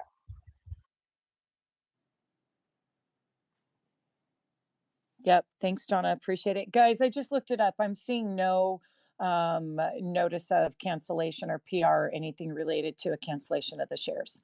But they are already trading on the expert market. Curtis, go ahead. You've got your hands up. Dove fan, Alex, others, if you want to talk, go ahead and raise your hands for me. Go ahead, Curtis. Yeah, I want to just reaffirm what Jonna said. I totally agree. There's different approaches. I don't think that there's a right or wrong answer. Everybody gets to play Monday morning quarterback and look back and say, okay, if we would have handled things differently to this point, could we have changed the outcome? And maybe, but I think, again, just knowing the information that we know, right? It appears that McCabe has tried to play nice in every regard, not playing all of his cards, not deleveraging himself, but trying to play nice with a regulatory entity that kind of has his company's fate by the neck. So, make what you will with that information, but it doesn't make sense to make the SEC out to be an enemy in that stance. Now it's different. Now circumstances change. The same thing happened with MMAT. So I think I hope, I personally am optimistic that there'll be more communication. I mean, it was alluded to, but it was a general vague timeline in the coming weeks and months. That could be any relative period of time. But, going back to what JJ said, I get wanting more information. I get that. I totally understand that sentiment. I want more information all the time in order to figure out where it makes the most sense to concentrate my efforts to make sure that my time is utilized to the most efficient manner possible. But there's some information that we're just not going to be privy to now within the community. And I think an overwhelming majority, again, what differentiates this community and this effort from others is the willingness to go to different depths, different degrees, obviously utilizing different mediums in order to come to the data that we've gotten. I think it's fair to say a majority of the information that's been valuable has been derived from the community's efforts. So, I will make more of a concerted effort. There's a qualification timeline. There's a kind of sanitation process that happens behind data to ensure that when data is discovered, that it's qualified, that it's peer reviewed, that we're going through whatever resourcing is necessary to ensure that it's factually accurate. That is so important, or it should be important. It's important to me for my own reputation and integrity, but it should be important to everybody that we're not spreading misinformation or disinformation like the other side does. But here's the nugget. There's 2.2 million shares, 2.28 million shares that now appear within Schwab's trading platform, inherited from TD Ameritrade. And the old adage that the criminal always revisits the crime scene, it appears to have happened, and it's archived, and that's been handed over to the right people. You're talking about additional volume that was not previously accounted for. Correct. Yeah, and again, sanitized and bounced up against multiple sources of data, including FINRA, including OTC's reporting facilities. And yeah, there's new volume reported on December 8th, 2022. So there Shout you out go. there's process. But it's important that, if we just openly disclose every piece of information as it comes to light, they would sanitize the data before we even have a chance to look at it. Correct. So if you don't think that evidence is being manipulated as we speak and over the last 2 years, you're crazy. Right? We see the links that they're going through publicly. Imagine what the links that have, that each of these entities and individuals have gone through to protect their well-being and maybe their freedom. Forget financial freedom, maybe their actual freedom. So, it's I get the sentiment of share, but the end of the day, the question that I ask, and Julie will tell you, I tell her this all the time, like, what value do I get out of telling you this information? What value do we get? I know I'm an asshole, but it's if there's no value in telling the entire community and anyone listening in the information, then I'm personally not going to share it. I'm going to ensure that it's put in the hands of the people that I know based upon experience and my judgment of their character or ability that they will do the best with that information to leverage it. So in that case, that means I'm handing that information to Scott Trout, right? That I'm handing the information to people in contact with company leadership so people are aware. But what is not valuable is broadcasting that on the internet for everyone to understand that information so they go in and sweep and modify and take out any irregularities that exist. We have to go about this strategically. So, I want the information shared too. I am of the opinion that it's not just for sentiment, but just for understanding the direction and the optionality that the company has, that we need more communication from McCabe directly. I'm 100% in favor of that. It's a necessity, in my opinion. Having no affiliation, but feeling like I'm stuck answering questions that have nothing to do with my job, have nothing to do with I mean, it will envelop your time. So it absolutely in a void, it becomes chaos when you have no information. So it's very important that the company communicates clearly about what has happened to the extent that they can going forward. But again, going back to the pieces that we can control, most of the information that is valuable, that is damning to, again, these financial institutions, the regulatory entities, almost all of it has derived from the community source research and due diligence. And it has been qualified many times over. Many attorneys have gone through and qualified it many times over.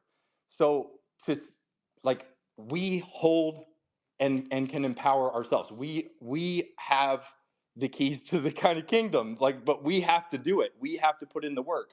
And if you don't have that capability, if you don't have that skill set, if you don't have that knowledge, there's still the capability of you being a voice, whether literally being a voice, whether to escalate congressionally, to media, to on the judicial front. It does not matter. But if you don't do anything and you're relying on the work of others, and you get pissed off when other people aren't sharing their work that would be sabotaged if shared publicly while it's occurring, I can't get with that. I don't understand that mentality.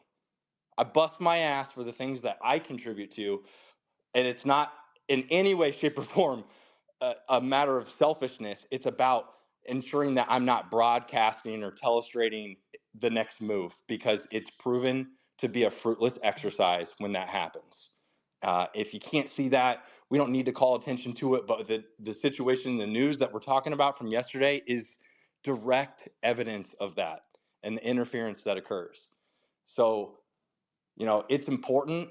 I would say an immediate takeaway, you heard me talk about banding together with other communities. That's an outreach effort that anybody can do, right? Anybody can do, and there's some people that are exceptionally talented in doing that inside of this community, at kind of banding together the other communities and networking and sharing ideas, sharing advocacy. But the other thing is sharing the data. And if you think that the data that we've already looked at is stale and therefore doesn't warrant fresh eyes going back over it again, you're wrong. You're wrong, because I've had it proven to myself time and time again, revisiting the same data, and connections exist, or again, anomalies exist that didn't exist before. And that's because we have criminals revisiting the crime scenes. There's a lot of bodies that are not buried 6 feet deep here. That's what we're dealing with. And all it takes is a little bit of movement to unearth some of those bodies, and the evidence is extremely damning. So I encourage everyone, it doesn't matter what trading platform you look at, I encourage everyone to go back and review the data, the access, the trading activity for MMTLP. And I especially encourage you to look at that last week of trading, and with a special concentration on December 8th, 2022. If you see volume that is significantly varied from 13.71 million shares, which is reported duly by both FINRA and OTC ORF reporting facility, then there's an issue. There's a big issue. So this is not a small variance. There's so much here for us to dig through. There's so many answers that we should be able to uncover, but not, the answers are not going to reveal themselves in all parts, but we have to do the work. Again, that's the only reason that we've gotten this far, is because this community has been willing to put in the work and to advocate publicly and demand some level of accountability, some questioning. I know we've been met with resistance at every single turn, but there's your choice. You either put in the work and continue to put up the fight, or you tuck your tail and give up. I'm not giving up. There are plenty of paths forward to still push against. The liabilities are still there. The share imbalance is still there. The evidence that supports that is still there. So push or step aside. That's where we're at.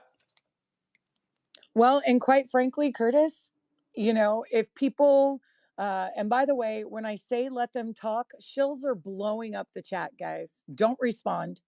You're very obvious. I don't know what you get paid per post. Never fucking seen you before. But the fact that they are fighting this hard tells us everything that we need to know, guys. But if you believe the fight's over, then get on with your life. Don't sit here and listen anymore then. Don't sit and tell me I'm wasting my time. Even if I am, it's my time to waste. But I'm not wasting my time. Like Curtis, I don't believe it's over. I know there is work to be done. I'm doing it. Do the work. Guys, I apologize. I have lost the order. So please be the gentleman that you are. And actually, I'm going to go to Dub Fan because he was up here earlier and didn't get a chance. So Dub Fan, go ahead and chime in. Oh, shoot. Where'd he go? I just lost him. Okay, let's go. The only hand I'm seeing right now is Paladin and Wolverine. So let's go to Paladin. Go ahead, Paladin. How are you doing? Hey, John. I'm okay. How are you? I'm hanging in there. Sounds familiar to me too. Yep. Well, I do agree with both you and Curtis. I mean, if people want to have information, they will never be satisfied because it doesn't play any matter. If they give something, they will say, "Oh, that was absolutely meaningless. There is no point that I give that. That's only raised more questions or whatever." So, from my point of view, no, I don't need any information, but I do have a question. And that is, we have so much DD. There have been so many people that have beginning digging in and find a lot of interesting facts. The thing is, how can that information used? Because so far it seems it doesn't play any matter which direction you go. It doesn't seem to be counting all this information. So yeah, but I am 100 confident that Nextbridge is doing whatever they can, and I am all for what they're doing. And yeah, and that is where my hope is because for the moment it is hard times in many different fields of life, but that's the way it is. Life isn't, and is it?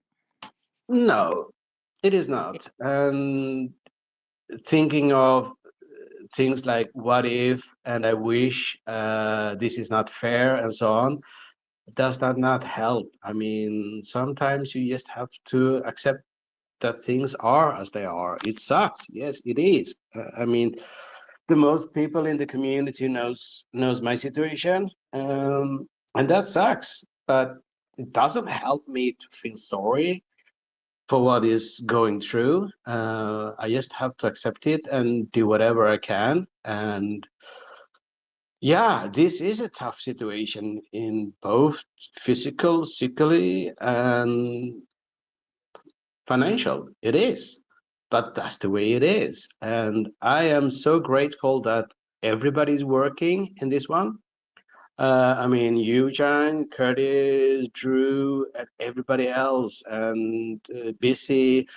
I can't name them all because there is so many people that is doing things which I only get like a scratch on, but I do not know everything they do. But I'm just so grateful that they're doing it. And that means so much for me because from my point of view, when I've been trying to call your Congress, they don't listen to me. And I've been trying to go through the route through the European unions, and they tell me that, well, there's nothing they can do because there is no corporate actions that says that all the shares have to move over. Because I have been waiting now 8 months to get my shares over to 1 AST, p.m. and nothing is happening. Yeah. Well, and many have asked Paladin, why has NextBridge not ordered the shares? I don't know that there is a mechanism for that. I would think I don't know that either, but if there would do it. is, I think there is also some kind of risk. So, Yeah. I mean, every actions you want to take, there is always a risk, and then you calculate if that risk is portion to what you are hoping to gain. So yeah, but Yeah. I do what I can from the European side, but I can let you know that it goes slow, and almost none has any information or any understanding for the situation, because we are not used to have a regulator that it is not how to say that can be answer the questions legally. So yeah, Transparent maybe. yeah. So that's a little bit strange for us in Europe, but that's the way it is. Yeah. Thank you very much for the mic, John. Yeah, absolutely. I always love hearing from you, and I've been thinking about you, and I apologize for not reaching out to you. We do that periodically, and I do apologize for that. So no worries, John. I am so great grateful for your situation, and just know you're one of the people that we're here fighting for. So, yeah. Yeah. Thank you very much, Hank. And don't worry about that. I know everybody has so much to do, and our life, it is occupied by so many things.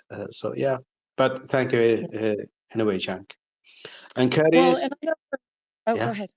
No, go ahead. Yeah, and Curtis, if there's anything we can do from the European side, yes, let me know, because we are a couple of people here that is trying to figure out the different ways, and yeah, it is more or less like a dead end. But if you have anything, just let us know, and we will see what we can do about it. Yeah. And let me say this, Paladin, over a year ago, I shared my thoughts on this, and honestly, it continues to be my modus operandi. Not that I don't have my moments of despair. I do, but they're incredibly brief, because then my mind is flooded with all the things I have to do and I get back to work.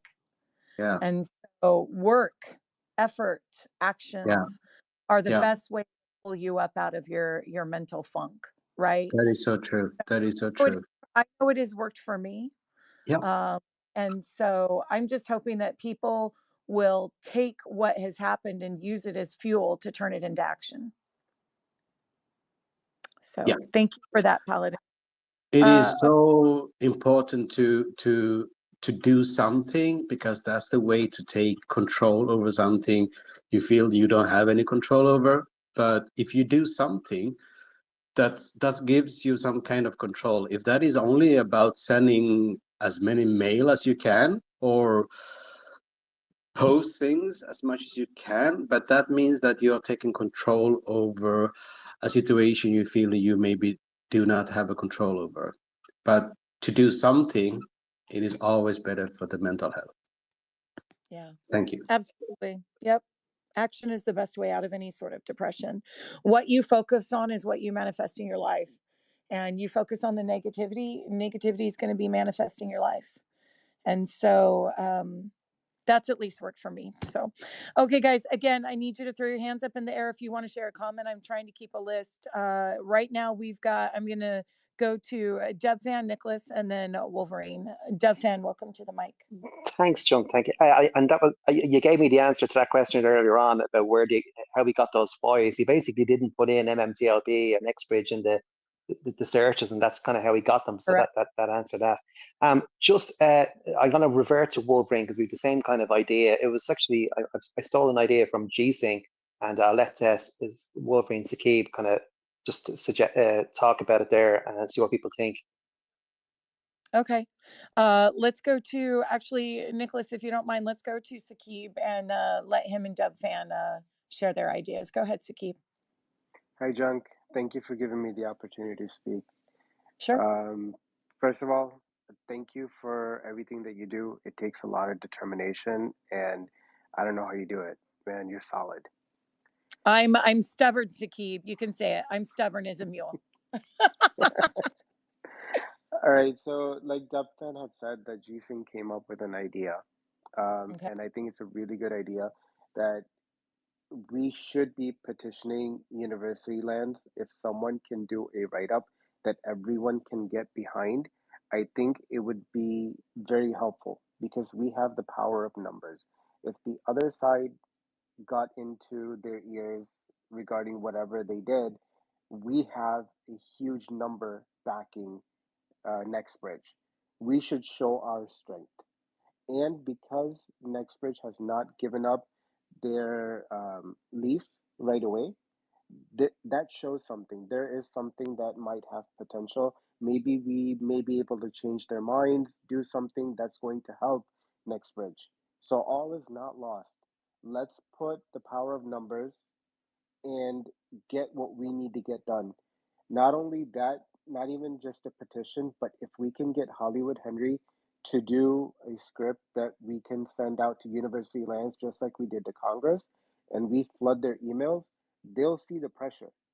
We've shown that the pressure that we put on certain entities will eventually cause them to cave and buckle. That's the same thing we have to do here. So let me ask you, Sakib, would we be better off doing an effort through Hollywood Henry site, fairmarketsnow.org, or would we be better off to do something like an open letter where all the community signs it? I would say we do both, because the open letter would probably go to the higher individuals in the company, right? And for us just to flood everybody at University Lands with this topic, it would be helpful to us. So let me say this. I appreciate the ideas. I would caution about establishing a template or a universal language. I don't think that served us as well as it could have in the past. I've always, that I've encouraged people to modify it, to use it as a start, but to personalize it. So if we do it in a personalized way, and definitely need to express support for Greg McCabe and the company. I think that is definitely something that we can do, but I will express some caution. I saw some posts, very aggressive posts, doing pictures, names, and saying we need to basically go after these guys. If there is a legal recourse, officially, unofficially, and a non-legal recourse with Nextbridge and University Lands, I think we need to be careful about our interactions. I'm not saying we don't write letters in support of Nextbridge. I am good with that. But any form of aggression or attacks, I think, could work against us. So we just need to be careful, whatever communications we have, that we keep it professional and respectful. That's why I was saying that if we used Hollywood Henry's templates and we sent that, it might be more effective. And if we use something like the Faces of MMTLP, which people can connect faces to individuals, it's harder to say no to pictures of people that you see, rather than just names and numbers. It'll be more effective for us to do this. Yeah, and we certainly Savvy, saw that. can I jump in really quick? I'm just going to play devil's advocate a little bit, and well, wait a second, oh. Donna. Wait a second. Let me give a positivity before you play the devil's advocate. So I will say, Sakib, when we kind of shifted our tactics a little bit to our impact statements and added our images, right? I think that those had the volume coming out of fair markets now has certainly had an impact. It's been quoted more than once by members of Congress, right? Including the open letter. But when we shifted to impact statements, I think that their impact was greater. And we got indications from the people on the ground in DC that that was the case. I'm not saying we necessarily go to university lands and talk about our individual impact, because honestly, what do they care, right? They're not a representative body, but if we can personalize them and our plea and support of NextBridge and what they're doing and advocacy for the lease renewal and make it personal that way, then yeah, I think that's got potential. Now, if you guys don't mind, we're going to let Jonna be naughty. Go ahead, Jonna. It's not being naughty. It's just know, food for thought. I mean, when you're in a professional negotiation and Greg is still in that situation, we are complaining that we know that our adversaries are interfering with that negotiation. Does it do him or does it do us any help, to intercede as well and create even more drama around the potential lease? I got to grab this, sorry. Okay, let me continue that thought for you, because I know where you're going. So it's possible. As of right now, we don't know the reasons for the denial of the lease renewal. Is it possible that the drama around our situation, the SEC investigations, the class actions played into that, and University Lands doesn't want to be involved in that drama? Yeah, it's possible. And could this potentially, guys, remember, I'm taking the devil's advocate here. I'm not saying this is my position. But could it possibly create more drama that they were trying to avoid? It's possible, if that's the reason, but unfortunately we don't know the reason. So maybe the question is, do we pose that question to NextBridge? Is there positiveness that can come out of, of course, NextBridge is going to at least have an inclination of what their next moves and opportunities are. Ask them if it would benefit their efforts to tag ours on top of it. So maybe that's a question that can be asked, Sakib. But I do know we have every right, irrespective of what NextBridge may or may not be doing, to advocate on behalf of our investment. Yeah, and if they see so many investors, right, it's just more pressure. If a couple of people got into their ear, right, but they see 65,000 investors on the other side, who are they going to be more lenient on listening to? Yeah, I don't know. It depends on what their reasons were for denying it. Again, it's so much that we don't know, but it's definitely something that should be looked into. And I will see if we can get any answers on those questions I posed. So thanks, Sakib. Appreciate it. Devfan, did you want to add to that? No, that was pretty much it. You mentioned the impact letters and stuff like that. I see what John is saying, but and at the same time, do we just sit back and do nothing? I mean, it is it is risky in a way, but doing nothing is also risky. It's definitely worth thinking about. If we can support any efforts that people are making and whatever talks are going on in the background, if we can support that as best we can, we should. But I agree with what you're saying earlier on. We have to be respectful, and people putting up pictures of board members and this is crazy stuff. Yeah, that definitely is not helpful, and could actually worsen our situation. Could our adversaries potentially feel that as well? Yeah, of course they can. They've done it before. So manufacturing behaviors and situations, yeah, absolutely, but it certainly should not come from our community. So thanks for that, Devfan. Thanks, Sakib. Let's go to Nick. Welcome back, Nick.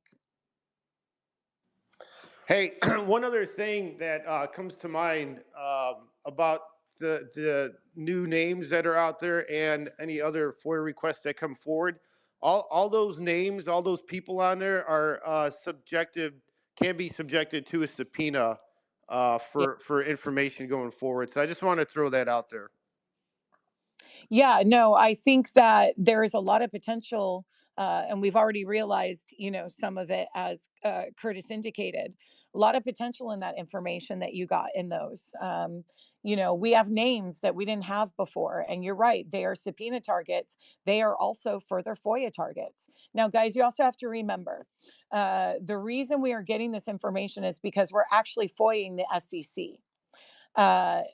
You can only FOIA government organizations. So somebody like FINRA cannot be FOIA'd. NASDAQ, NYSE, NSCC, DTCC, OTC markets cannot be FOIA'd. However, we are capturing this information by FOIAing their communications with the SEC. And that is, of course, something to remember. And, you know, we're connecting dots and seeing how these names may or may not fit into the fiasco, and see if there's any more connections that could lead to potential further investigation and information. So it's a lot of work, guys. It's an overwhelming amount of work. So if you have the ability to step up and do some of that, that would be fantastic. Thanks for that, Nick. Alex, the mic is yours. Good morning. Hi, good morning. I just want to thank you for what you do for the community, and I think it's amazing. And my point of view on all this mess is obviously that these criminals, they just want get rid of all the evidence. We Yeah. saw that with MMAT, now with the university land, because that I was curious that yesterday, Roman Soups, he was laughing. I said, ha ha ha. You know, I told him that that seriously. Oh, So shoot. those I lost people, they you there were for Alex. laughing. Uh-huh. I'm sorry? We lost you there. Go back about 10 seconds. Yeah, that I was listening on a space with Ramen Soup and all of his gang, and they were laughing and they were cheering that the company was a shelf company. That they told us that there was 1 cent per share, and now with that list, we are going to be zero minus zero minus zero. I was like, seriously? So the shares imbalance doesn't count? Doesn't matter what happened with the company right now. The problem is the shares imbalance, and I told him, he actually agreed with me, but they say, well, you know what, that doesn't matter at the end because the system is how it is, so it's nothing that you can do. Well, like, we are fighting for that, and now that I see that a lot of trolls are everywhere and trying to they take us down anyway, so it's just insane. Well, I Well, would. it tells you a lot, doesn't it, Alex? These people who purport to be investors are cheering on, cheering on the destruction of this company. I think that tells you a lot. But also, you have to remember, most of them don't even acknowledge the share imbalance that FINRA has confirmed, and they certainly don't call for a share count. That tells you Absolutely. everything you need to know. Absolutely. So, So, well, yeah, I'm no going vacancy, to. Alex, no vacancy. Yeah, well, I'm going to keep praying because that's the only Good. thing that I can do right now. Hey, But if that's all you can do, we'll take it. yeah, I'm going to do my best to keep spreading the information in the social media. And well, thank you again. And that was all that I have to say. Awesome. Thank you, Alex. Appreciate it. Okay. Bye. Shaheen, welcome to the mic. What's on your mind this morning? Hey, good morning, everybody. Good morning. Yeah, you hear me, guys? It's a little difficult. It's a little fuzzy. Can you either bring the mic closer or take it off Bluetooth or something?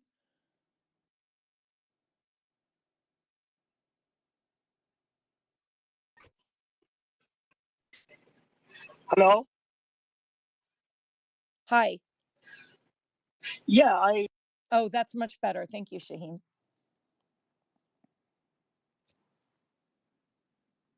Shaheen, go ahead. Yeah, we are in this business, and this is business. Okay, so Greg McCabe, he need to make money. That's why he did the business. And you think Greg McCabe is better than the judges or the congressmen, the one who take money under the table? That's my question. Well, you know, I don't have any evidence to demonstrate that, Shaheen. I will say that my small evidence, my small evidence is that university land, they've been giving him this land, leasing him this land for almost 14 years now. And if he did not do nothing and he did not fulfill the qualification to keep this lease, the normal situation, they're going to come and they're going to cancel and they or terminate the lease at the end of the year. If they do that, that's going to make all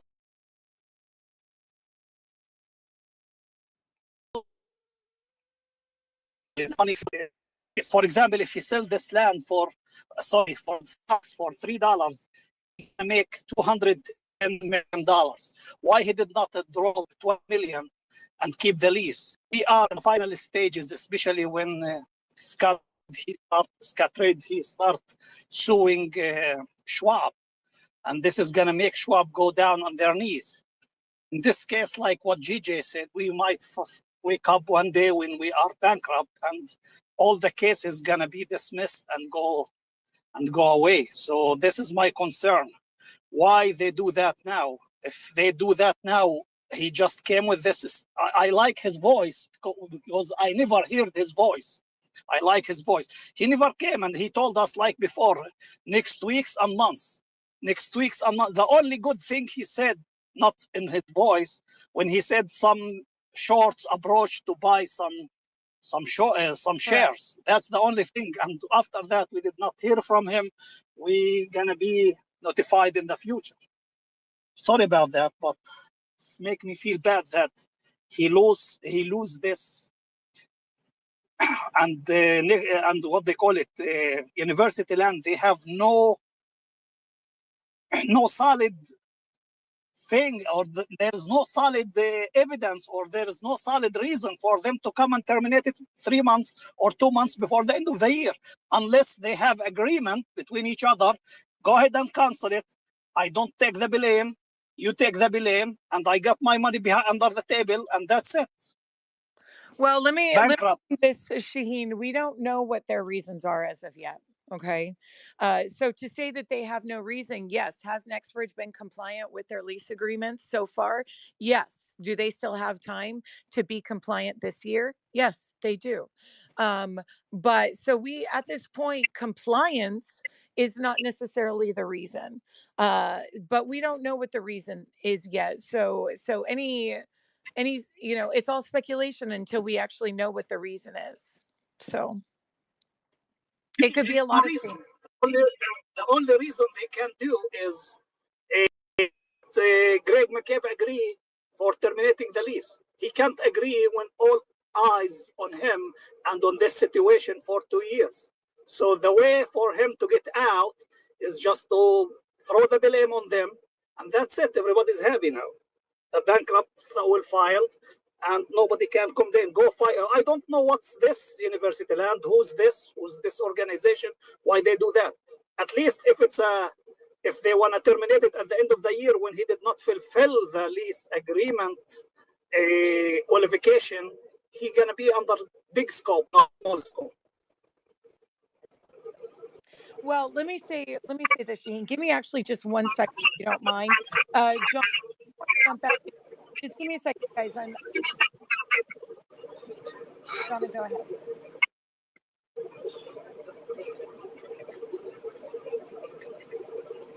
Okay, Shaheen, hang on just a second. One more word. Okay, so Shaheen, the leases are on a 5-year term. That 5-year term ends at the end of this year on December 31st. They're trying, and actually, I'm going to mute you, Shaheen. I'm getting some really bad feedback, Shaheen. So if you want to jump back in, you've got to unmute your mic. So there's 2 issues here. Number one, the lease renewal. University Lands has every right in their discretion to not renew the leases, which apparently is what they are doing. I just got information. Well, actually, I don't know if I can share. So I don't know if they have given a reason right? I also don't know if there is an appeal process of any kind or a path forward for Nextbridge.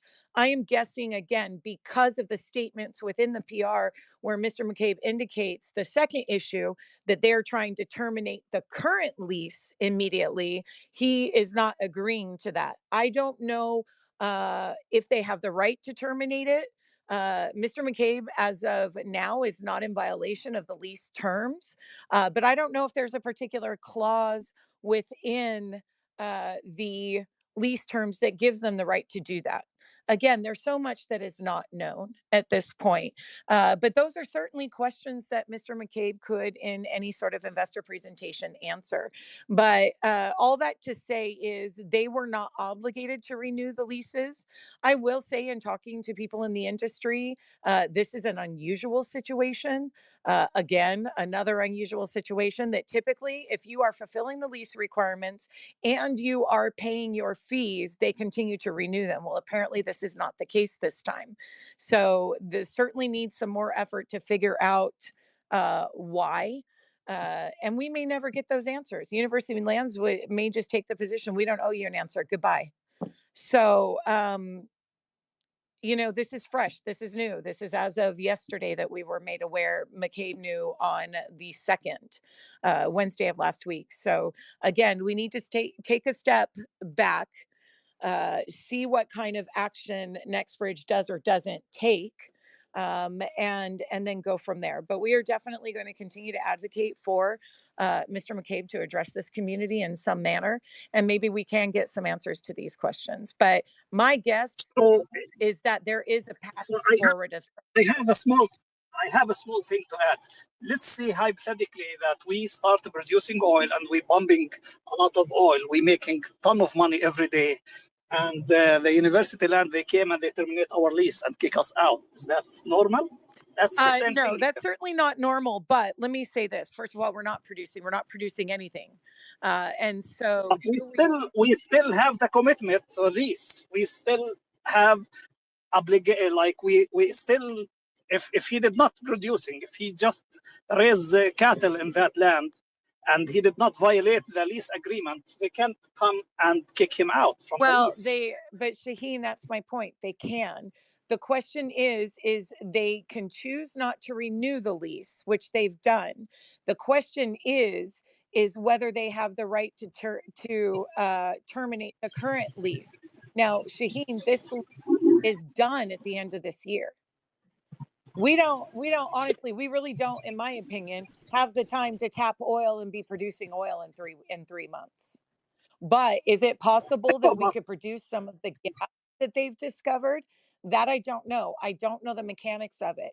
If they do happen to produce gas and start to sell the gas, does a lease change or escalation automatically kick in that makes a potential renewal not necessary?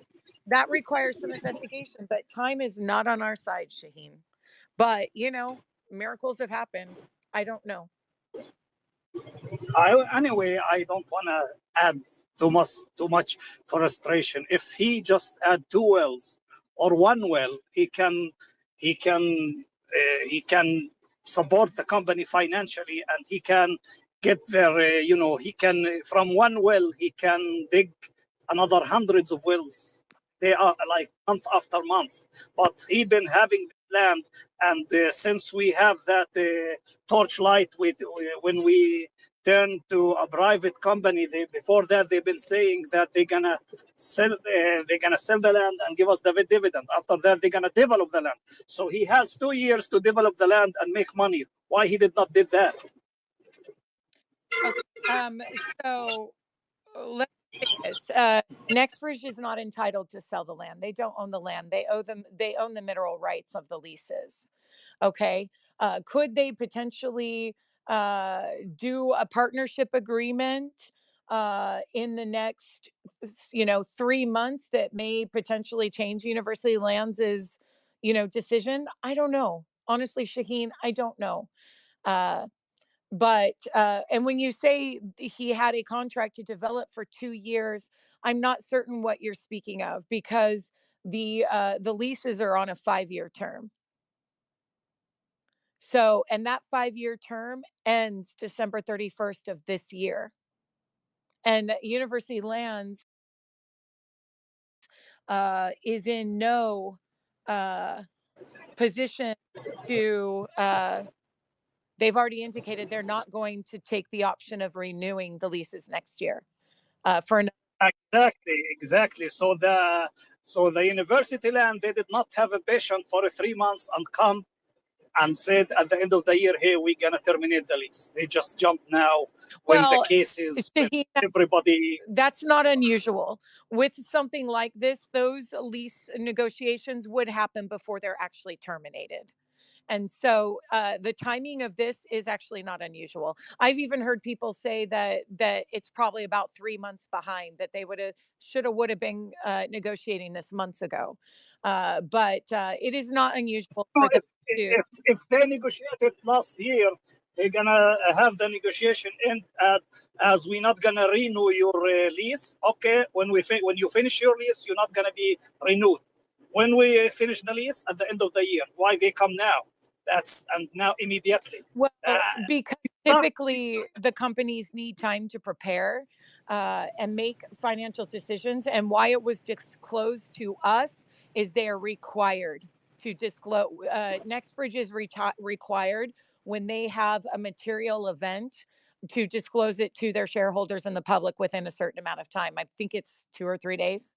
So that's why NextBridge shared it with us. But the fact that they went ahead and shared the news with NextBridge and their decision with NextBridge months in advance is not unusual in a case like this.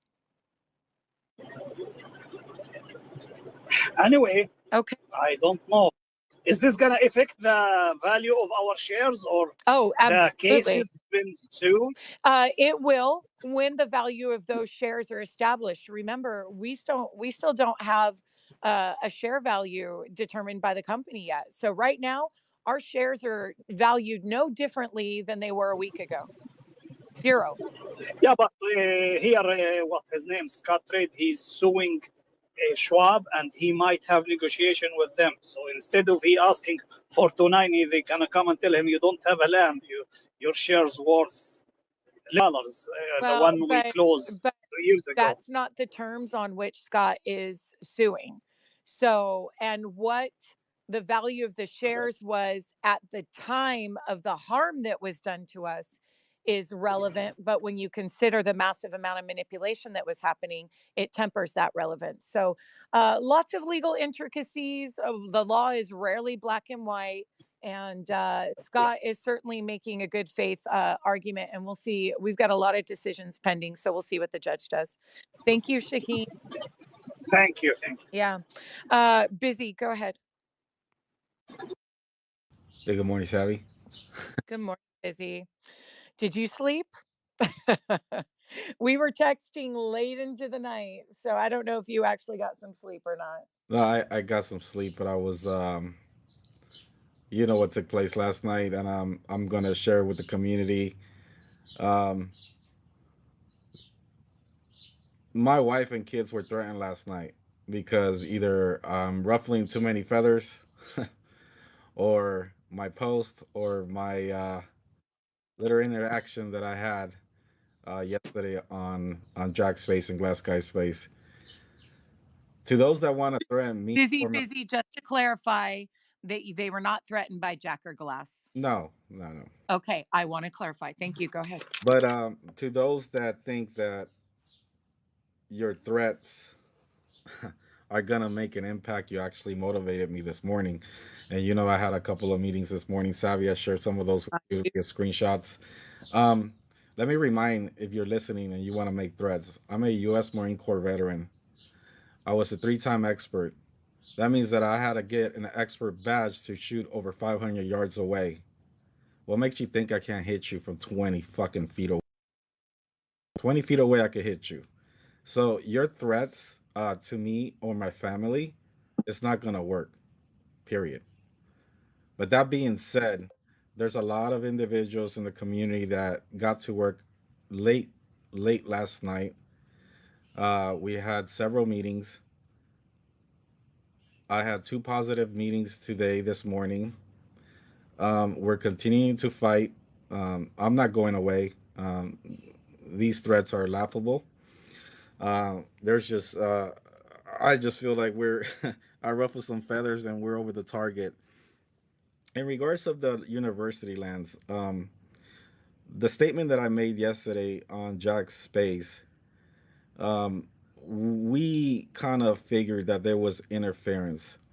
That prompted me and several others to put ourselves in a situation and let the people that actually matter and that are helping us in the background, people with influence, we let them know that this was coming, to look out for it, because they did it to meta material. And I had a feeling that they were going to do it to Nextbridge. Well, like my post said, we were proven correct. So that prompted me this morning to send messages out to those people that were watching and says, "Didn't I tell you so?" So I don't blame the community if they're going to reach out to the university lands. Do it respectfully, but why I'm saying that, you've seen that we were getting a lot of interference with Congress, and there was a information war struggle from certain side of this community, right? If you want to call them community members, we don't even know they own any shares. Yeah. But it was a battle to try to not only share documentation, information with certain congressional members, and for me, I thank the community. I see Ann on here. I know she did a great job. You have the Drews, the Curtis, the Matts. I mean, the Don Fizz, the Jen Capellas, the Kimberlys. I mean, even yourself, Laker J. I mean, I could go down the line that we spend hours and hours, weeks and months, and in a year trying to battle um, information flow to congressional members. Well, we were able to obtain 74 signatures because they seen it. They actually nodded, yeah, there's something wrong here. The same thing was trying to be done with the university lands, because we were aware that there were certain individuals trying to sabotage the lease. Um, and as you can see, for some reason, they were successful. Now, I got some information yesterday we're trying to still verify, and it's up to the community to try to dig. And I'm going to share this information. Supposedly, there's a class action lawsuit against university lands regarding this whole fiasco. So if the community wants to dig, we were trying to dig last night, but a lot of us were exhausted. If you could pull up something, and that maybe that's why. And I agree with C Plant. He just put out a post, and I quote: "If they didn't want to be caught up in the drama, it didn't work. They just sucked themselves in the middle of it." So True. maybe this is the case. True. And the I'll reason put I'm telling you this, Savvy, and the community, is because there was no reason at all. There was no reason at all for the university lands to not renew the lease. So where they were just tired and they didn't want to be caught up in the drama, I think I really do agree with C Plant. Because again, there was no reason for them to do that. Now, I'll let McCabe and the company sort that stuff out, but I'm still continuing my efforts in Texas. We're being successful. It says the other side loves to listen in and try to sabotage. I'm really gonna keep this one under the belt until it actually comes to fruition. I get a lot of shit talked to me, from you, Savvy, and Curtis, and others, because I like to talk a little bit too much on the space, but I always push back, and I always push back, and this is the reason I always push back to you guys. It's because I don't think it's fair, and I've said this for many months. I don't think it's fair that we have to keep some information in the dark, because as yesterday you've seen, we have Brian, we have Torchlight, we have several community members, that this does take a toll and effect on them. And then you've seen in the past that people have taken their lives. So I've been a big advocate. It's like we need to put some stuff out and share with the community. We cannot keep the community out in the dark. And it's not only us. I totally get it. We don't want people sabotaging, but at some point we have to share information. And sometimes I get a lot of heat from you, Savvy, because it's like you better fucking deliver because you're coming out here and you're saying Yeah, this, you're saying that. let's confirm what the heat is. Yeah. What I say is, Busy, if you're going to put it out there that you're doing that, you better deliver. Well, and That's sometimes the heat you get from me. Well, sometimes I do this because I want to let them know and let the community know that I'm not giving up. You know, we put ourselves front and center in this community, and we understand the position that we're in. Some people are more vocal, some people post some stuff and they get highlighted the most. But one thing that I've really been able to do, which it surprises a lot of people like Curtis, like yourself, like 100, a lot of people that I really respect in the background, is the amount of sheer of connections that I've made. And I just have that gift of Yeah, you do. persuading and or charming, but also knowing when to stay in my lane and not be a nuisance. And putting the right people in place to explain our situation. That, for example, like Matt, I love Matt. I mean, Matt, not a righty. God bless his soul. You guys don't even begin to understand that man. You see him. He comes up here whenever he wants to chime in, but he busts his ass for this community every single freaking day, and he has his own business. I'm not taking away from what other people do, but I just have to highlight Matt because when I call to on him, he's there. Curtis, Savvy, they're always there, and we work great as a team. But I will continue to share all the information that I can with the community, but there's some lines that are crossed, and you just don't cross those lines when you bring up my wife and kids. And many of these community members have had a chance to talk on the phone with my wife Lisa, right, including yourself, Savvy, Anna, Curtis last night, many others. 100 came down here and visited. So when I'm open like that with my family, I'm extremely protective of my family. But my wife understands that she encourages me, keep on going. Don't let them stop you.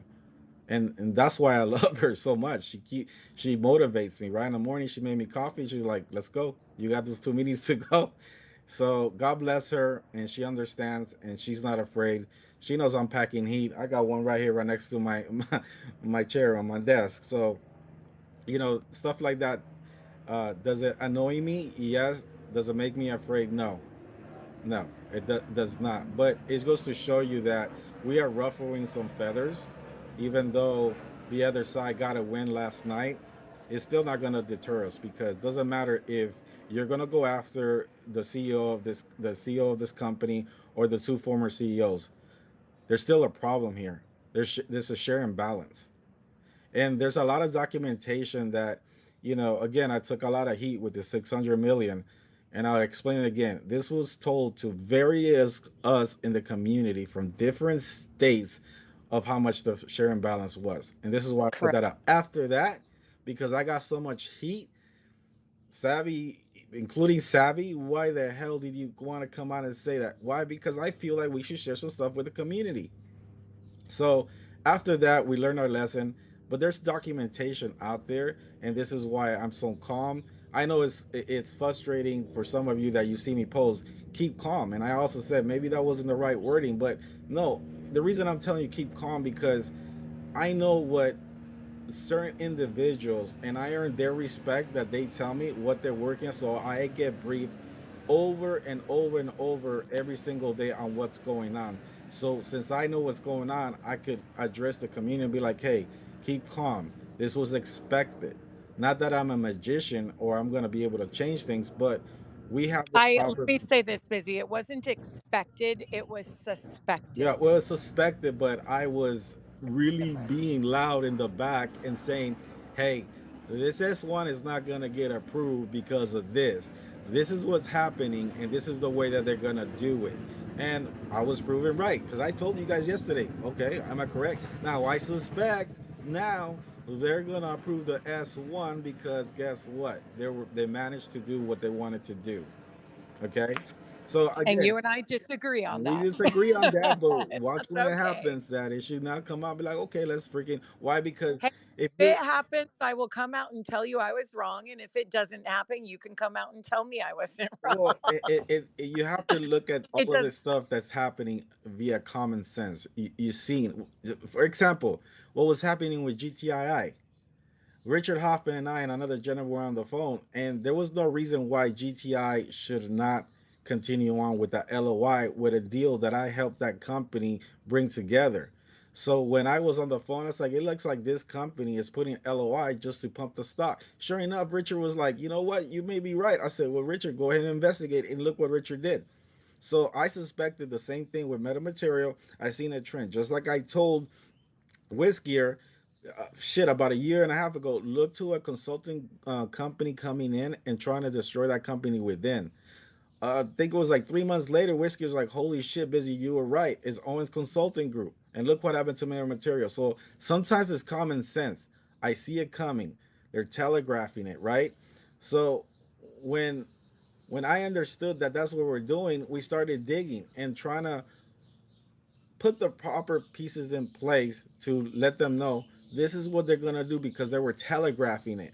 Now, for those individuals that were laughing and cheering on yesterday, I hope you guys know everything is being documented.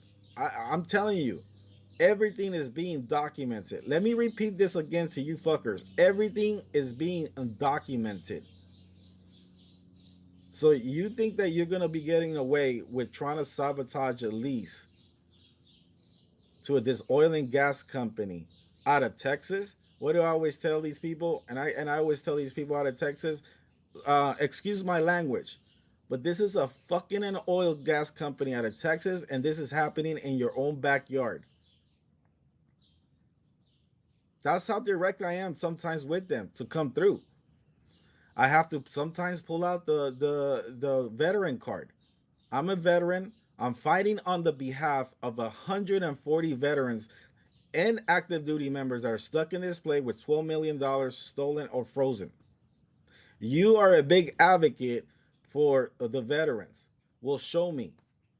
Show me that you're an advocate because there's veterans stuck here hurting. But there's also many American people and foreign people stuck in this play, and this is a big. You saw the screenshot, Savvy. This is bigger than FTX and Madoff combined. This is happening in your own backyard. This is exactly what I told you was gonna happen. I put out the post and I put the thumb down. Read it. Don't take it from us. Savvy, you read the text. Don't take it from us. Here's Devin Nunes talking about it, and it's happening to his company also. Guys, I'm being very direct with some of these people out of Texas. And now we are being proven correct because do I got the fucking genie bottle or the genie globe or whatever the hell? No, but it's only common sense. So now that it happened, and I kind of want to say I'm kind of glad it happened now because now it's making me look like I'm freaking Houdini or I got something that is I could read the future. But they were like, wow, like what the hell? It's like I told you guys, and this is happening in your own backyard. A oil and gas company out of Texas. Are you listening now? So again, guys, I don't want to go on a rant, which I already did. Um, 2 meetings this morning, text messages back and forth. I'll leave you with this.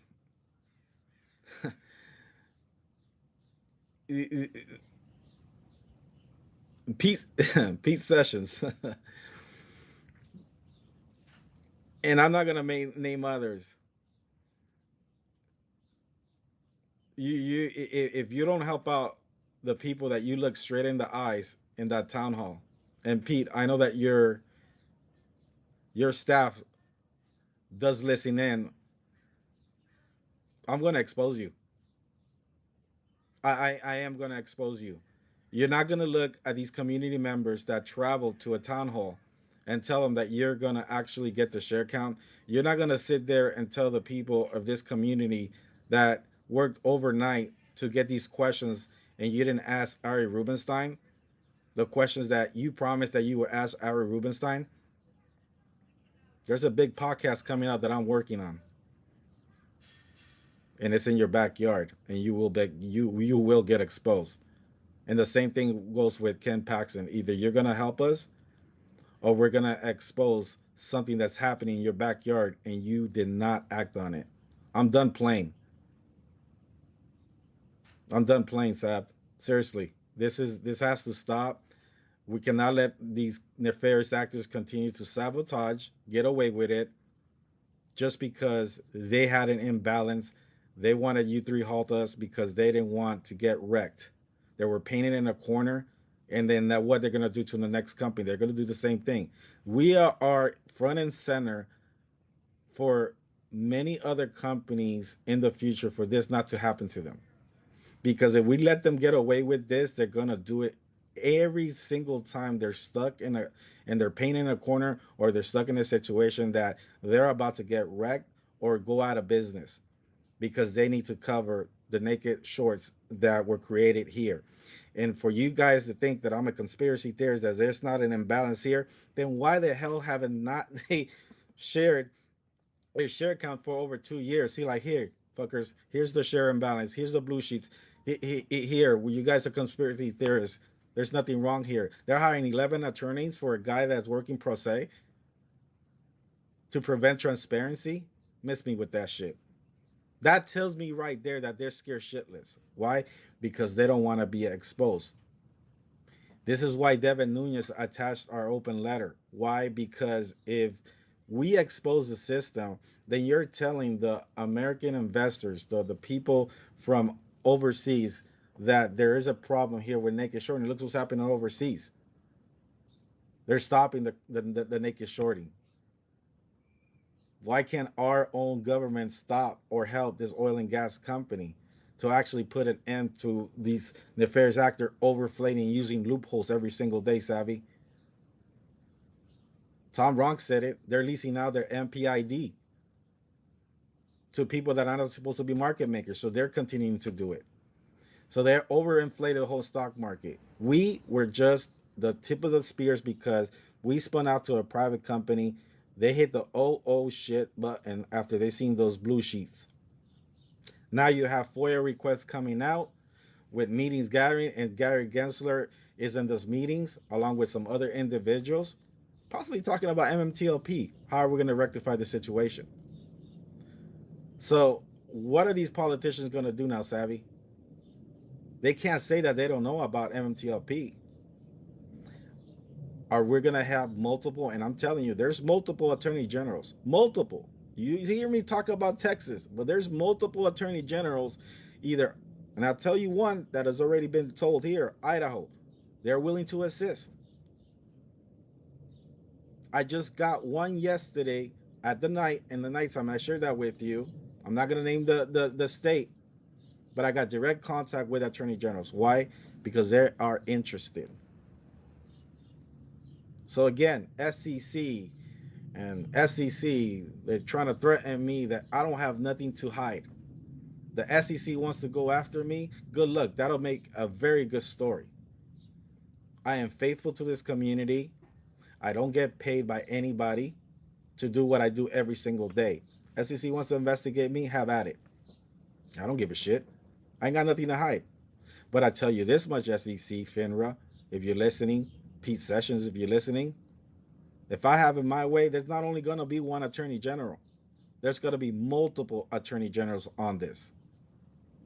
And I'm not giving up until at least one of these attorney generals steps up and fights on the behalf of the veterans of this community and the very American people that are the citizens of this country. And of course, we have offshore community members, but especially the citizens, the American people that are being affected. Some of us, our community members, have passed away. They've taken their life. And these fuckers want to crack jokes about. That's what motivates me, Savvy. Sometimes you say things like that and I read it and I try to stay away from the drama and not comment. But when you're opening up spaces and you're cracking jokes for people that lost their lives here, that's it. I mean, the gloves are off. When you're gonna go and sabotage, that's how dirty you're gonna play. Okay, I draw the line, and so should you. It shouldn't be only the certain people of the community that get highlighted, that come up here. That's why sometimes I don't like to, when somebody wants to give me flowers, like Curtis says, I always highlight the people that actually are working. There's some people that are silent assassins in the background, because it's not a me or I effort. It's a fucking we effort as a fucking community. This is the only way that we're going to do this as a community. So either you're going to stand up and fight, pick up a rifle, join me in the trenches, or are you just going to sit in the background and whine and complain? I'm not. Curtis is not. Savvy is not. And many others in this community are not. How bad do you want it? This is history in the making. I don't know how else to fucking tell you. We are in the middle of history. This is why other ticket communities are not laughing at us anymore, because they know the severity of this. We have them by the fucking nuts. We just don't present the evidence that certain individuals in this community have evidence that we don't want to share, because either we were told not to fucking share it, or they're investigating this matter. Period. So that's all I wanted to say. I'm not over here trying to do a motivational speech, but I'm just passionate about this. And God, we've been stuck here for almost 2 years. Do you see me skipping a beat? No. My family was threatened last night. I don't give a fuck. Come with it. Let's go. But don't put down the rifle now because they were able to sabotage a lease. That should even make you more angrier. So if you want to quit, you want to go, well, so be it. We understand. People have daily lives. If you need to take care of your family because you got to get a 9 to 5, then do it. Let some of us that could handle this take over. And then whenever you're ready, come back and we'll welcome you with open arms. But don't try to put down everybody that's trying to fight every single day, because we are mentally challenged. We understand the severity of this, and we have put or networked, and we're able to get those people to advocate on our behalf. And that's taking us 2 years. And I'm including myself in that. I'm surprised. I'm surprised how I've been able to succeed and get these people's phone numbers, people's emails, and they're listening to us. So that's all I wanted to say, Savvy. This morning I went to bat for the community, and in a nice, respectful, but direct way. And that's all I wanted to say. Sorry. Love you guys. Just keep fighting.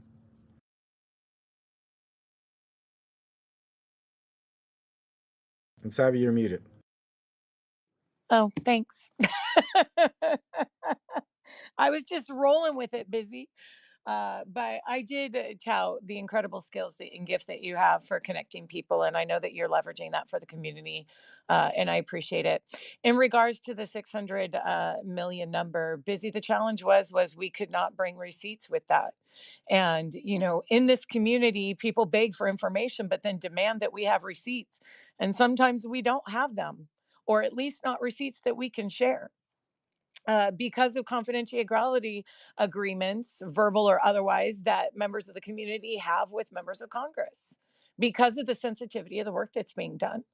And so when it comes to that 600 million, you know why I was upset about that. But we did have, and now we're going to say it, we did have multiple congressional offices that were giving us the same number, independent offices that were giving us the same number.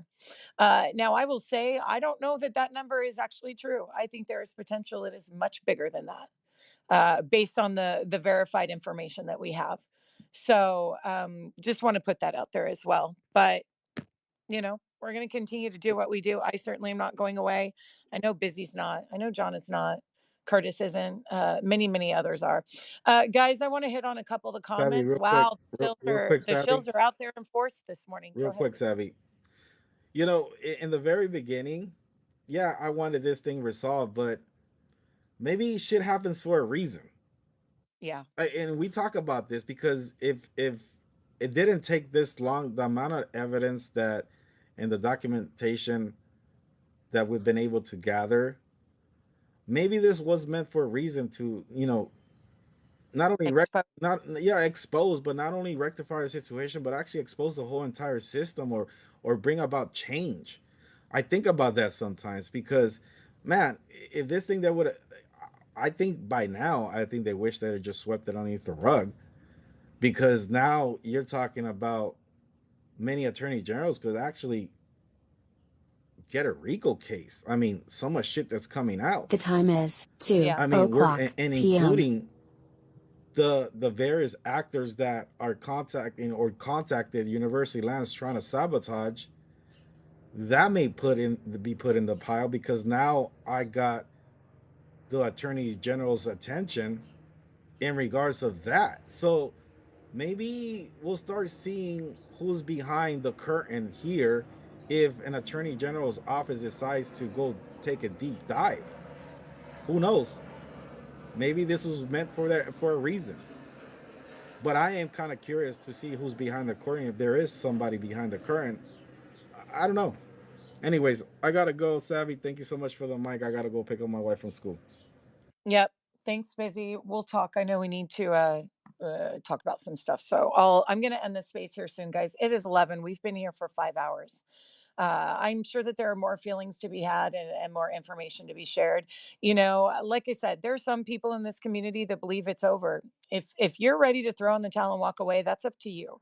But there are many of us that are not. There's still a lot of unanswered questions that are yet to be answered. I did, however, just get an answer.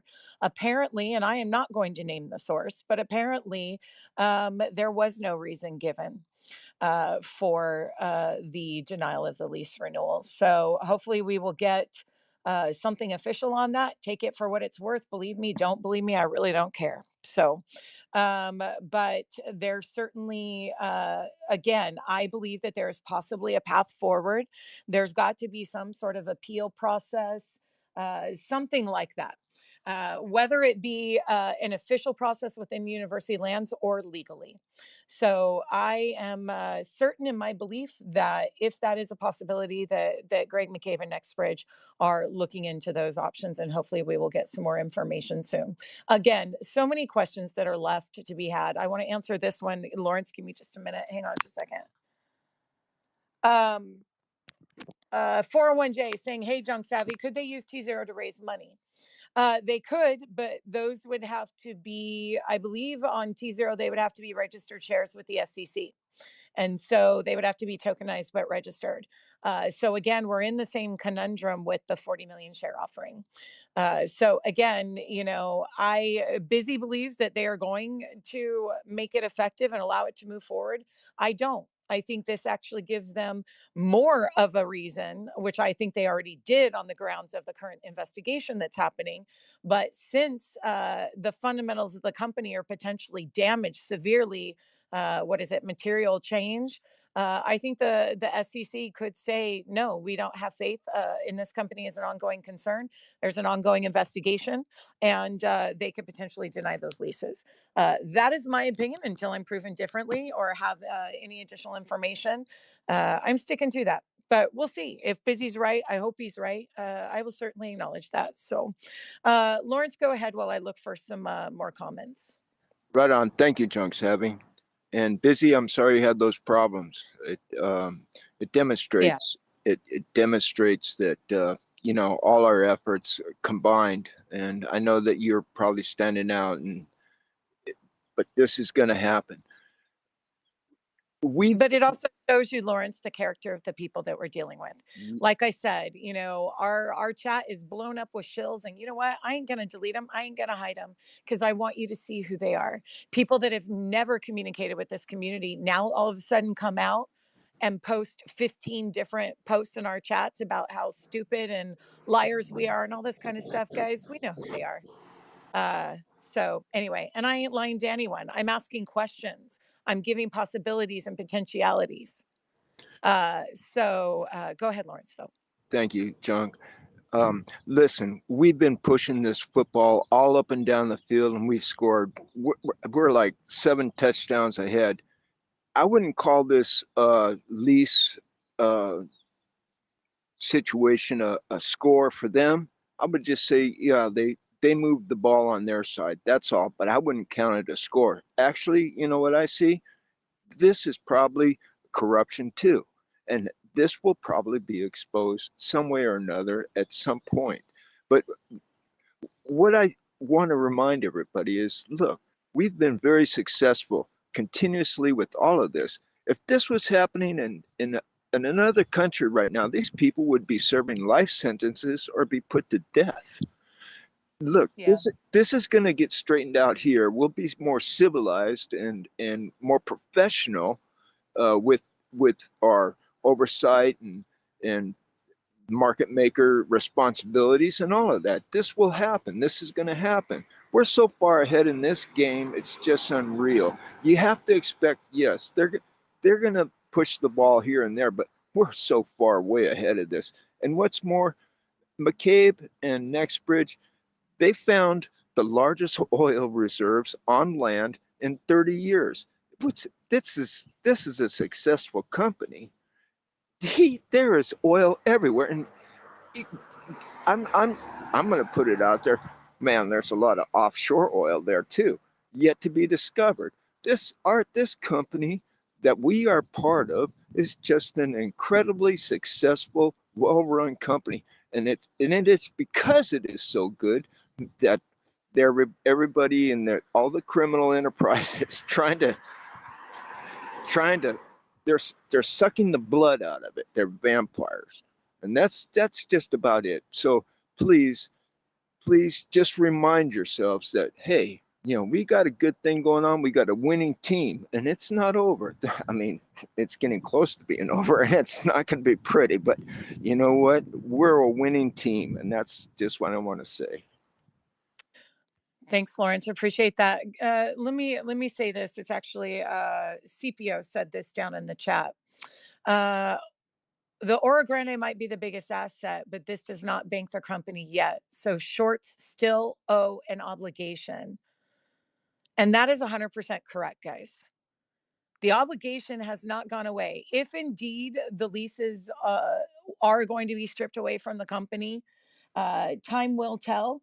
And so, time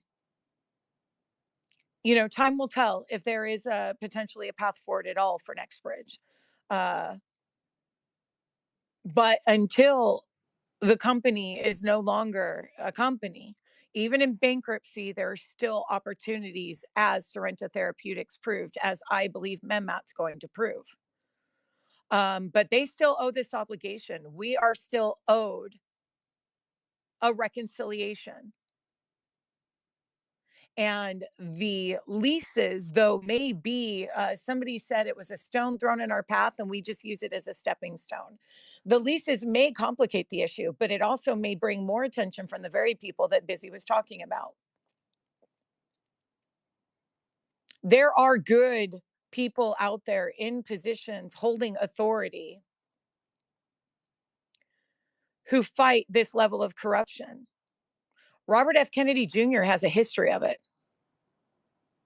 He is very well aware of MMTLP. By the way, I think our voices are starting to sound more and more alike. Anyway, but no, this is, and all it takes is one of them to potentially want to know more and want to see what is in those blue sheets. And that creates a whole new world. So somebody saying down below, all I can do is pray. I'll take it. I believe there's great power in prayer and fasting as well. If that's all you have, I'll take it.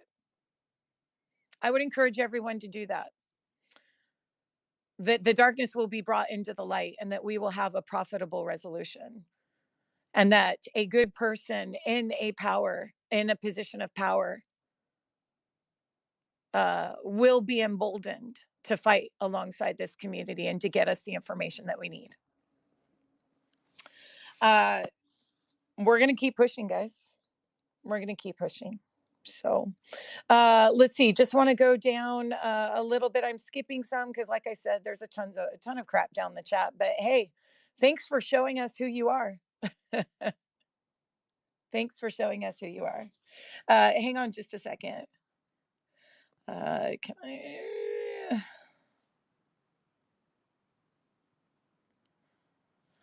I? Sorry, guys. So let's see. Sue Sing is saying, bleed blue. I'm sorry, he's actually not on the mic anymore. But he says, do you believe Matt Shorts will work out like the Sorrento case? I can't answer for Curtis other than what his previous statements have been, which have been look into the Sorrento case. Also, we heard from Wes, we heard from Palicaris. I personally do not believe that story is over. I don't. Let me go down, hit on, let's see.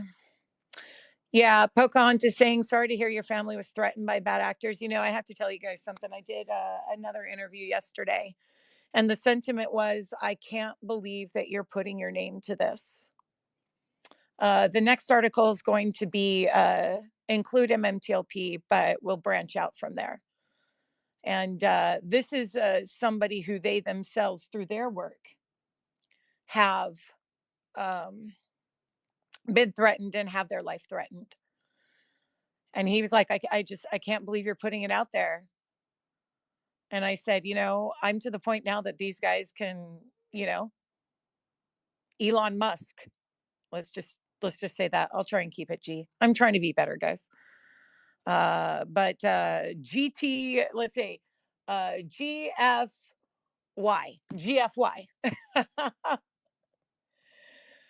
But sometimes there are fights. You don't just, I love the quote from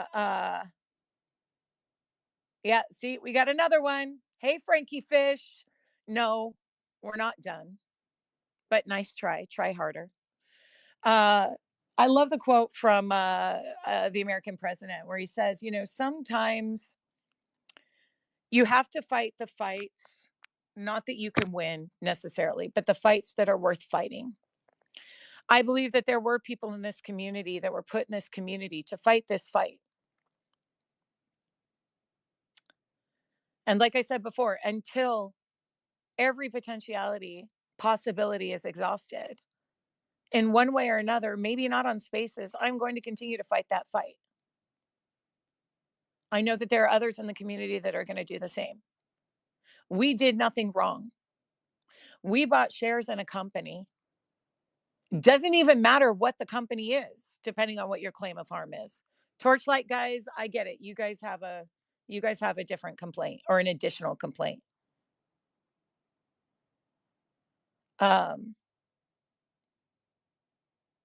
We did nothing wrong. We bought shares.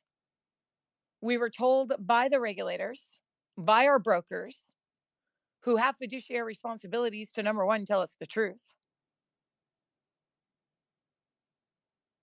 We made investment decisions based on that information. No, I'm not forgetting Jeff Mendel, but whatever. He's not in a position of authority, not like your broker. He doesn't have a fiduciary responsibility to you, not like your broker does, not like FINRA does. They rug pulled, and we don't need to go over all the details of the violation of Rule 6490 and everything that they did before, after, continuing up to today, right? That harm has not been rectified. And whatever happens with NextBridge does not dismiss that. I know of people currently looking into potential legal action. And I know a lot of you don't like the idea of lawsuits, even class action lawsuits. Number one, you cannot stop another investor in the community for pursuing these actions. Everyone has a right to pursue a resolution that they want. If it continues to put pressure on this situation, I believe it will eventually lead to a resolution for the entire community. But like Busy said, like I've told you guys before, we're not done exposing them yet. There may be blessings in the delay. And if you don't like my hopium, fine. Leave button up in the upper right-hand corner. I've been saying this. I've been consistent the whole time. And I believe it now. I don't believe we are done exposing them. And I will believe that we will eventually be rewarded in one way or another for the work that we're doing. But like I said, if there are those of you in the community that are done, okay, be done.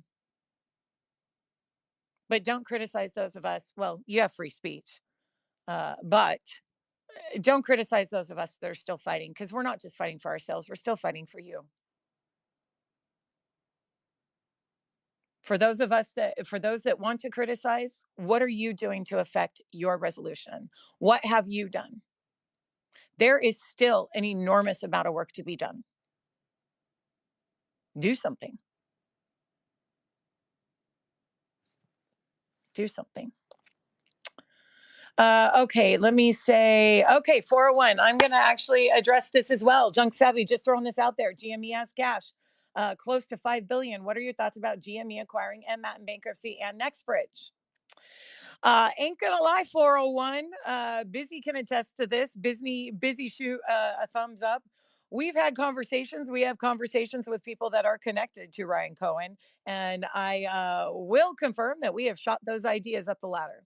So also, as you guys know, I was able to put Pulte in touch with Mr. McCabe. I have no idea. I left that conversation to them. I don't know if they're still engaged. I don't know if they're going to be re-engaged. I don't know if Bill has any interest in working with NextBridge. He certainly has given this community a boost to our voice and our reach. Yeah. So yeah, a couple months ago, 401J, before MMAT, by the way, went into their death spiral and bankruptcy. We had actually floated that idea. So let's see, protesting Congress. What are you really up to? I don't buy it. Busy. I didn't forget. I know. What am I really up to?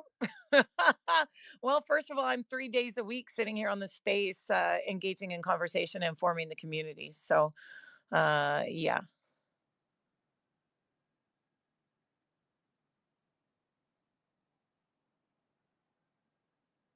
Anyway. But here's the thing, guys. Expect more interference. Expect the media to come out and gloat and pull I told you so's. Expect our adversaries to continue to fight.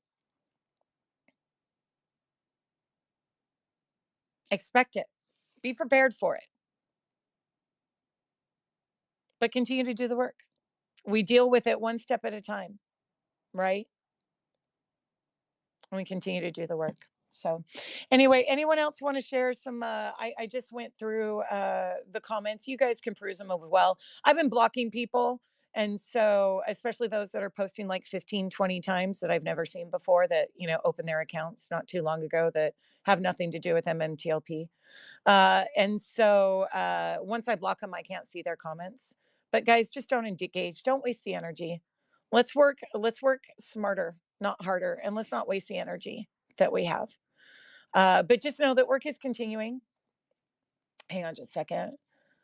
The work is continuing on multiple fronts with Congress, with, as Busy said, with the attorney generals, in the media, anything you can think of. If you're not sure, run it by somebody.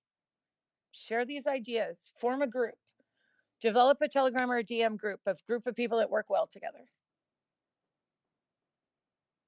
Well, let's just keep doing the work. Go ahead, James. James Bond.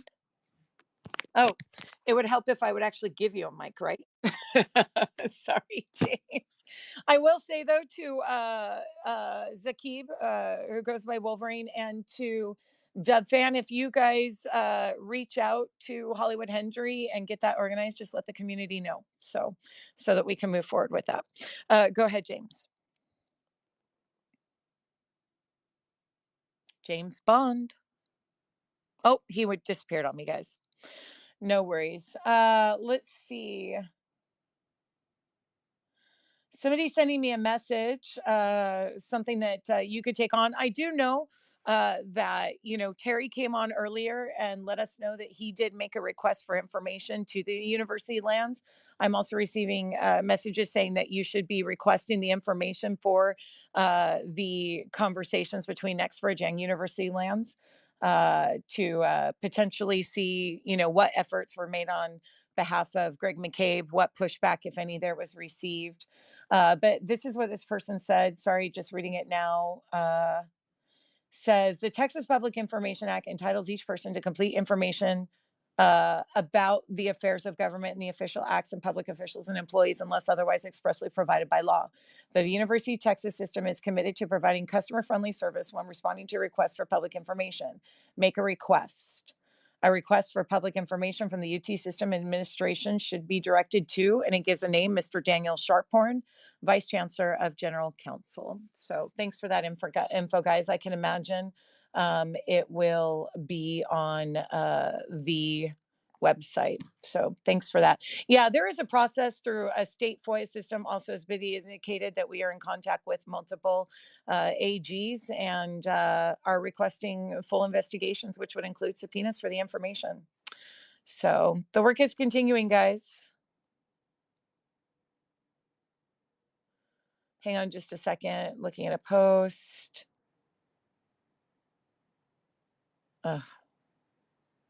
Okay. Okay, guys. Well, I'll be honest. I'm going to express the same sentiments that Curtis did. Give my ditto to that. It's busy as well. But specific to, I know you guys, I'm usually really good about responding to messages, but I just, I got flooded yesterday. I had over 50 messages. So please forgive me if I don't respond. Hopefully a lot of those answers were provided to you today. A lot of things about, is this over? How do we move forward? I hope that we express that today. And so if you have any particular information that you need some help with, anything that you want, any DD you need help with to confirm, as Curtis said, certainly let us know. But again, I apologize for not being able to keep up with that. So just got a lot of work going on. So give me just a second. Alex J, you took a mic. Welcome to the mic. Hey, thanks. I know you're trying to wrap up. This is something I really should share here. It's not really MMTLP related, I guess. My Crypto.com account and PayPal account both got hacked on Monday. It was about $1,800 worth of crypto, and about $650 worth of PayPal that were just sent somewhere. I don't know if it has anything to do with me being fairly active in this community. But I would just encourage, and then if this has happened to anybody else recently or in the past, I mean, I've spent hours and hours and hours and hours with both companies, trying to, screenshots and everything, for their investigation. Feel free to reach out to me. I've put a lot of time into this, trying to, give them every piece of information they need to hopefully recover my funds. But I would strongly encourage you, if you have, some of these accounts, to go in there and change your passwords. I hadn't changed my passwords in a little while. Not like that should be my fault or anything, but I would just encourage you, once in a while, to go into your whatever your accounts are and just change up your stuff. I don't know how they got in there, but they did, and now I'm out this crypto and this money. They they converted about $1,800 worth of Helium Mobile to Bitcoin, and then sent the Bitcoin to some other external wallet address. And then the money from PayPal that I had in my account was sent to crypto.com, but not to my crypto.com wallet. It was sent to some other crypto.com wallet address. So not to freak anybody out, but I just wanted to share that just to be safe and try and reset your passwords. Like I said, I do not know if it has anything to do with me being targeted for any reason. Oh, and then lastly here, so I got an alert by Crypto.com that there was a conversion made and a withdrawal, and I'm like, well, this is no good. So I was making dinner, and I'm like, well, this is no good. So I wanted to, do contact the support via Messenger, just like we do with brokerages to have things in writing and stuff like that. Well, my hands were full, but 2 minutes after this happened, I got a call from a 714 area code. And it's this guy. He's like, hey, yeah, this is the crypto.com fraud department. We were on the phone for almost 2 hours. This guy was so good. And sure, maybe, I can be gullible at times, but let me tell you, he had me convinced for almost 2 hours that he was actually part of the fraud department. And he said, you're only one email away from getting a new account, this, that. I never got the email. I called, or no, I messaged the next day, and sure enough, that number is not associated with it. I mean, some of these people are so freaking good. And I know that grandparents and things like that will get tricked, but they have gotten so good. And then, so that happened. The following day, I get a call from someone claiming that they were from PayPal. And they were trying to scam me and have them send money through Cash App. It's crazy, guys. So just be on your toes. If you're getting calls from these random numbers and they're claiming to be, from PayPal or crypto.com or whatever, they are really, really, really good at it. So I just wanted to make sure before you close the space for everyone just to be extremely careful if you're getting calls from random numbers. I don't care what account it's for. So I just had to share that. Thanks. Thanks, Alex. Sorry that happened to you. Appreciate it. It sucks. Definitely no. It is the age of criminals, as we all know. So yeah. I'll tell you what, though, I just checked my Coinbase. By the way, Alex, I don't know if you knew, but crypto.com was just hit with a Wells notice from the SEC. You may want to check into that as well. So guys, I'm seeing this post. I saw it a little bit earlier. From Hoffman 6383. That is not Richard Hoffman. And it says, it appears that we have the first spoofing settlement by a market maker in an ongoing Southern District of New York case. He's talking about Harrington Global. That, of course, is the case where brokers can now be, the court ruled that the brokers can now be held accountable for the illicit activities of their clients, right? We've talked about that many, many times. But here, you guys can look at the post. I don't know if anyone's put it out. I could put it in the nest, but I'm not going to be open long enough for you guys to go grab it.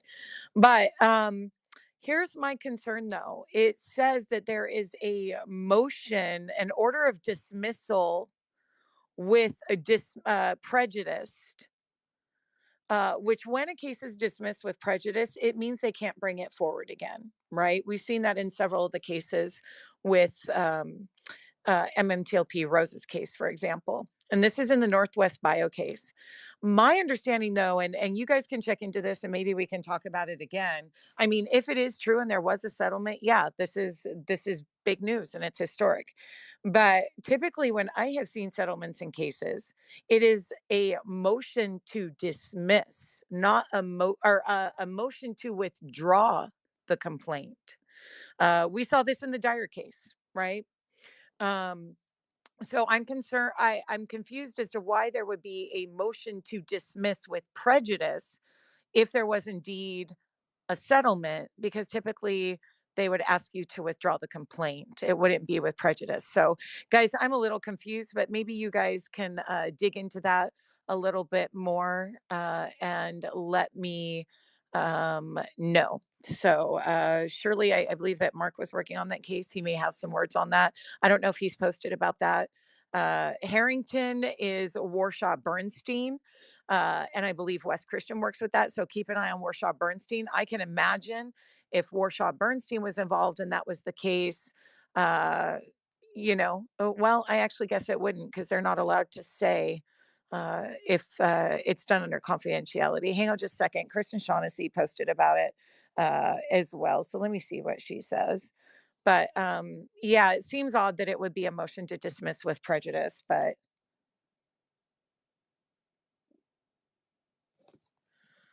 okay, let's see. She said,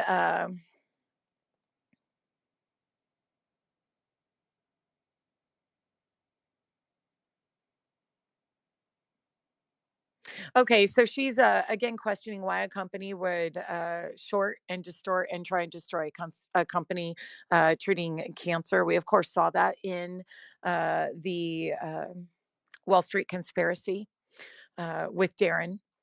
And so she's just asking that, but putting in a quote about Hoffman. So anyway, guys, if you want to dig into that, certainly would be a landmark. But if indeed a settlement was achieved, I don't know that Harrington would be able to acknowledge it publicly. Those are typically done under confidentiality. But again, a motion to dismiss with prejudice does not make sense for a settlement. Typically, it is a motion to withdraw.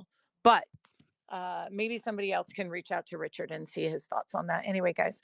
Okay, I'm sorry, guys, but I am absolutely exhausted, as I'm sure you are. Again, acknowledging your pain, your frustration, your concern, your anxiety. I feel it all too, guys.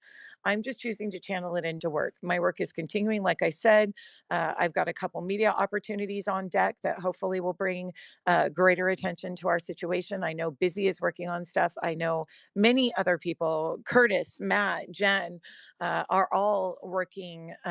Scott, everybody's working. So let's just make sure that you're working towards your resolution. So appreciate all of those of you that do, appreciate all of you that support that we do, including attending spaces for fighting for me and my family as I fight for yours. So until then, guys, we are not going away.